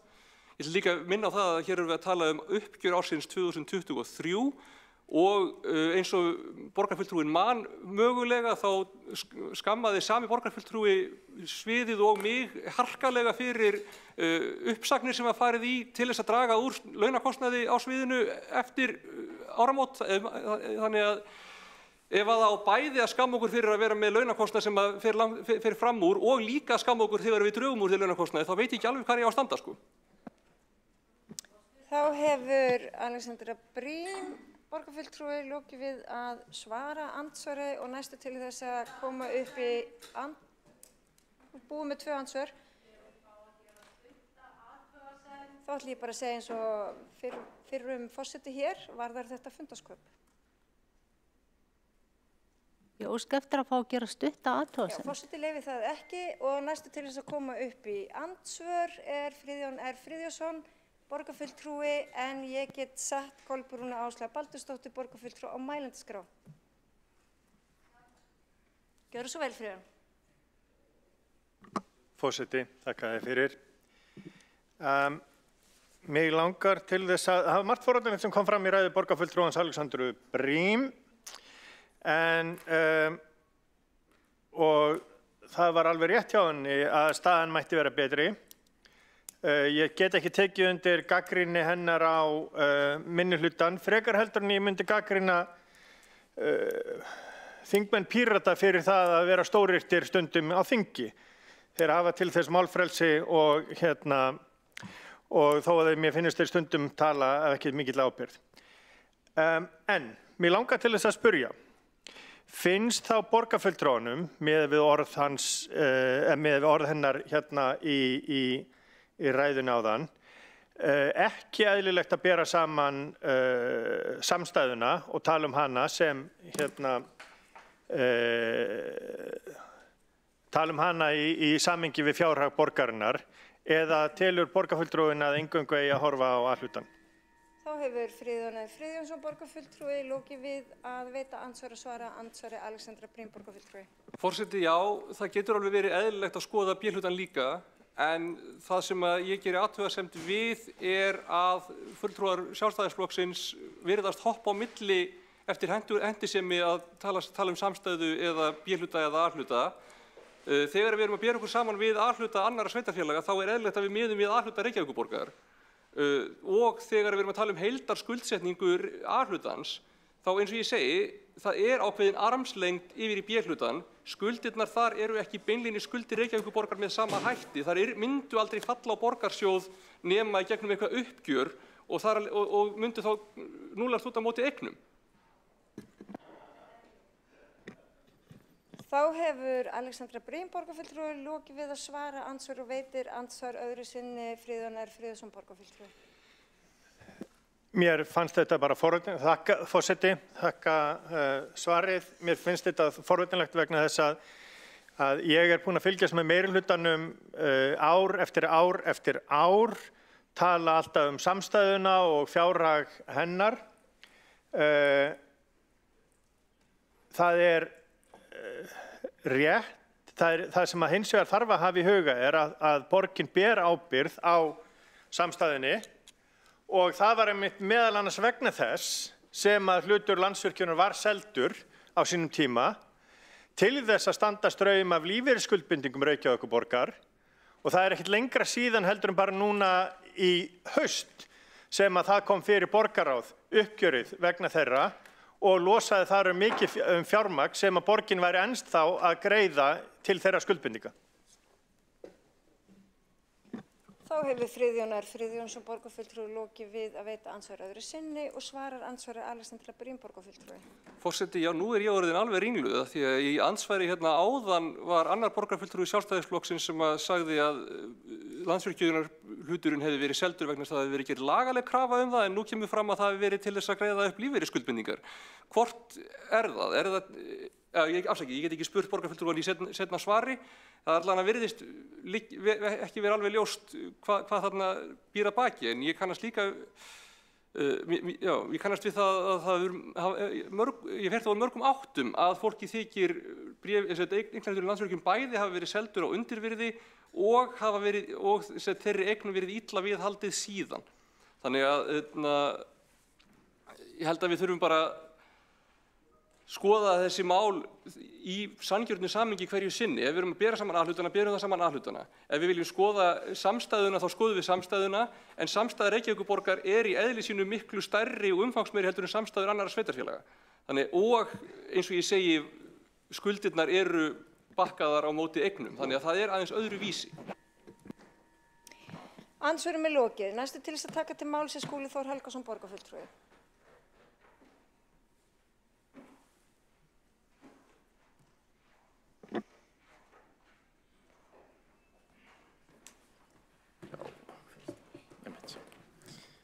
Forseti, ágæta borgarstjórn, ég ætla að halda áfram með ræðu mína frá því hér fyrr á fundinum þar sem ég var að ræða fjárhagsleg samskipti ríkis og sveitarfélaga og sérstaklega stöðuna á vanfjármögnun ríkisins á málaflokki fatlaðs fólks og vildi rétt hnykkja á því sem þó hefur þokast í rétta átt á liðnum misserum þar. En staðan lagaðist góðu heilli á síðasta ári í krafti 2 samninga sem náðust á milli sambands íslenskra sveitarfélaga og ríkisins og tryggðu sveitarfélagunum heiltæpa 12 milljarða króna upp í hallan sem hafði myndast frá 2011 og Reykjavík þar með rúmlega þriðjunga þeirri upphæð. Hlutdeild ríkisins í framlögum til málaflokksins hækkaði þá góðu hilli úr 53% í 62% sem var mikilvægt skref í rétta átt, en við sjáum auðvitað á myndinni að það er enn mjög langt í land. Og það sem skiptir mestum máli núna er að framtíða fjármögnun málaflokksins verði tryggð að fullu, svo sveitarfélögin geti með fullum sóma sinnt lögbundinni þjónustu við fatlað fólk í landinu á þess að stöðugt sé tekist á fjármögnun málaflokksins við ríkisvaldið. Ég legg áherslu á að það hefur verið góður gangur í samskiptum Sambands sveitarfélaga við ríkið undanfarin misseri undir styrkri forystu formanns sambandsins Heiðu Bjargar Hilmisdóttur, borgarfulltrúa. Eins og fyrrnefndi samninga bera vottum og vonir standa til að þriðja áfanganum verði náð á allra næstu vikum, jafnvel í næsta mánuði. Forseti ágæta borgarstjórn, en þá að hinu stóra réttlætismálinu sem enn er óleyst í samskiptum ríkis og borgar, en það lýtur að þeirri mismunun sem börn með annað móðurmálin íslensku eru beitt á grundvelli búsetu, í krafti þeirra ákvörðunar ríkisins að útiloka Reykjavík eitt sveitarfélaga frá því að fá greiðslur úr jöfnunarsjóði til kennslu nemenda með annað móðurmálin íslensku og reyndar reksturs grunnskóla líka. Sabine Leskov, borgarfulltrúi, reifaði vel kjarna þessa máls í sinni ræðu hér áðan, en ég minni á að meðan málið er í áfrýjunarferli sem ekki fær niðurstöðu fyrr en í haust í fyrsta lagi, þá heldur áfram þessi mismunun gagnvart börnum með íslensku sem annað tungumál. Þau búa langflest í Reykjavík og hópnum tilheyra meðal annars börn á flótta sem hefur fjölgað hratt í borginni undanfarin misseri, meðal annars sem afleiðing af stríðsrekstri í okkar álfu. Vonandi leysist þetta dómsmál farsali í haust, en við skulum líka hafa í huga að dómsmáli tekur bara til árana 2015 til 2019. Síðan eru liðin tæp 5 ár til viðbótar, án þess að borgin hafi fengið þessi framlög og á þeim tíma hefur börnum með annað móðurmál íslensku fjölgað. Það má ætla að vanfjármögnun kennslukostnaðar barna með annað móðurmál íslensku gagnvart Reykjavíkurborg einnig nemi rúmlega 3 milljónum króna á undanförnum tæpum 5 árum og þar með 6,5 milljarði frá 2015 að viðbættum vöxtum. Uppgjör þessa einamáls myndi því þurrka út allan halla borgarsjóðs í fyrra og gott betur. Og þá standa eftir milljarðarnir 44 sem ég nefndi í fyrri ræðu minni sem tengjast vanfjármögnun á málaflokki fatlaðs fólks, 2 milljarðar sem hefðu átt að skila sér til borgarinnar af gistináttagjaldinu, ef loforðið í stjórnarsáttmálinu frá 2017 hefði verið efnt, 760 milljónirnar til strætó vegna verðlagsuppfærslu sem ekki hefur verið gerð í 10 ár og svo framvegis og svo framvegis. Forseti, ágætu félagar í borgarstjórn. Ég hef hér rakið í dag nokkur dæmi vanefndir ríkisins á samningum, fyrirheitum og áformum fjármögnun mikilvægra málaflokka í samfélaginu sem tengjast grundvallar þjónustu og stuðningi við börn og fullorðið fólk í okkar samfélagi.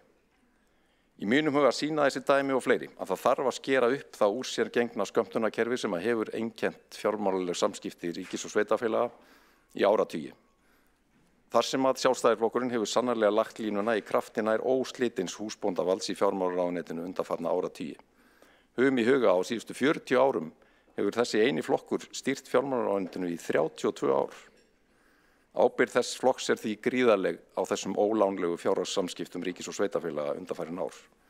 Það þarf að smíða nýtt módel í samskiptum ríkis og sveitarfélaga, nýtt módel sem tryggir sanngjarnari skiptingu tekna milli ríkis og sveitarfélaga og viðurkennir í verki það mikilvæga, nauðsynlega hlutverk sem sveitarfélögin gegna við að veita almenningi brýna grunnþjónustu í okkar samfélagi.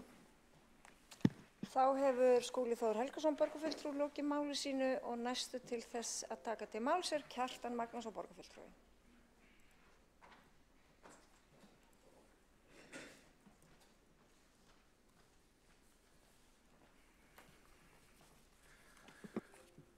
Forseti, góðir borgarfulltrúar, í fyrir ræðu minni fór ég svona vítt og breytt yfir sviðið og fjallaði meðal annars geymanlega skuldastöðu borgarinnar, miklu aukningu skulda sem námu 29 milljörðum króna síðasta ári, svo upp að samsvara rekstrarfé allra almennra grunnskóla borgarinnar, 34. Það er auðvitað blóðugt að þurfa að setja svo háa fjárhæð í vaxtagjöld og verðbætur, en þetta er ein birtingarmyndin.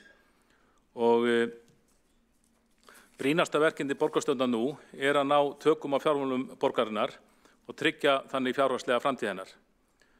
Gæluverkefni og skýjaborgir verða að víkja fyrir raunveruleika sem verður ekki umflúinn. Og við borgarfulltrúar Sjálfstæðisflokksins erum sem fyrr reiðubúnir til samvinnu raunverulegar aðgerðir til að láta af hættulegum hallarekstri og stöðva skuldasöfnun Reykjavíkurborgar. Og það er alveg rétt að í þessum sal eru menn ekki sammála stöðuna og það var athyglisvert að heyra svör fulltrúa meirihlutans við ræðum okkar sjálfstæðismanna og meðal annars þetta Skúli Þór Helgason fór ágætlega yfir samskipti ríkis og sveitarfélaga. Það er kannski ein skýringin á því af hverju útgjöldin hafa þanist svona út umfram efni að borgin hefur kannski í of ríkum máli hlaupið til og farið í að hlaupið og fjármagnaverkefni sem ríki hefði átt að fjármagna. Auðvitað gæti borgin sagt eins og mér skilst að fleiri önnur sveitarfélög hafa sem gert.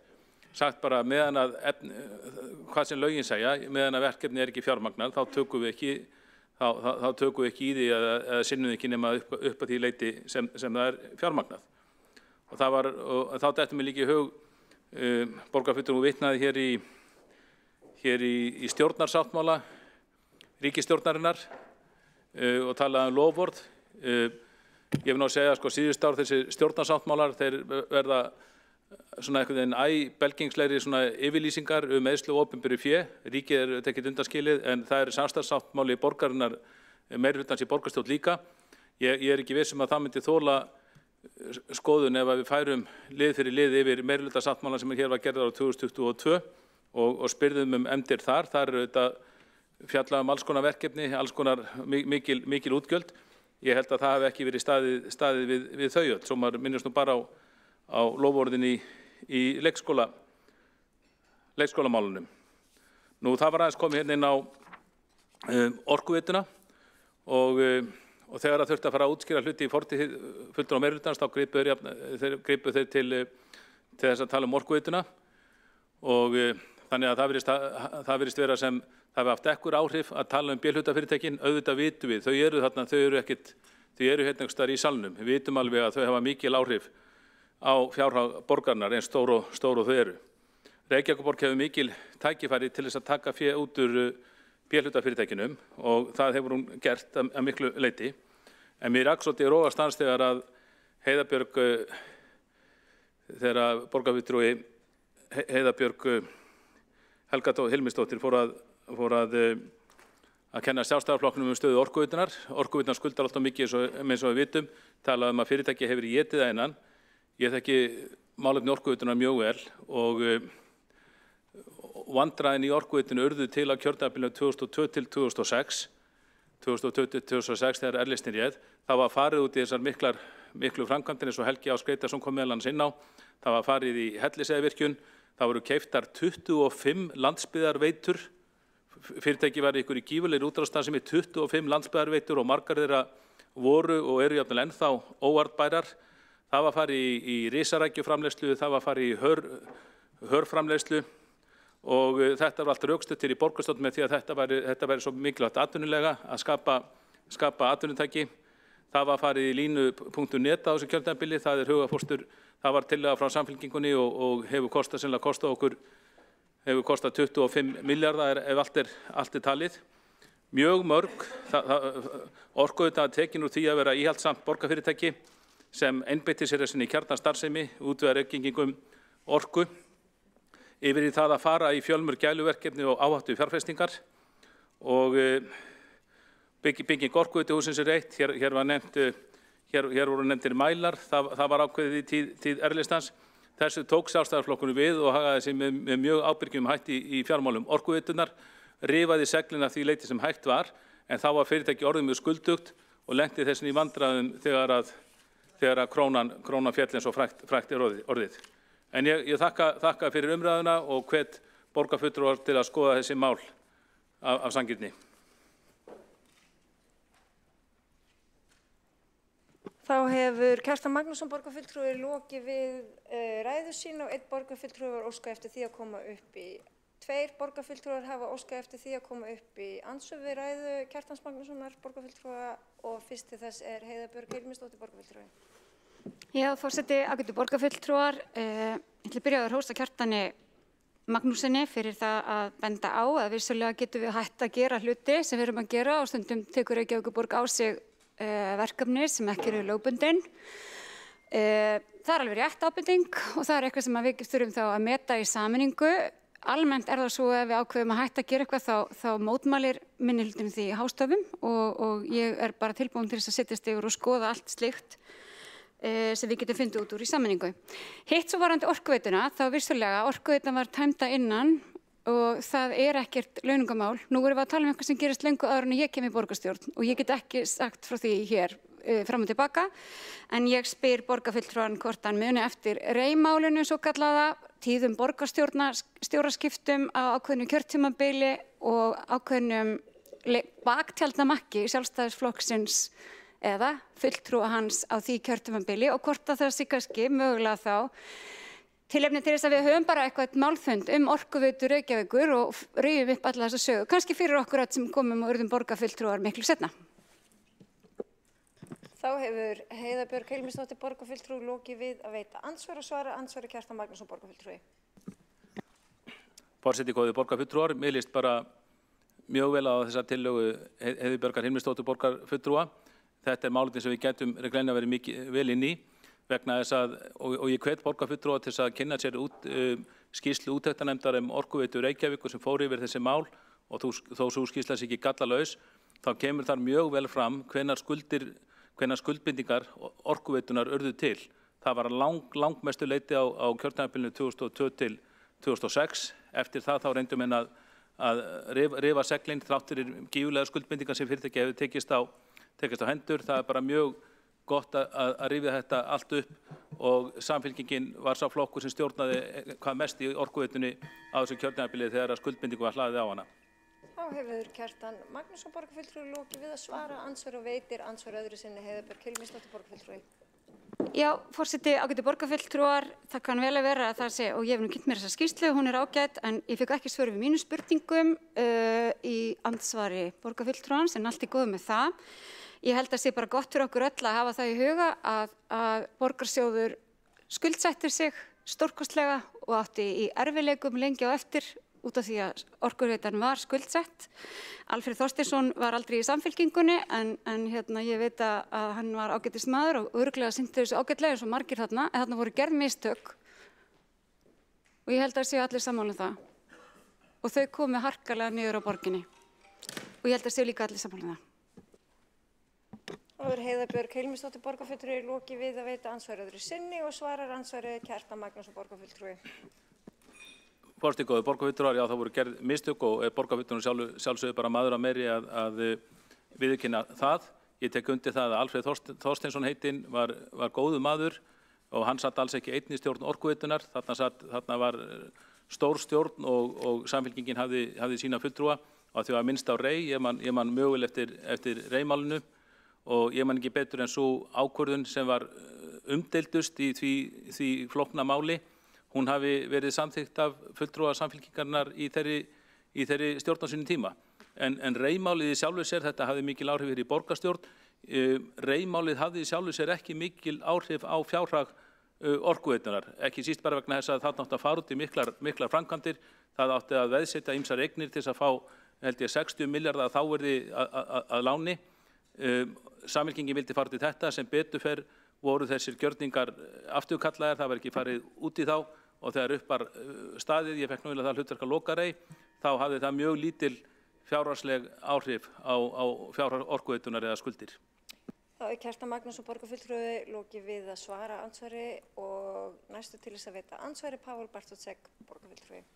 Virðulegi forseti, ég þakka borgarfulltrúum fyrir hans ræðu. Mér langar aðeins að spurja eða vekja athygli á því að í ræðu hans þá nefndi hann gistináttagjald og mér fannst hann fara örlítið léttvægt yfir þá staðreynd að ekki hafi verið staðið við þau fyrirheit að gistináttagjaldur inn til sveitarfélaga. Vissulega er rétt að oft má finna dæmi um eitthvað sem hefur verið sagt í einhverjum meirihluta eða ríkisstjórnarsáttmála sem hefur ekki klárað.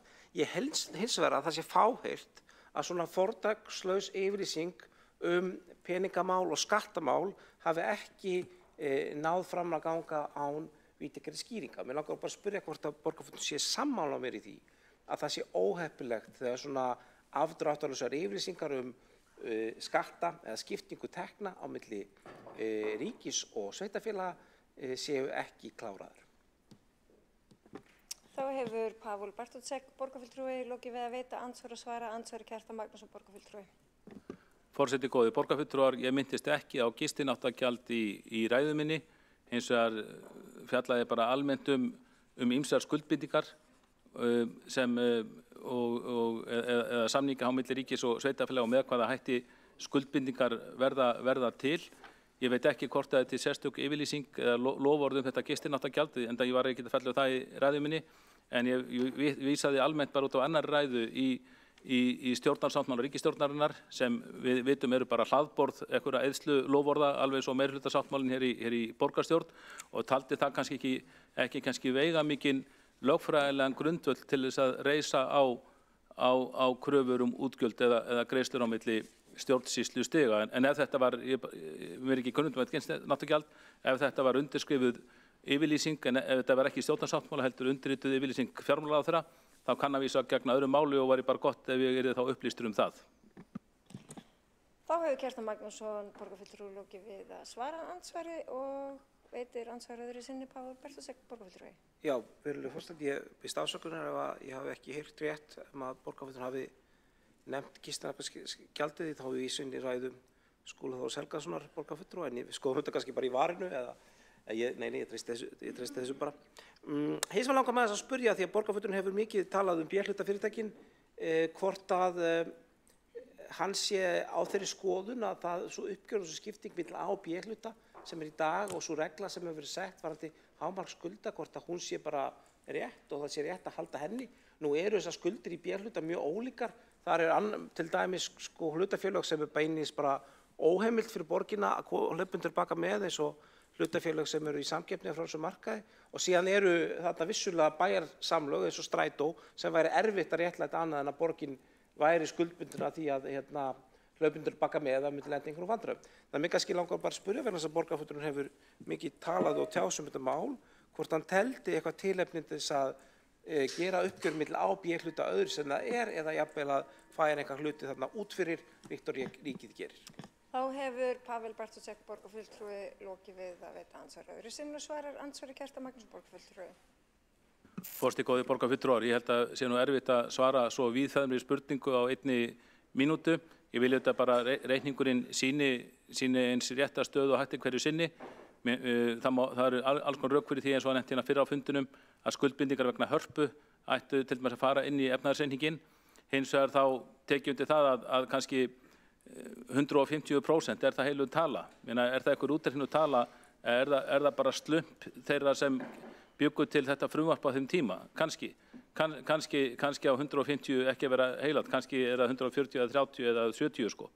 En auðvitað bara á þetta sína rétta stöðu og það eru svo að þessum stóra 500 milljarða króna skuldabaka borgarinnar, þá eru svo margar skuldir tilkomnar af pólitískum ástæðum en ekki faglegum. Ekki síst þess vegna verðum við að líta á þetta í heild og hafa einhvers konar áætlun held ég á borðinu það hvernig við maður stöðva skuldasöfnunina og reyna að borga niður þessar gífurlegu skuldir. Þá hefur Kjartan Magnússon, borgarfulltrúi, lokið við að svara andsvari og andsvörum lokið. Næst til þess að taka til máls Heiða Björg Hilmisdóttir, borgarfulltrúi.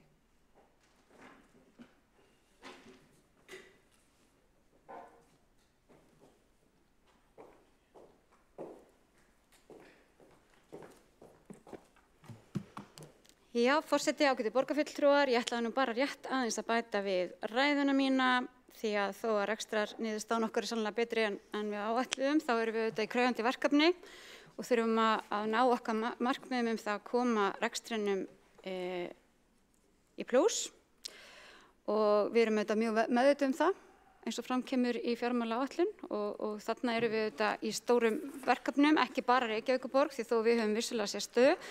Þá erum við líka hluti af samfélagi sem að takast á við það sama og önnur sveitarfélög og ríkið. Við erum auðvitað öll að koma okkur upp úr erfiðleikum sem að við fengum í fangi með COVID og aukinni fjölgun íbúa og ýmislegt annað sem að við erum að takast á við. Og þá nefni ég líka háa verðbólgu og vexti og það er auðvitað stærsta frávikið í okkar ársreikningi síðast eru auðvitað netto fjármagnsgjöldin sem voru 10,3 milljarðar meira en áætlað var og það eru auðvitað áhugjefni og þess vegna mikilvægt að við náum utanum það. Það er auðvitað há verðbólga og það er flókið að stýra svona stóru sveitarfélagi í hárri verðbólgu. Það er líka flókið að stýra litlu sveitarfélagi eða litlu heimili og þetta hefur auðvitað haft þann þrýsting að launin hafa hækkað sem hefur haft þann þar afleiðingar að tekjurnar okkar hafa örlítið hækkað en launin auðvitað í meira mæli en tekjurnar. Þannig að við segjum ofta að þegar útsvari hækkar þá eigum við næstum því fyrir laununum en þarna hækkuðu launin aðeins umfram það. Þannig að við erum að reyna að ná böndum utanum það núna með að gera betri kjarasamninga þannig að við höldum ekki áfram að hækka laun og mér skilst að það horfi nú til þess að nú fari að verða skrifað undir og borgin lækkaði gjaldskrár í síðustu viku og hefur sagt að það sem að Samband íslenskra sveitarfélaga samdi til þess að liðka fyrir gerð kjarasamninga verði að veruleika. Þannig að auðvitað í fjármálastefnunni okkar kemur þetta allt saman fram og að við verðum og ef okkur tekst þetta sem samfélag þá held ég að ríki og öll sveitarfélög muni bæta sinn rekstur og þar með getum við þjónusta íbúðana betur og tekið betur á móti öllum þeim sem hingað núna vilja flytjast. Það jókst auðvitað mjög hratt eftirspurnin í hagkerfinu eftir COVID og ég sá í skýrslu að árið 2022 það fjölgaði íbúðum á Íslandi 3,1% sem mesta fjölgun frá upphafi mælinga 1703 og mér fannst það eitthvað svolítið krúttlegt og við kannski kunnum ekki alveg á það að svona margir vilji koma hingað. En það hefur nú svo sem fækkað aðeins, það er að við erum aðeins lægri hérna í Reykjavík. Sambandið gerði samkomulag markmið og afkomu og efnahag sveitarfélaga fyrir árið 2024 til 2028 við ríkið núna og þar gerum við ráð fyrir því að skuldasöfnun sveitarfélaga stöðvist fyrir árslok 26. Við erum auðvitað að vonast til þess að skuldasöfnun Reykjavíkurborgar að við náum svolítið sem hluta af vergri landsframleiðslu hætti þá.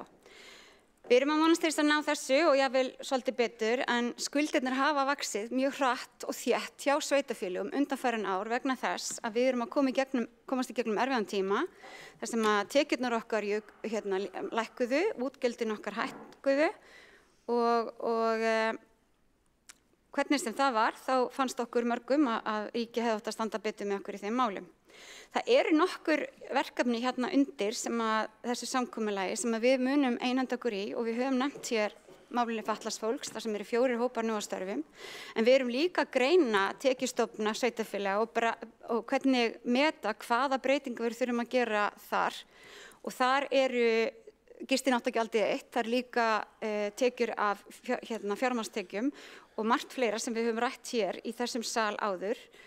Við höfum verið að skoða fjármögnun þjónustu við aldraða þegar verður að skoða það betur. Við erum með nýja stefnu í málum eldri borgara sem að leggur meiri og aukin áherslu á heimaþjónustu sem að kemur í hlut sveitarfélaga. Það er verið að skoða lóðahlutanir til starfsemi á vegum hins opinbera sem að sveitarfélögin niðurgreiða fyrir ríkið. Það er verið að skoða af hverju ríkið fær mikla tekjur af því að innheimta útsvar fyrir okkur.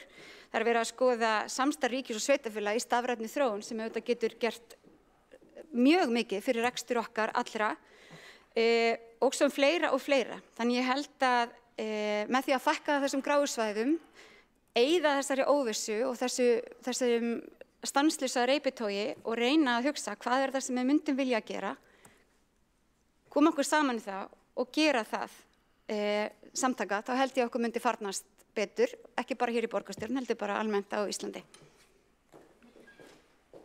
Það er Heiða Björg Heilmisdóttir borgarfulltrúi lokið málu sínu og næst til þess að taka til máls er Kolbrún Áslaugar Baldursdóttir borgarfulltrúi. Nei, Helgi var undan. Það er Helgi Ás Grétarsson borgarfulltrúi.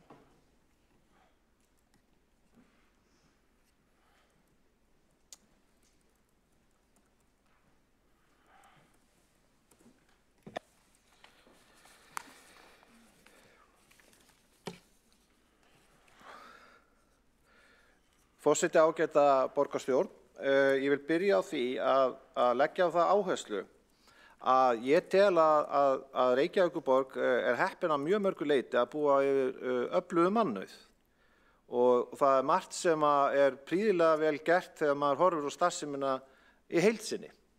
Ég tel hins vegar, eins og ég talaði hérna fyrr í dag, að taka verður rekstur A-hluta borgarsjóðs rækilega til endurskoðunar og fókusera á grundvallaratriðin og grunnreksturinn.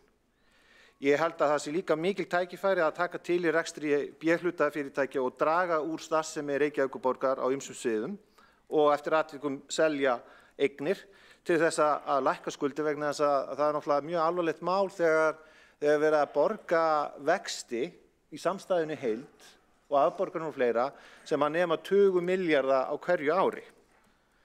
Og okkar ágæti nýji borgarstjóri er náttúrulega að taka við búi sem að hann ber að einhverju leyti takmarkað ábyrgð á og situr uppi með meirihluta sem að hefur stjórnað borginni lengi. Og það verður bara mjög spennandi að sjá hvernig tekst til á næstu árum og misserum. En tölurnar ljúga ekki sama hversu stimamjúk rödd maður hefur og hversu reyndur maður er að koma fram í fjölmiðlum. Það er einfaldlega harðkjarnan veruleiki sem að tölurnar gefa til kynna að rekstur A-hlutans er alls ekki nógu góður. Ég ætla að minna á í þessu samhengi að í árslok 2015 þá var skuldsetningarhluta A-hlutans 54% árið 2015 og í árslok núna 2023 var sama hlutfall 151,4%. Við getum farið með fleiri starfir þar sem að augljóst bæði ef við horfum á eiginfjárhlutfall, veltufjárhlutfall og önnur hlutföll að rekstrarafkoma A-hlutans er ófullnægjandi. Og þá verðum við líka að hafa í huga að tölurnar varðandi rekstur A-hlutans það taka tillit til þess að A-hlutin að taka marga milljarða á ári frá B-hlutafyrirtækjunum. Svo það einnig svo að borgin svo heppin að hér eru mikil efnahagsleg umsvif með mörg önnur sveitarfélög og þá það svo að skatttekjurnar á síðasta ári urðu mun hærri en áætlanir gerðu ráð fyrir. Og þá komum við að því að það ekki stjórn á útgjöldunum. Ég minntist hérna á áðan að bara á skóla- og frístundasviði var hallinn í leikskólahlutunum, hann var 2,5 milljarðar. 2,5 milljarðar. Þannig, það virkilega þörf á því að framsóknarmenn sérstaklega íhugi sína stöðu í þessu meirihlutasamstarfi ef að þeir vilja standa við það sem að þeir lofuðu, breytta Reykjavík. Reykjavík sem að væri blómleg og byggð á traustum fjárhag. Þannig að það væri svigrúm eins og kemur fram í sáttmála með meirihlutaflokkana að lækka til dæmis fasteignagjöld á atvinnuhúsnæði. En á meðan að reksturinn svona eru litlar líkur á að það sé hægt að grípa til slíkra aðgerða. Og það nokkuð hlægilegt, eins og kollegi minn og borgarfulltrúi Kjartan Magnússon sagði, að það væri verið að reyna að koma á þeirri ímynd að það hafi orðið gífurlegur viðsnúningur í rekstri Reykjavíkurborgar. Þegar hallinn hann lækki 10 milljarðar en samt töluverður, eða 5 milljarðar. Sko, ég held, það sem mér finnst vera mjög spennandi við borgarmálin, að við búum í frábæri borg. Það sund hérna, það fullt af landi sem hægt að brjóta, það fullt af tækifærum. Og ég tel að með borgaraleg gildi að leiðarljósi, þá gætum við komið rekstri borgarinnar í miklu betra horf og hjálpað fólki, hjálpað litlum fyrirtækjum, einstaklingum og öllum öðrum til þess að bjarga sig sjálfur. Í staðinn fyrir að búa til enn eitt opinbera apparatið, búa til enn fleiri opinbera starfsmenn sem að skila að mínu mati almennt séð mun minna til samfélagsins en ef að borgaraleg gildi fái að ráða hér við stjórn borgarinnar. Þá hefur Helgi Ás Gretarsson borgarfulltrúi lokið máli sínu og næst tekur til máls Kolbrún Áslaugar Baldursdóttir borgarfulltrúi.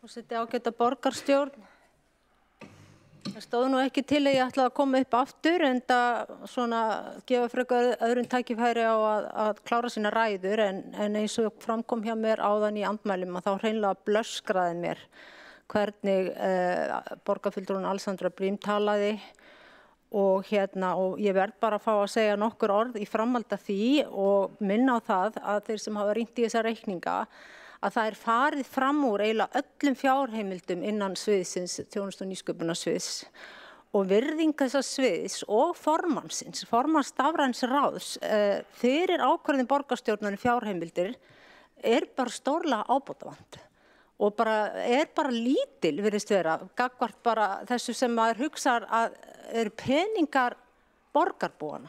Þetta eru skatttekjurnar sem að koma hér inn og við erum að deila þeim út og það eins og sé bara megi eyða eins og enginn sé morgundagurinn í þessi verkefni sem síðan hafa eins og fram hefur komið hjá mér áður verið illa skilgreind mörg hver, illa tímasett, við höfum ekkert almennilegt yfirlit og það grunur að það sé að vera að sækja fjárheimildir oftar en einu sinni fyrir sama verkefni.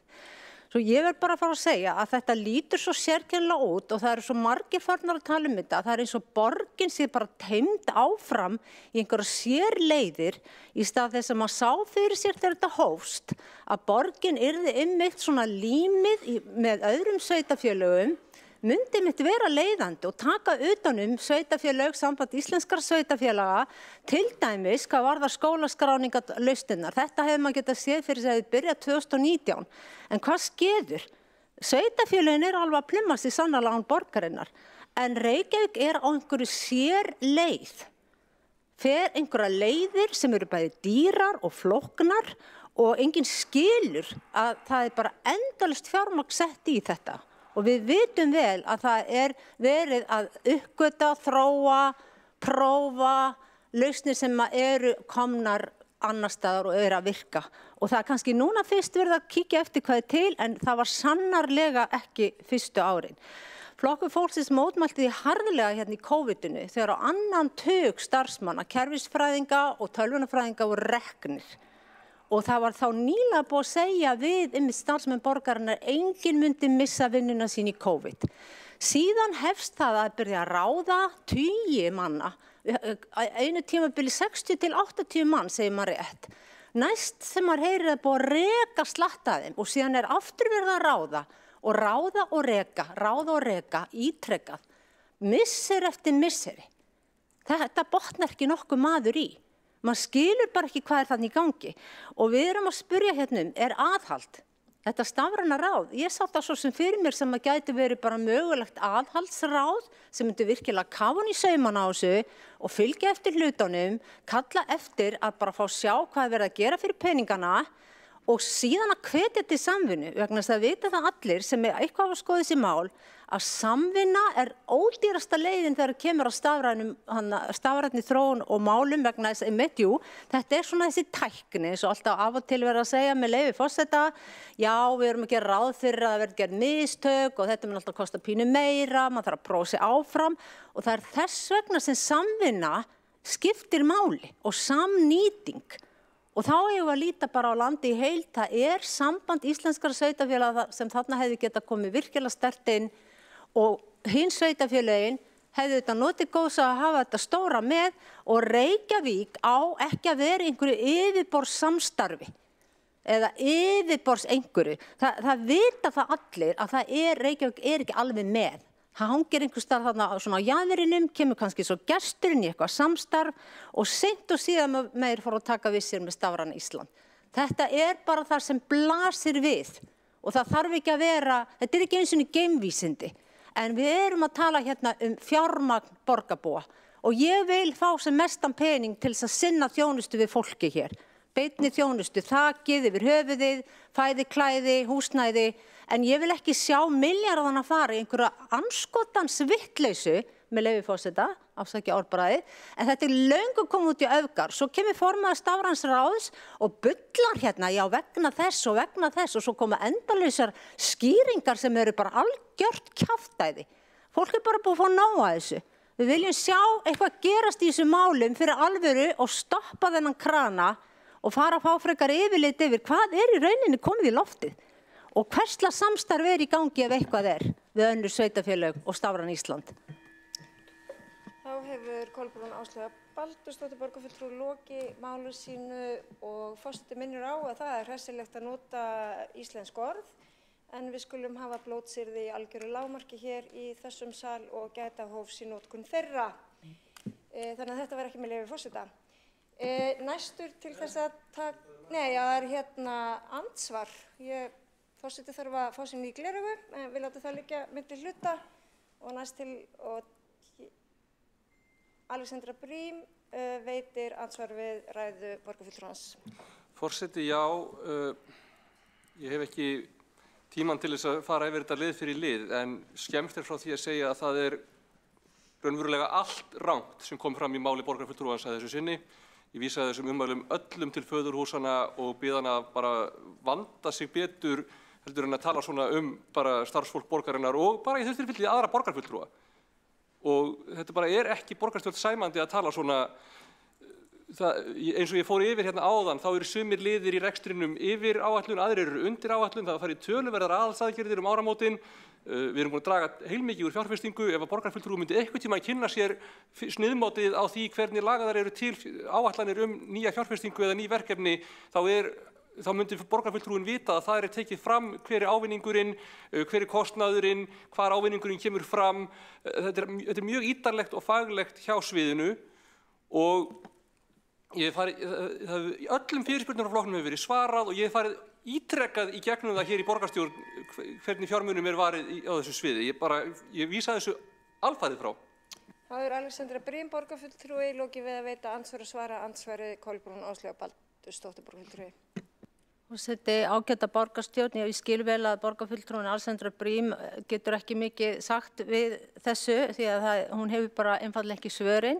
En það ekki bara borgarfulltrúi Flokks fólksins sem hér að ræða, heldur stór hópur fólk sem búið að rýna í þessi mál og á bara ekki orð. Þannig að ég veit ekki hvort að borgarfulltrúin Alexandra Brím sé að segja bara það fólk sé allt bara asnar og fífl. En svo vil ég bara minna á að það komið tími til að hætta að hlífa sér á bak við starfsfólk og áallt komast einhvern veginn í þessa umræðu að það sé verið að við séum vond við starfsfólk og illa komið fram við starfsfólk en það enginn komið eins illa fram við starfsfólk heldur en einmitt stjórnandi og stjórnendur þessa sviðs. Þarna búið að reka fólk í unnvörpum með svoleiðis ömurlegum hætti og í COVID-inu eins og ég sagði áðan.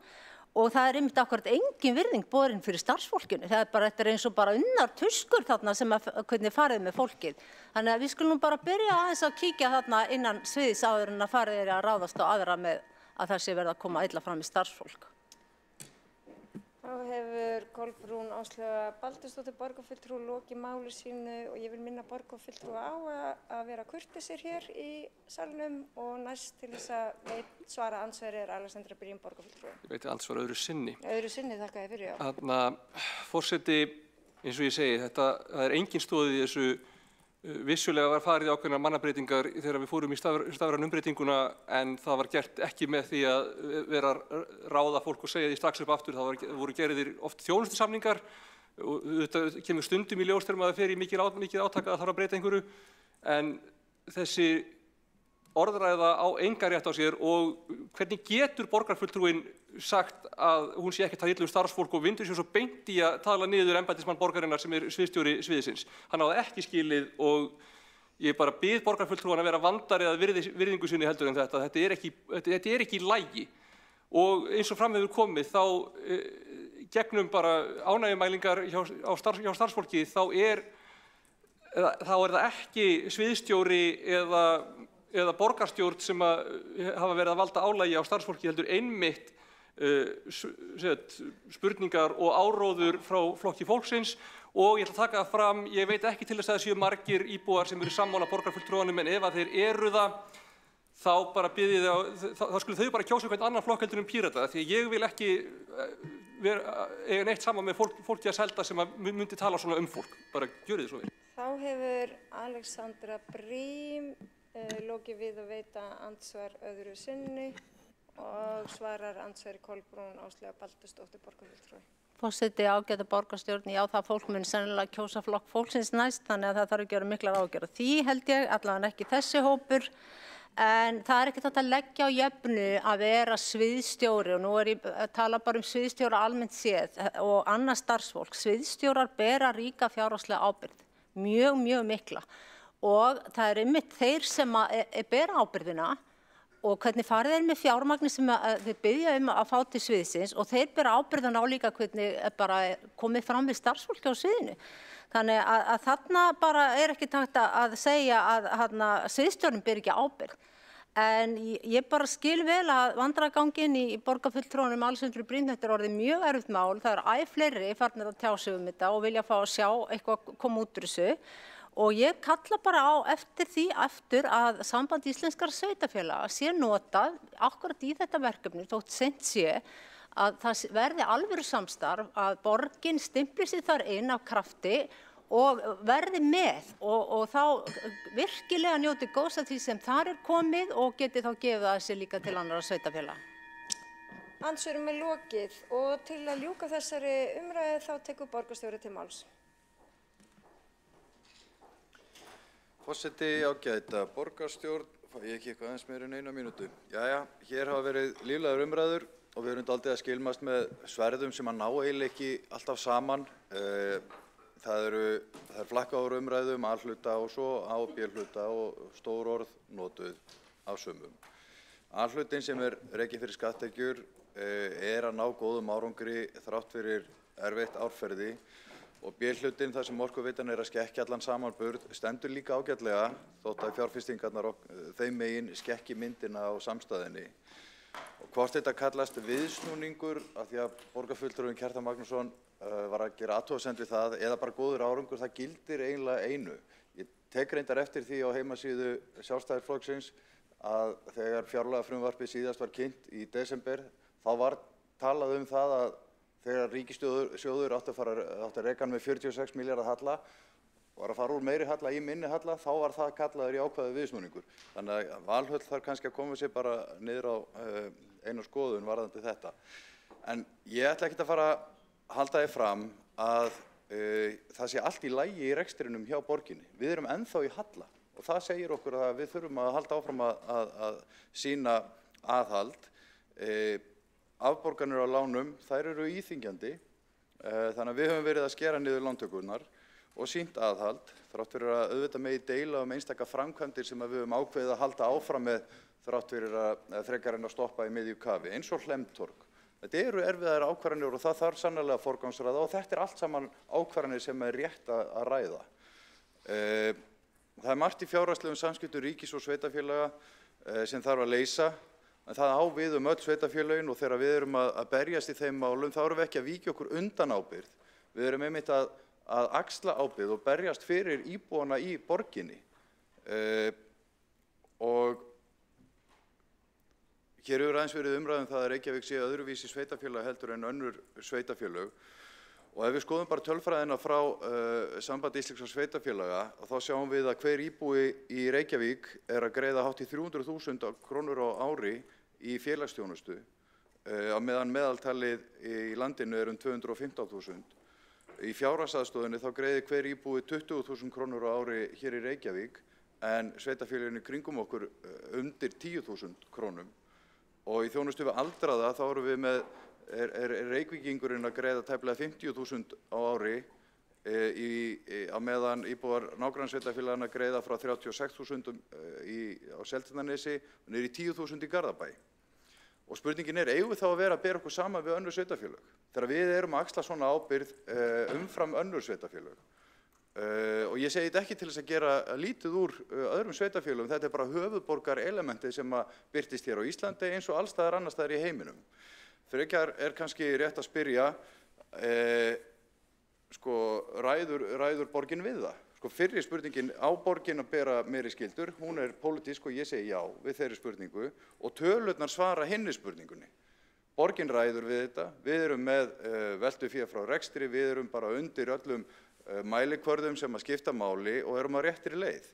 Þannig að Hvað aðhlutan varðar, þá erum við að ná viðsnúningi, við erum að taka niður hallanum 11 milljarða og það gerist ekkert að sjálfu sér. Auðvitað aukast tekjurnar en það aukast líka útgjöldin og þetta eru breytur sem eru á hreyfingu en það er afkomutalan sem er á endanum það sem sýnir okkur hvar við stöndum og svo möguleikar okkar til þess að standa við okkur skuldbindingar og það er alltaf réttri leið. Við erum ekki bara á réttri leið í samanburði við önnur sveitarfélög hérna á höfuðborgarsvæðinu, heldur það sem er okkar grundvallarplagg næstu árin, það er fjármálastefnan og þar erum við að ná markmiðum okkar en bara svo við séum sanngirni hérna, því að við verðum að geta talað fjármál borgarinnar af ábyrgð og sanngirni að því að allt hefur þetta áhrif út í samfélagið, bæði upplifun íbúa af þjónustunni okkar, áhrif á lánamarkaði og fleira. Við höfum öll skyldur að gegna hérna gagnvart borgarbúum og ein af þeim er að tala af ábyrgð fjármál borgarinnar þannig að við njótum trausts og upplifun borgarbúa af okkar þjónustu hér sé jákvæð. Verkefnið heldur áfram, það er að sýna aðhald og ábyrgð og umfram allt að veita góða þjónustu.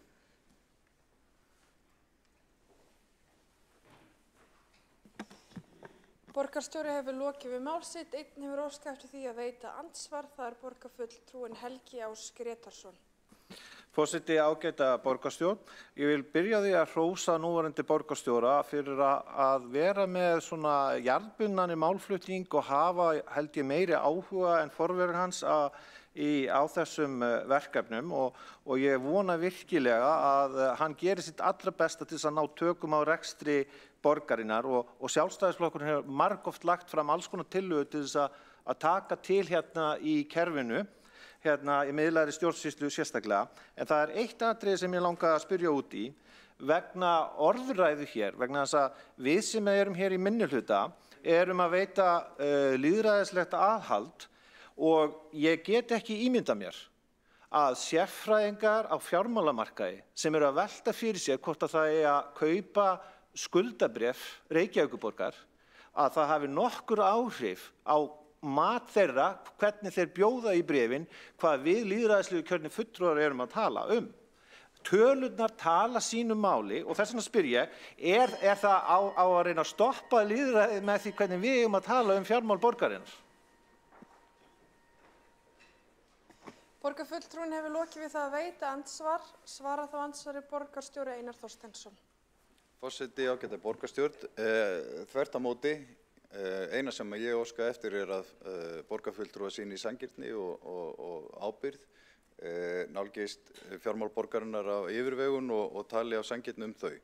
Það sem að ég held að hafi mest áhrif á álagið á borginni sem er hærra heldur en til dæmis dótturfyrirtækjan okkar, hærra en hjá Icelandair sem hefur farið á hausinn. Við erum hérna, ég held að það skýrist að einhverju leyti af því að við erum yfir skuldaviðmiðinu þegar kemur að samstæðunni. Þar vegur orkuveitan allt og þungt og þess vegna er mjög brýnt að aðskilja uppgjörið á samstæðinu og taka orkuveitan út fyrir sviga af því að þessi tala, hún gefur ekki rétta mynd af rekstur borgarinnar þegar við erum að tala hérna aðalsjóðinn og fjárfestingar orkuveitunar eru þannig að það verður mjög erfitt að komast niður fyrir þetta mark og ég er bara að vera hreinskilinn með það. Þannig að ég vil ekki setja hljóðkúta á kjörna fulltrúa en ég óska þess að þið sýni ábyrgð í umræðinni og mér hefur dálítið þótt skorta á það þegar það verið að halda þið fram eða í að því við eigum ekki fyrir launum eða afborgunum lána eins og kjörni fulltrúar hafa látið eftir sér að hafa í opinberu umræðu. Borgarstjóri hefur lokið við að svara andsvari, veitir þá andsvar öðru sinni borgarfulltrúinn Helgi Ás Grétarsson. Forseti, ágæta borgarstjórn, ég fagna því að borgarstjóri vilji frekar láta okkur fá hátalara en hljóðkút. Það er mjög gott vegna þess að það er mjög mikilvægt að það heyrist hver staða fjármála borgarinn er og hvernig hún hefur þróast núna í allt og langan tíma. Og það er svo mikilvægt að ná tökum á þessum rekstri til þess að við getum sinnt því sem að skiptir mestu máli. Þá ætla ég að spyrja kannski út í annað atriði sem er þetta að mínu mati, með fullri virðingu, væl út á fjármála samskiptum borgar og ríkis. Í ljósi þess hvernig borgin er að afla hárra tekna, þá er fullt svigrúm til þess að hagræða innan þess ramma. Þess vegna, svo komum við þá bara að öðrum punkti, þá ekki bara tímabært fyrir borgina að hafa alvöru samningsteymi til þess að ná betri samningum ef að ríki vill leggja eitthvað á borgina. Þetta finnst mér vera mikilvægt og að það sé ekki alltaf verið að vorkenna sér og kenna öðrum Við berum ábyrgð á þessum rekstri innan þess ramma sem er sett samkvæmt lögum og hefðum og öðru. Og þannig að ég tel að okkar málflutningur sjálfstæðismanna varðandi fjármál borgarinnar sé bæði ábyrgur og sanngjarn.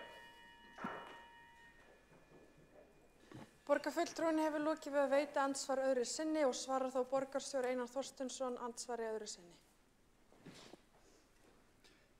Forseti, ég held að hér sé enginn að barma sér undan því að veita þjónustu. Ég hef hins vegar orðið var við þverpólitískt ákall sveitarstjórnarfólks allt land það að leysa úr ýmsum ágreiningsmálum varðandi fjármögnun þjónustu sem að ríkið hefur falið sveitarfélögunum að veita. Og ég held að það sé ekkert bundið við stjórnmálaflokka. Ég held að öll þau sveitarfélög sem eru að veita þjónustu við fatlað fólk til dæmis vilji skýra þann tekjugrunn betur. Og það þokast. Það eru 2 áfangar eru þegar komnir og nú erum við að reyna að ljúka þeim 3. Það er öflugt samningateymi í því og vonandi gengur það vel.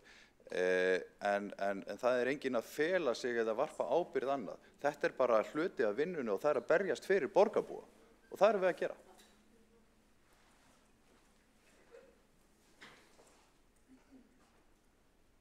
Borgarstjóri hefur lokið við að svara andsvari öðru sinni og telst þá andsvörum undir þessari ræðu lokið. Sömuleiðis er mælendaskrá undir 1. lið og útsendingaskrá tæmd.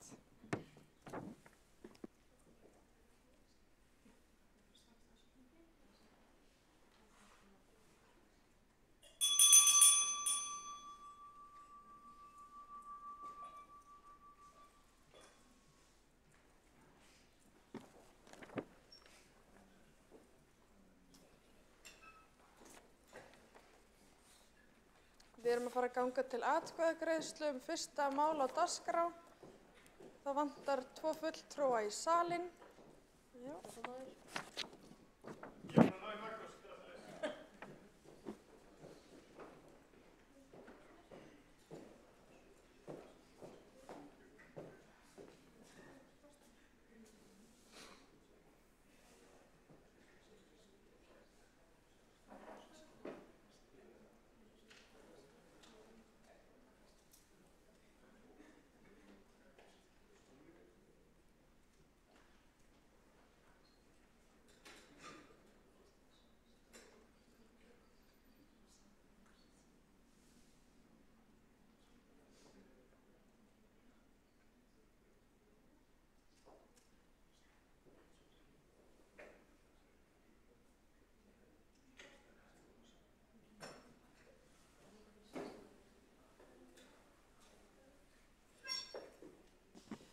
Þá göngum við til atkvæðagreiðslu fyrsta mál á útsendri dagskrá. Það er ársreikningur Reykjavíkurborgar fyrir árið 2023, samanber 1. lið fundargerðar borgarstjórnar frá 7. maí 2024, síðari umræða. Þau sem eru samþykkir þeim lið vinsamlegast gefi þess merki.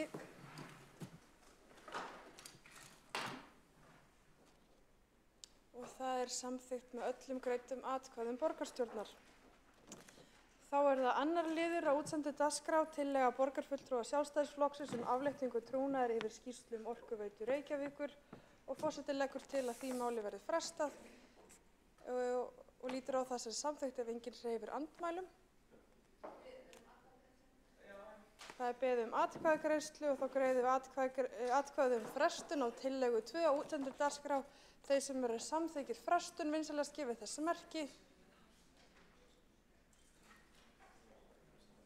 Og þeir sem eru samþykkir frestun vinsamlegast gefi þessi merki geti sýnt skýrlega atkvæði.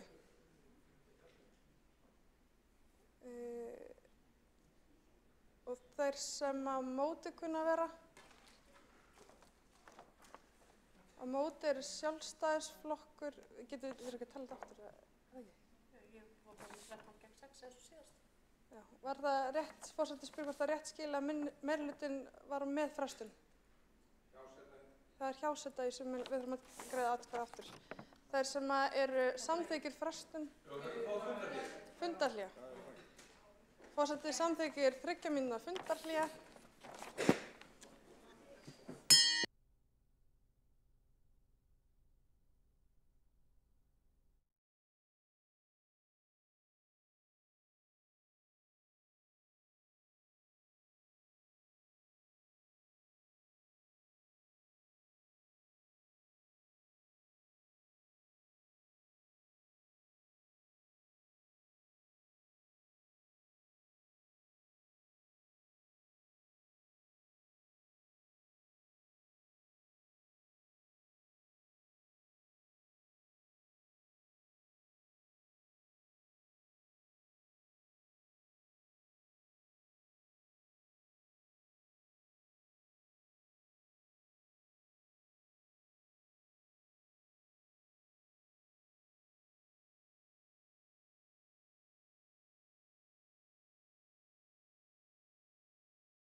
Þá fundi borgarstjórnar áfram haldið klukkan 16:46. Forseti hefur ákveðið að falla frá tillögum frestun á tillögu 2 á útsendri dagskrá og göngum við þá til tillögu 2 á útsendri dagskrá. Það tillaga borgarfulltrúa Sjálfstæðisflokksins afléttingu trúnaðar yfir skýrslu Orkuveitu Reykjavíkur og fyrst til að taka til máls borgarfulltrúin Ragnhildur Alda María Vilhelmsdóttir.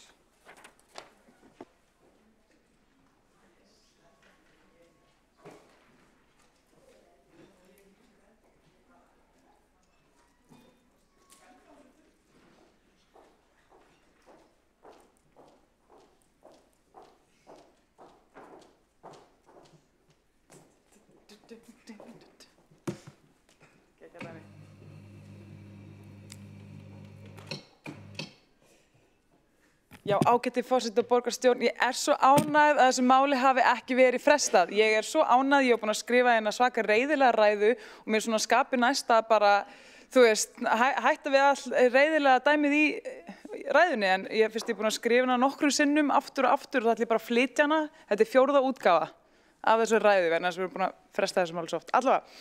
Váka ég ánægð, takk fyrir að fresta þessu ekki, hver ykkar sem hafði eitthvað það að segja, takk fyrir það, ég bara einlægt mjög sátt við það og nú ætla ég að halda áfram með ræðuna mína. En ok, við sem sagt sjálfstæðismenn erum hér að leggja fram tillögu í borgarstjórn, sem sagt að við borgarstjórn og fulltrúar eigenda sem eru náttúrulega langstærsti eigandinn í Orkuveitunni kalli eftir bara tafarlausri afléttingu á trúnaði á skýrslu sem varða bara grafalvarlegar ábendingar til eigenda stjórnunarhætti og miðlun upplýsinga í Orkuveitu samstæðunni. Og ég náttúrulega vænti þess að hver einasti borgarfulltrúi hér samþykki þessa tillögu hið snarista og með bros á vör því að annar myndi bara senda íbúum skilaboð á mínu mati að hér sé bara engin áhuga á neinu öðru en að halda áfram að halda huldu yfir þessari skýrslu. Gagnast á eigendum og íbúum, eigendum Orkuveitunar og íbúum.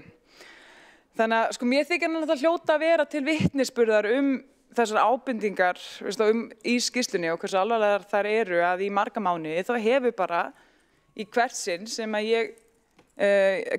kemur af afgreiðslu tillagna minna fyrir utan hér núna í dag bara tekið yfir borgarstjórn og stjórn Orkuveitunar eða svona ákveðnar fulltrúar þar, einhvers konar fádæma frestunar árátta.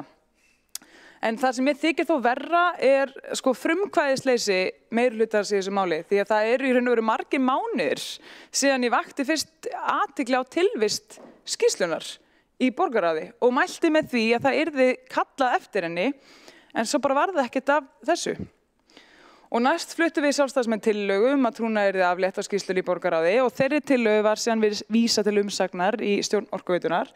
En þá hafði ég kallað til því við stjórnina einnig að hún myndi leggja til afléttun á trúnaði skýrsluna og afhenda hana bara eigendum.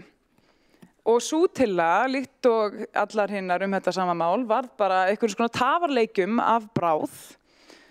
En núna síðast þá var einmitt ákveðið að halda þessari ævarandi frestun á málinu áfram í stjórn Orkuveitunar í nafni þess að óska eftir minnisblaði frá innri endurskoðun úr skýrslunni.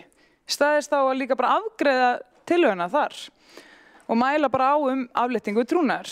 Og ég verð að segja, ég bara orðin svolítið spennt að sjá hvað hefði átt að vera í þessu minnisblaði og hverju sleppt í minnisblaðinu sem í skýrslunni. En ég get lofað ykkur að ég hefði og mun ekki gera minna mál úr þeirri ritskoðun á kostnað rétt eiganda til upplýsinga og stjórnarhætti fyrirtækisins og ég búin að gera úr þessari skýrslu. Þannig að það líka eitt sem ég þarf bara sérstaklega að minna á í þessu samhengi sem að ég hef vakið athygli á því margsinnis að hluti þeirra aðila sem hafa verið látnir veita umsögn afléttingu trúnaðar á skýrslunni eru vanhæfir til þess að fjalla skýrsluna verandi hlutaðeigandi í aðfinnslum skýrslunnar. Þannig að það kannski kemur ekkert á óvart að þessir aðilar eru síðan tregir til að aflétta trúnaði á skýrslunni. Né þá að þessi sömu aðilar hafi svo langt umfram tilefni farið fram á að trúnaði ríki allar mínar bókanir og tillögur málið í fundargerðum stjórn Orkuveitunar og þar með í raun og veru bara hindra það sem ætti að kalla hefðbundna farveg stjórnarmanna til að gera eigendum viðvart mikilvæg málefni í starfsemi fyrirtækisins. En það sem hins vegar kemur á óvart, finnst mér, bara hversu mikil áhugaleysi er á þessari staðreynd, sko. Að fólk sem bersýnilega mjög vanhæft í að fjalla þessa skýrslu sé að fjalla hana eða ráða örlugum skýrslunar með einhverjum hætti. Að því við þurfum líka bara öll að geta reitt okkur á að það sé ekki verið að stípla þessa öryggisventla sem eiga að vera í fyrirtækjum borgarinnar, dótturfyrirtækjum borgarinnar, sko burt sé frá því, þú veist, hver sé í meirihluta eða minnihluta eða hvernig þessi stjórn sé skipuð. Þú veist, það þarf að vera ljóst og yfir allan vafa hafið að þegar kemur eitthvað svona skýrsla út eða eitthvað, að það sé ekki þeir sem eru nefndir í skýrslunni að ákveða hvort það eigi að vera trúnaðar á henni eða ekki. Það er bara ekki í lagi.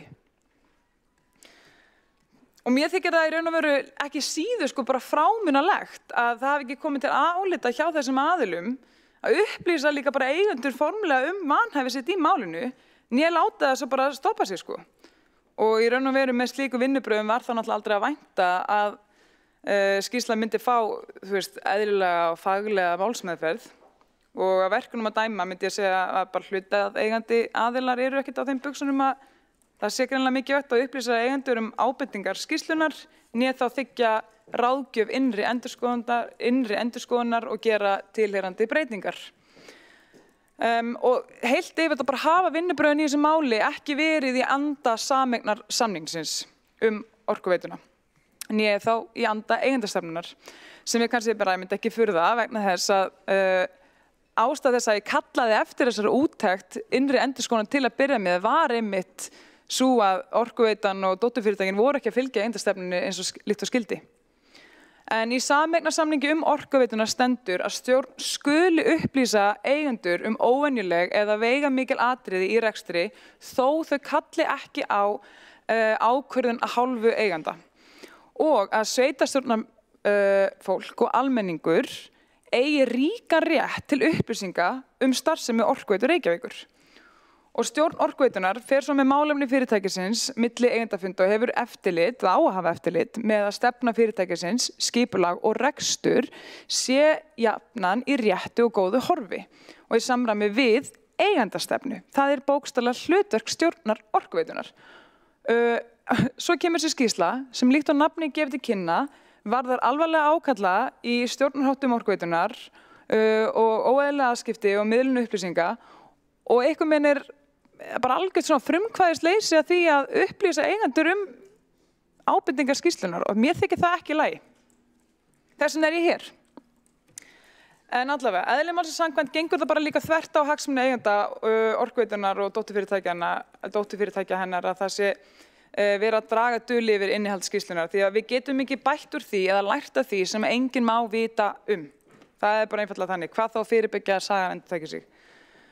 Skýrsla innri endurskoðanda fjallar ekki nein rekstraleg málefni eða fjárhagslegar upplýsingar sem eru slíkar að það myndi hafa slæm samkeppnisleg áhrif. Þú veist, það er ekki þannig, þetta er bara varðar stjórnarhætti sem eiga mikið og ríkt erindi við eigendur. Og það eru því bara engar forsendur fyrir því að halda leynd yfir þessari skýrslu gagnvart eigendum. En ég ætla líka bara að benda ykkur á að jafnvel stjórn Orkuveitunnar hefur ekki gefið upp hvort hún myndi jafnvel birta eigendum þetta blessaða minnisblað. Þannig að það mun örugglega bara fara til hvað stendur í því. En ef borgarstjórnarmeirihlutin samþykkir tillöguna hér í dag tafarlausa afléttingu trúnaðar og skýrslu innri endurskoðunar, þá getur meirihlutin líka bara setið skemmtunar, kalla eftir þessu blessaða minnisblaði og fara svo að bera saman hvað stóð í skýrslunni sem rataði ekki minnisblaðinu og hvers vegna svo sé. En ég get þó lofað ykkur, kæra borgarstjórn, að ég mun ekki hætta að berjast fyrir afléttingu trúnaðar á þessari blessuðu skýrslu fyrir hún hefur verið birt í heild sinni. Og ef menn hafa kannski hug á því að freista þess að kokka upp eitthvað svona rök fyrir því að halda einhverjum svona skollaleikum þessa skýrslu áfram, þá er það bara ávísun á meira tuð og suð frá mér. Ég veit að það er enginn hér inni sem hefur gaman af því. En ég mun gera það í þágu gegnsæis, heilbrigðra stjórnarhátta og eftirfylgni með sameignarsamningi og eigendastefnu af því það skylda mín gagnvart eigendum og almenningi. Og ég ætla bara að biðja ykkur núna og ég bara krefst þess af ykkur hérna að þið takið þátt í því með mér að sinna ykkar skyldu gagnvart íbúum og eigendum fyrirtækjana og upplýsa þá skýrsluna og efnisatriði hennar og bæta úr þeim. Og hafa svo bara, og viðhalda þannig ríku eftirliti. Takk fyrir það.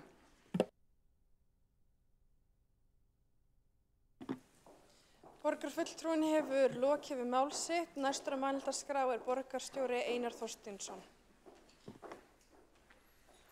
Forseti, ágæta borgarstjórn, það alltaf aldrei gaman þegar það verður svona, þarf að ganga frá einhverju.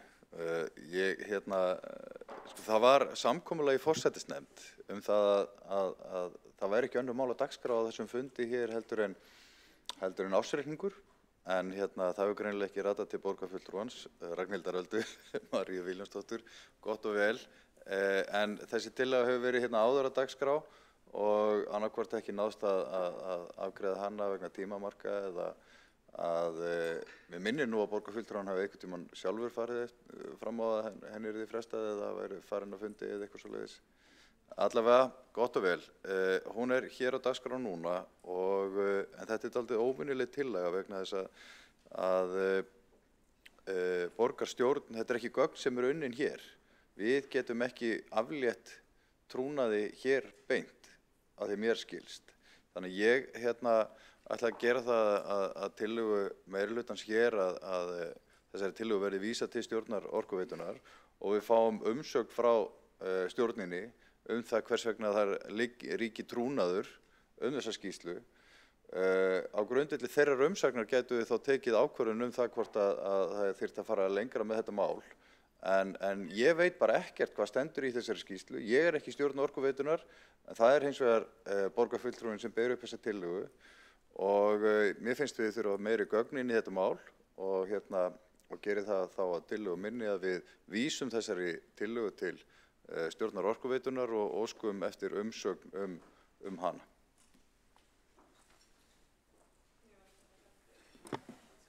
Borgarstjóri hefur lokið við mál sitt.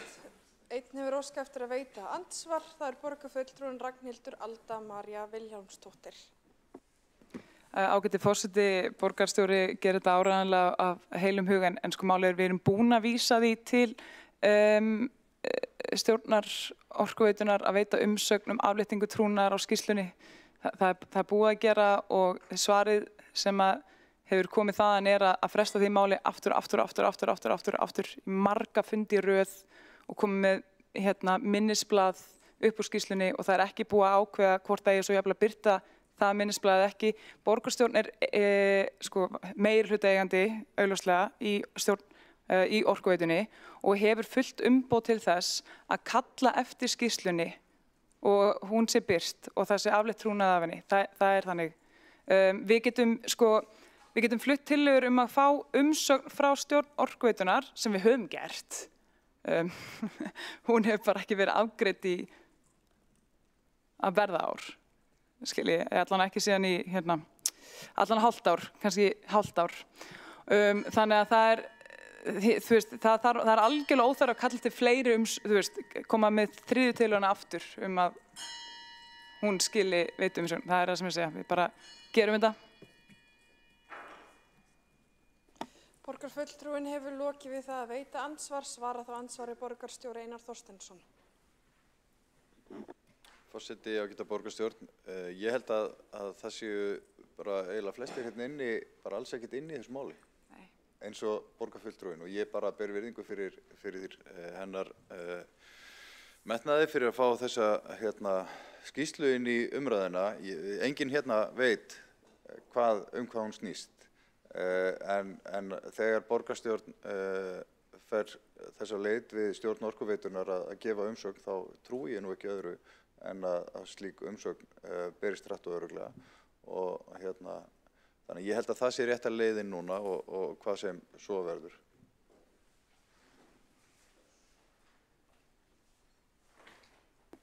Borgarstjóri hefur lokið við það að svara andsvari, veitir þá andsvar að öðru sinni. Borgarfulltrúin Ragnhildur Alda María Vilhjálmsdóttir.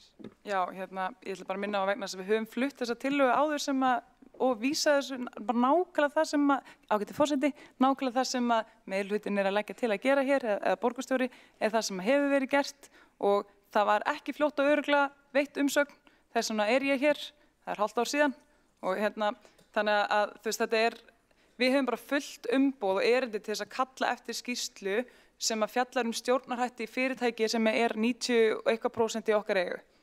Við þurfum ekki að fá leyfi frá stjórn fyrirtækisins til þess að fá upplýsingar eða gögn frá innri endurskoðun þessa skýrslu. Það er algjörlega ekki þannig. Og bara til að byrja með hafa, þú veist eins og við vitum bara eftir álit umboðsmanns Alþingis árið að þá hafa jafnvel bara einstakir borgarfulltrúar mjög ríkan rétt á því að fá þessar upplýsingar. Þannig að jafnvel sem svo að þið myndi fara þessa leið núna sem þú ert að leggja til að gera, sem við höfum bæði gert áður, borgarráð hefur gert áður og engar hefur ekkert komið upp úr, að þá samt sem áður get ég farið fram á það að þessi skýrsla sé birt. Þannig að spurningin er bara hversu lengi á þetta að ganga?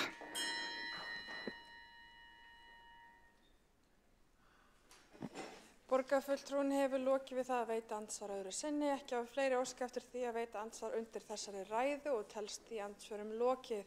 Næstur á mælendaskrá er borgarfulltrúin Björn Gíslason.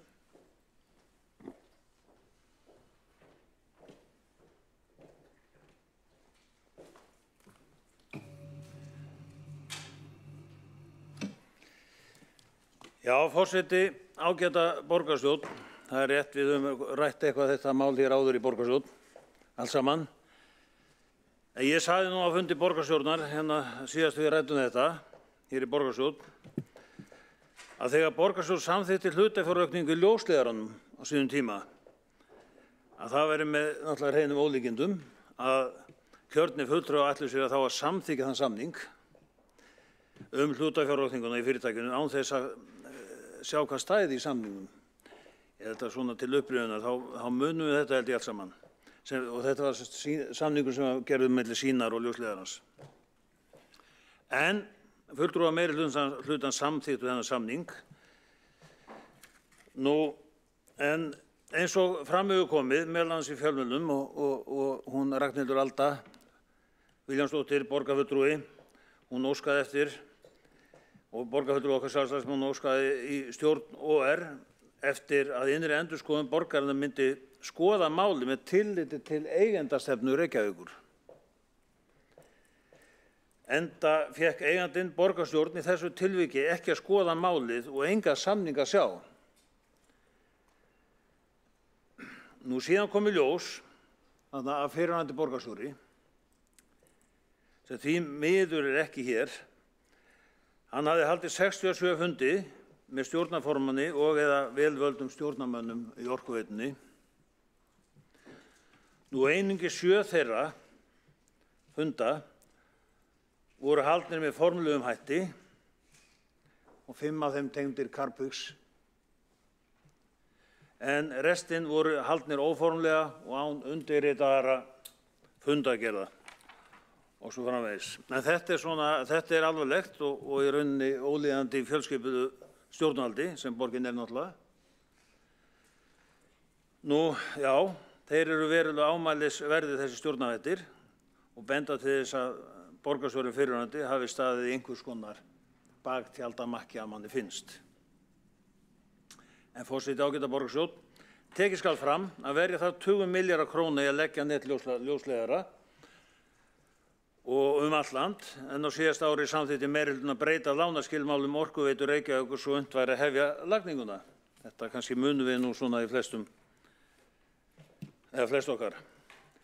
Nú sú staðreynd að Reykjavíkurborg sem er skuldum vafin hafi heimilað lagningu nets ljósleiðara allt land er ekki síður með hreinum ólíkindum enda mikil áhætta af kostnaði sem fylgir slíkri lagningu.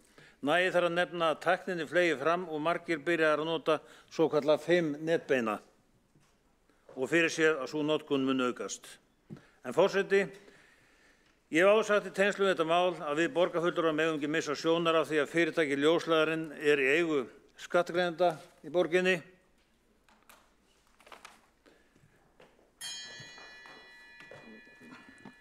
Forseti biður borgarfulltrúa að halda sig við efni þeirra tillögu sem hér til umræðu. Jú, þetta allt hluti af því. Ég skal hafa það í huga, en ég held að sé rétt að krefja þess enn fremur eins og kom fram í máli Ragnhildar Öldu Vilhjálmsdóttur borgarfulltrúa að skýrsla innri endurskoðanda verði opinberuð og án allra tafa.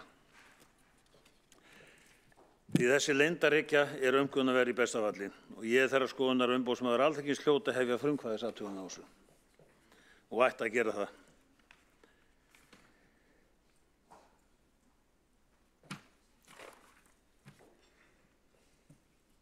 En það eru náttúrulega, forseti, við berum endalega ábyrgð á þessum fjármálagerningi og öllu saman og óábyrgt annað að við fáum að rýna málið í heild sinni fyrir skattgreiðendur Reykjavík. Og þar með talið samningin og skýrslu innri endurskoðunar. Ég ætla ekki að hafa þetta lengra að sinni og hefur lokið máli mínu. Borgarfulltrúin hefur lokið við mál sitt, einn hefur óskað eftir því að veita andsvar, það er borgarfulltrúin Skúli Helgason. Já, forseti, ágæta borgarstjórn. Nú verð ég að játa það er ekki auðvelt að tala þetta mál og þetta snýst í kjarna sínum einmitt trúnað og meint trúnaðarbrot. Það er efni og tilefni þess að farið var í að vinna þessa skýrslu. Og ég held að borgarstjóri Einar Þorsteinsson sé á hárréttum stað með því að leggja til að tillögunni væri vísað til stjórnar Orkuveitunar og fá umsögn þetta álitamál. Eðlilegt og rétt að viðhalda þeim trúnaði sem hefur verið á skýrslunni fram að þessu eða ekki. Ég hef mína skoðun á því. Ég myndi styðja það að trúnaði yrði aflétt í ljósi þess að líka efni skýrslunar hefur því miður ratað í fjölmiðla að hluta til og þeim trúnaði sem þar með var settur utan málið að ósk dótturfélags Orkuveitunnar hefur í raun og veru verið aflétt nú þegar. En sjáum hvernig það fer. Ég styð það að þetta fari til stjórnar Orkuveitunar og verði útkljáð þar sem fyrst. Borgarfulltrúin hefur lokið við það að veita andsvar. Óskar borgarfulltrúin eftir að svara? Já, örlítið. Svarar þó andsvari borgarfulltrúin Björn Gíslason. Forseti, ágæta borgarstjórn, ég ætla nú að taka það bara fram að það var fyrirspurn í borgarráði til varðandi fundi borgarstjóra með forstöðumönnum Orkuveitunnar. Það kom fyrirspurn í borgarráði og því var svarað þar. En ég held að, sko náttúrulega, ef ég þekki það rétt, þá þarf stjórn Orkuveitunar, ef það er eitthvað trúnaðarbrestur eitthvað því líkt, þá þarf stjórn Orkuveitunar að í rauninni að opinbera það með hvað hætti þeir alltaf ákveðja það. Ég held að það sé þannig rétt muna hjá mér. Borgarfulltrúin hefur lokið við það að svara andsvari. Óskar borgarfulltrúin eftir að telst, þá hafa engin fleiri óskað eftir að veita andsvar undir þessa ræðu og andsvarum þá lokið. Næst á mælendaskrá og lýkur umræðu er borgarfulltrúin Ragnhildur Alda María Vilhjálmsdóttir.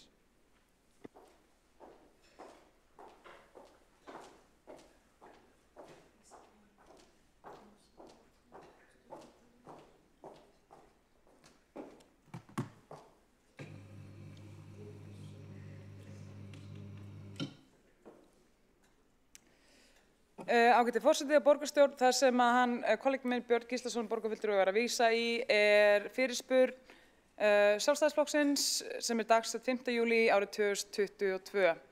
Þannig að það hefur allavega ekki verið lekja minni hálfu úr stjórn Orkuveitunar innihald þessar skýrslu. Ég hef þó algjörlega vitnað í þessa fyrirspurn og svöruð henni og svo hef ég sett þetta í tímaröð. Þannig að ég allavega bara bera mér allar slíkar íanir eða einhvers konar sakir.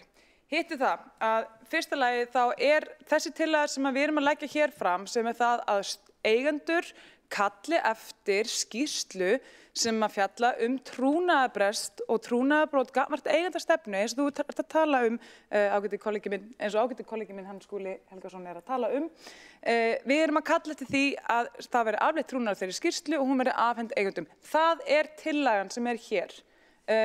Sú tillaga sem það að vísa þessari tillögu til umsagnar hjá stjórn Orkuveitunni eðlislega ólík tillaga. Þannig að þið verðið þá, borgarstjórn verður þá að fella þessa tillögu og leggja til breytingatillögu þessa vísun eða þá að endurtaka aftur. Af því að þetta hefur verið þannig að ég hef flutt áður tillögu í borgarráði það að það sé kallað eftir afléttingu trúnaðar og skýrslan afhent og það var vísað til umsagnar í stjórn Orkuveitunnar. Þannig að ég bara, mér þykir þetta allt bara mjög áhugavert að það sé að fara aftur í nákvæmlega sama farveg og ég held bara vissulega sé þetta orðið klárlega mál sem þarf að taka á annað stjórnsýslustig því þetta er bara orðið orðið furðulegt. Svo það annað. Ég er núna líka búin að flagga því sérstaklega hér í þessari ræðu að það verið að vísa þessari tillögu þá til umsagnar aðila sem eru vanhæfir til þess að veita tillögunni umsögn. En hér hefur ekkert verið rætt það hvað borgarstjórn hyggst gera í því og hvort að það sé eðlilegt. Því þessu hefur bara ekki verið svarað hér af borgarfulltrúum. En það hlýtur að þurfa svör. Af því að við getum ekki verið að leggja til þess að tillögur eða að aðilar sem eru vanhæfir sé að veita umsögn tillögur. Afléttingu trúnaðar og skýrslu sem þeir eru hlutaðeigandi í aðfinnslum Þetta er bara orðið mjög sérkennilegt. Þannig að ég bara, eins og ég segi, ef að það grein, ég tek þessu sem bara einhvern einstakann vilja fyrir því að ég haldi áfram aftur og aftur og aftur að tala þetta mál og kalla eftir því að eigandinn hérna ræki sína skyldur, axli ábyrgð og kalli eftir þessari skýrslu. Af því það er líka bara rosalega skrítið að eigendur eða fulltrúar eigenda sem eru hér séu einhvern veginn að taka þátt í því að vera ekki upplýstir það sem stendur í skýrslu sem varðar rosalega alvarleg brot á eigendastefnu eins og hefur komið hérna fram í máli Skúla Helgasonar borgarfulltrúa. Það er bara stórfurðulegt. Ég á ekki til orð.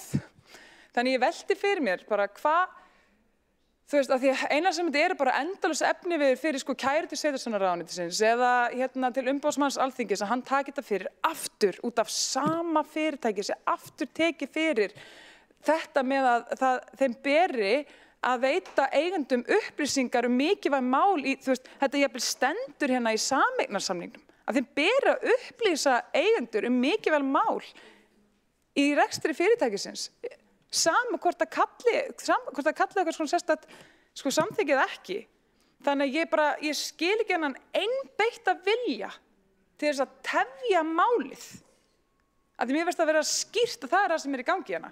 En ég segi bara gott og vel, við skulum bara halda áfram að tala þetta.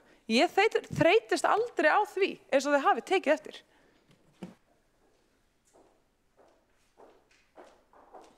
Borgarfulltrúinn hefur lokið við mál sitt, forseti vill leiðrétta það sem kom fram, en borgarstjórn hefur heimild til þess að vísa tillögum til stjórnar Orkuveitunnar eða til annarra ráða innan borgarinnar í samræmi við 27. grein samþykktar fundarsköp borgarstjórnar. Einn hefur óskað eftir að veita andsvar og það er borgarfulltrúinn Alessandra Briem. Forseti, já, ég tók eftir, það eins og þessi smá misskilningur í gangi hérna. Það ekki tillagan að vísa til umsagnar. Tillagan að vísa tillögunni til afgreiðslu í stjórn Orkuveitunar og biðja í leiðinni umsögn. Það að segja að stjórn Orkuveitunar verður að afgreiða tillöguna hjá sér og í leiðinni vildum við gjarnan vita meira málið og þess vegna biðjum við líka umsögn. Því að ég finnst ég ekki hafa neitt í höndunum hérna til þess að vita hvort að þeirra upphaflega ákvörðun að skýrslan veri trúnaðarskýrsla sé á rökum reist eða ekki og mér finnst erfitt að taka ákvörðun að ganga gegn því meðan ég veit ekki neitt málið. Ég svona almennt séð styð það að aflétta trúnaði á þessari skýrslu. Það liggur líka fyrir frá að fulltrúi meirihlutans í stjórn Orkuveitunar fylgjandi því að aflétta trúnaði á skýrslunni. Við erum hins vegar ekki alveg sammála það hvort við getum bara ákveðið hér með pennastriki að trúnaði skuli aflétt og jafnvel þó að það sé eitthvað sem við gætum mögulega gert, vitandi ekkert málið eða af hverju var ákveðið að það skyldi vera trúnaður á henni, þá finnst okkur það óábyrgt og þess vegna viljum við fara þessa leið að vísa afgreiðslunni þangað Þar liggur fyrir að okkar fulltrúi þar fylgjandi því að aflétta trúnaði. Við viljum líka fá útskýringar á málinu í umsögn. Ég skil ekki af hverju það á að vera einhver slagur. Mér finnst óþægilegt að taka ákvörðun að þeirra ákvörðun trúnað sé röng vitandi ekkert það. Mér finnst það vera eðlilegur svona vafi af minni hálfu að vera ekki bara algjörlega tilbúin til að segja bara nepp, engin trúnaður, vatn eða verð, vitandi ekki neitt. Það gæti alveg, kannski ætti ég að gera það, þá vil ég vita aðeins meira málið fyrst. Þannig að í millitíðinni þá finnst mér þetta eðlileg afgreiðsla með þeim sameiginlega skilningi að sennilega sé best aflétta trúnaði en sú ákvörðun eigi að fara réttan veg. Borgarfulltrúinn hefur lokið við það að veita andsvar. Svara þá andsvari borgarfulltrúinn Ragnhildur Alda María Vilhjálmsdóttir. Já, getur forseti, það er allan að hugga mig að heyra að það sé vilji til þess að aflétta trúnað af þessari skýrslu hér í borgarstjórn og ég tek það með mér sem veganesti inn á næsta stjórnarfund í Orkuveitunni. En ég bara, í þessu samhengi vildi bara minna á að því við höfum borgarráð hefur vísa tillögu nákvæmlega sömu tillögu til umsagnar til stjórnar Orkuveitunar og þar hefur hún bara ekki verið afgreidd svo mánuðum skiptir og niðurstaðan þar eins og formaður stjórnar Orkuveitunar sagði var að halda áfram að afgreiða ekki tillöguna en koma með minnisblað úr henni en ekki endilega einu svona umsögn og ég vildi líka aftur minna á að við þurfum við eigendur að því ég hef eins og ég segi flaggaði við ykkur hérna að við borgarstjórn að þeir aðilar sem eru að taka ákvörðun að veita tillögunni umsögn eða skýrslunni hvort að eigi að aflétta trúnaðinni eru vanhæfi til þess vegna þess að þeir eru hlutaðeigandi í aðfinnslum skýrslunnar og það þarf að bregðast við því. Þar lendi telja að það sé einfaldlega eðlilegast að borgarstjórn, af því hún getur það, ég veit það, kalli bara eftir skýrslunni og við séum bara að klára málið þannig. Borgarfulltrúinn hefur lokið við það að svara andsvari. Óskar borgarfulltrúi að veita annars ansvar. Veitir þá ansvari annars sinn borgarfulltrúinn Alexandra Brím. Já, forseti, svo það komið fram þá hef ég engan áhuga á því að sjá eitthvað minnisblað þar sem einhver atriði og einhver ekki eru valin til birtingar og ég veit ekkert af hverju einhver atriði og einhver önnur voru ekki valin. Þannig að við skulum bara, eins og ég segi, vísa þessari tillögu. Ég gerir mér vissar væntingar það að annað hvort verði trúnaðarskýrslunni aflétt eða þá í versta falli fáum við einhverja greinagóða útskýringu á því af hverju ekki og svo myndi ég í kjölfarið á því vænta þess að minnstakosti borgarráð eða borgarstjórn myndi fá skýrsluna sem einhvers svona trúnaðargagn svo við gætum þá áttað okkur á því af hverju það væri svona brýnt að hafa trúnað á henni og þá í kjölfarið taka ákvörðun það hvort að sú ákvörðun eigi að standa eða ekki. Ég ekki tilbúin til þess að ákveða hér og nú að sú ákvörðun megi ekki standa, af því ég veit ekki meira málið. Borgarfulltrúinn hefur lokið við það að veita ansvar í annars skipti. Svarar þú ansvari borgarfulltrúinn Ragnhildur Alda María Vilhjálmsdóttir. Ágæti forseti, ég heyri að við borgarfulltrúinn Alexandra Brím erum að mörgu leyti mjög sammála í þessu máli, þannig að ég er bara mjög ánægð að heyra það og skal líka taka það með mér inn á næsta stjórnarfund að hér sé ekki vilji fyrir einhverju minnisblaði heldur þá frekar að fá bara skýrsluna alla afhenta.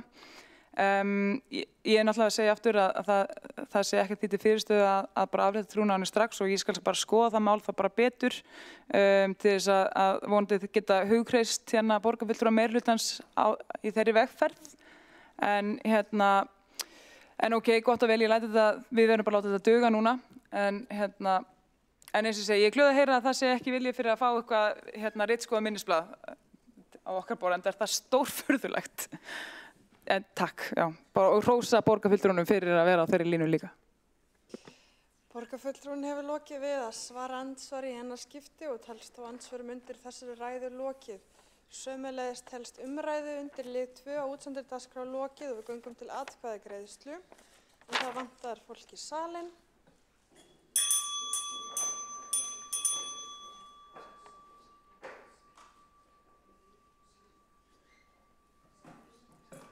Og enn vantar fulltrúaflokk fólksins.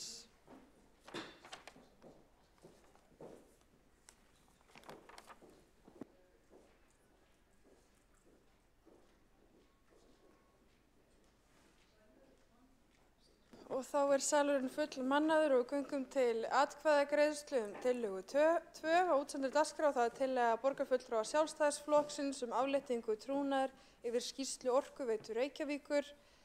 Það hefur borist málsmeðferðartillaga að vísa tillögunni til umsagnar stjórnar Orkuveitu Reykjavíkur.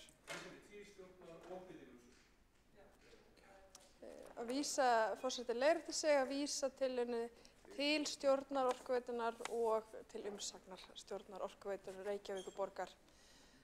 Og þeir sem eru sammála þeirri málsmeðferðartillögu vinsamlegast gefi þessi merki.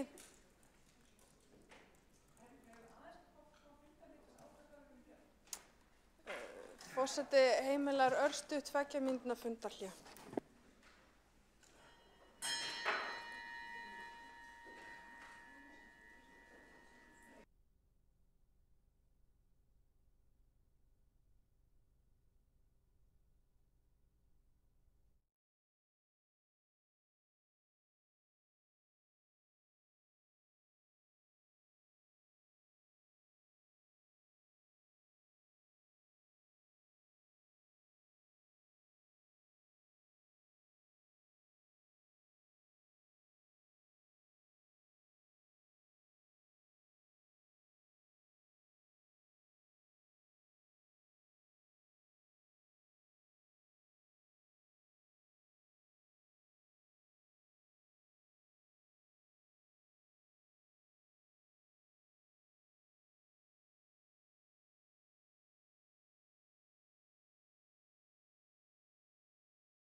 Þá fundi borgarstjórnar áfram haldið. Klukkan 17:25 og við erum að ganga til atkvæðagreiðslu málsmeðferðartillögu tillögu 2 á útsendri dagskrá. Forseti var búinn að lesa upp, segja þá tillögu áðan og við göngum þá til atkvæðagreiðslu. Þeir sem eru sammála málsmeðferðartillögunni vinsamlegast gefi þessi merki. Og samþykkir eru meiri hluti og þeir sem á móti eru, það Sjálfstæðisflokkur, Vinstri græn og Flokkur fólksins og Sósíalistaflokkur Íslands. Og tillagan þá samþykkt með atkvæðum meiri hlutans. Þá göngum við til 3. liðar á útsendri dagskrá. Það fundargerð mannréttinda og ofbeldisvarnaráðs frá 8. maí, fundargerð stafrænsráðs frá 8. maí, fundargerð umhverfis- og skipulagsráðs frá 8. maí og mælendaskrá opin.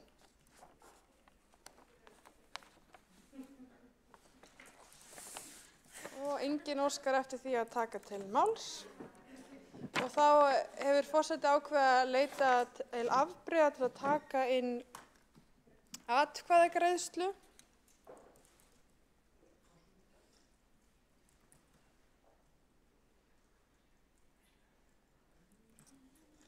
Og það atkvæðagreiðsla kosning í stjórn Strætó BS, þar sem lagt til að Alexandra Brím taki sæti sem varamaður í stjórn í stað Hjálmar Sveinssonar og þeir sem eru sammála því að taka málið inn á dagskrá með afbrigðum vinsamlegast gefi þess merki.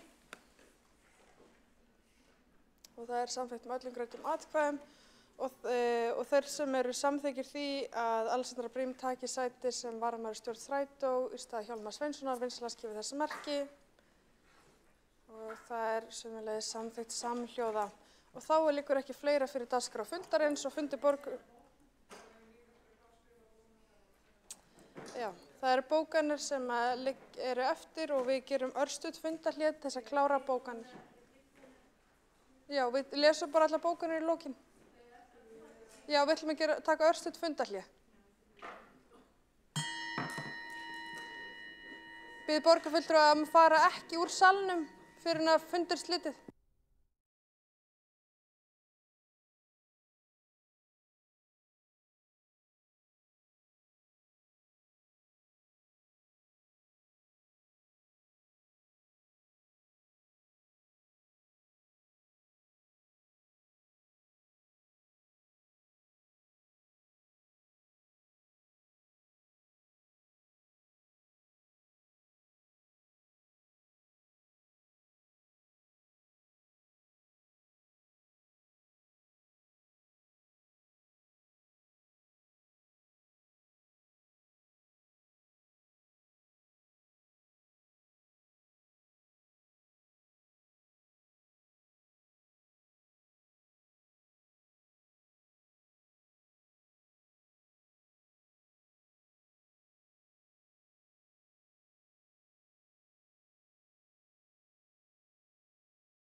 Borgarstjórnar áfram haldið klukkan 17:36 og við ætlum að lesa upp bókanir.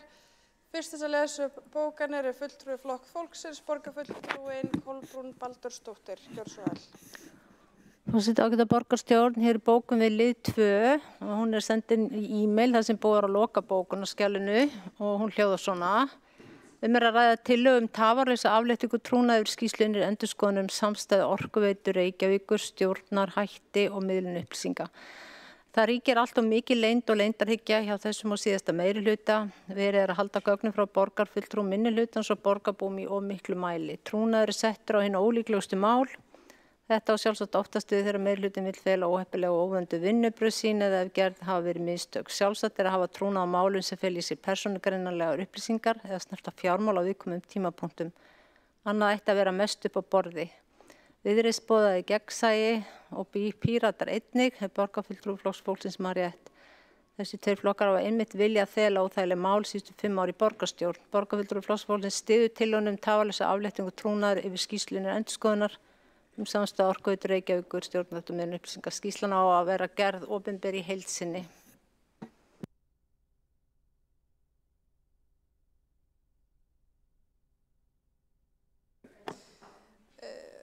Borgarfulltrúin er búin að lesa upp bókun. Mér heyrist að ykkur er alltaf að leggja fram gagnbókun og endilega vinna í því, en það er þá Sjálfstæðisflokkurinn sem lesa upp næstu bókun, borgarfulltrúin Ragnhildur Alda María Vilhjálmsdóttir. Ertu til í að senda svo einn bókunina fyrst?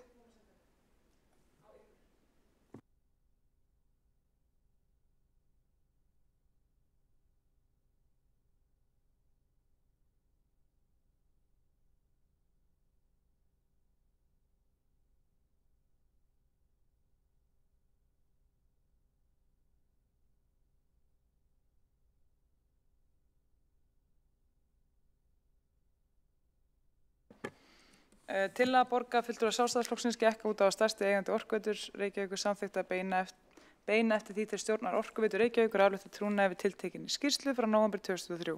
Þessi beiðni var á sínum tíma einnig sett fram á vettvangi borgarráðs. Það ráð ákvað að vísa beiðninni til stjórnar Orkuveitu Reykjavíkur. Meirihlutinn í borgarstjórn hefur nú gripið til sama ráðs. Þessi verklagi er mótmælt þar sem mun eðlilegra hefði verið að borgarstjórn hefði strax tekið afstöðu til tillögunnar. Þá hefur margsinnis verið bent á að hluti stjórnar OR er vanhæfur til að ráða örlögum skýrslunar verandi hlutaðeigandi í aðfinnslum hennar. Í sameignarsamningu Orkuveitunnar stendur að stjórn skuli upplýsa eigendur óvenjuleg eða veigamikil atriði í rekstri þótt kalli ekki ákvörðun af hálfu eiganda og að sveitarstjórnarfólk og almenningur eigi ríkan rétt upplýsingum starfsemi Orkuveitu Reykjavíkur. Það er með öllu óforsvarlegt af stjórn OR skuli þráast við að afgreiða fyrri tillögur afléttingu trúnaðar á skýrslunni til þess eins að halda trúnaði við skýrslu trúnaðarbrot gagnvart eigendum.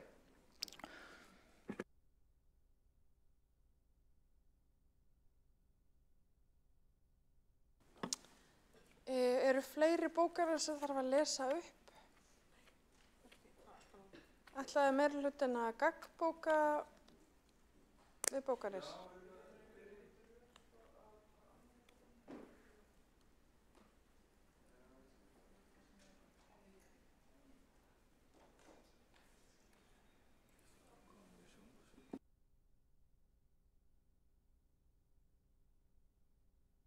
Borgarfulltrúinn Helgi, varstu að biðja orðið?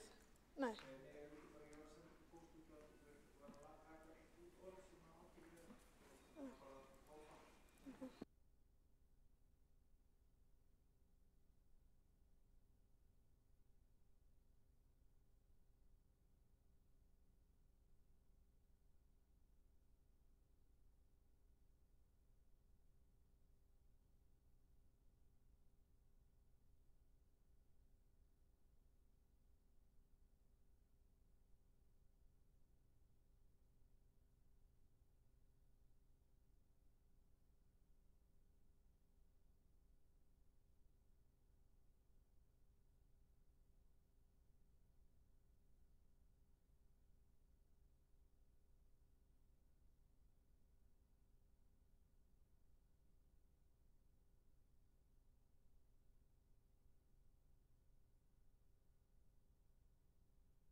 Þá ætlum við að klára að lesa bókanir. Bókunin er ekki tilbúin. Vinsamlegast hafið hraðar hendur.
Jæja, þá ætlum við að lesa síðustu bókun fundarins. Alessandra Brím, borgarfulltrúi. Borgarfulltrúar meirihlutans árétta að ákvörðun trúnað og umræddri skýrslu var ekki tekin í borgarstjórn og borgarfulltrúar hafa hvorki upplýsingar innihald hennar né ástæðu þess að hún var trúnaðarmerkt. Það var ekki takt við góða stjórnsýslu að taka afstöðu til þeirra afléttingar nema vita nánari skil á þeim ástæðum. Réttast er að vísa tillögunni til afgreiðslu stjórnar Orkuveitunar ásamt biðnum umsögn þar sem farið er yfir málavexti. Og þá allar bókanir komnar inn og ekkert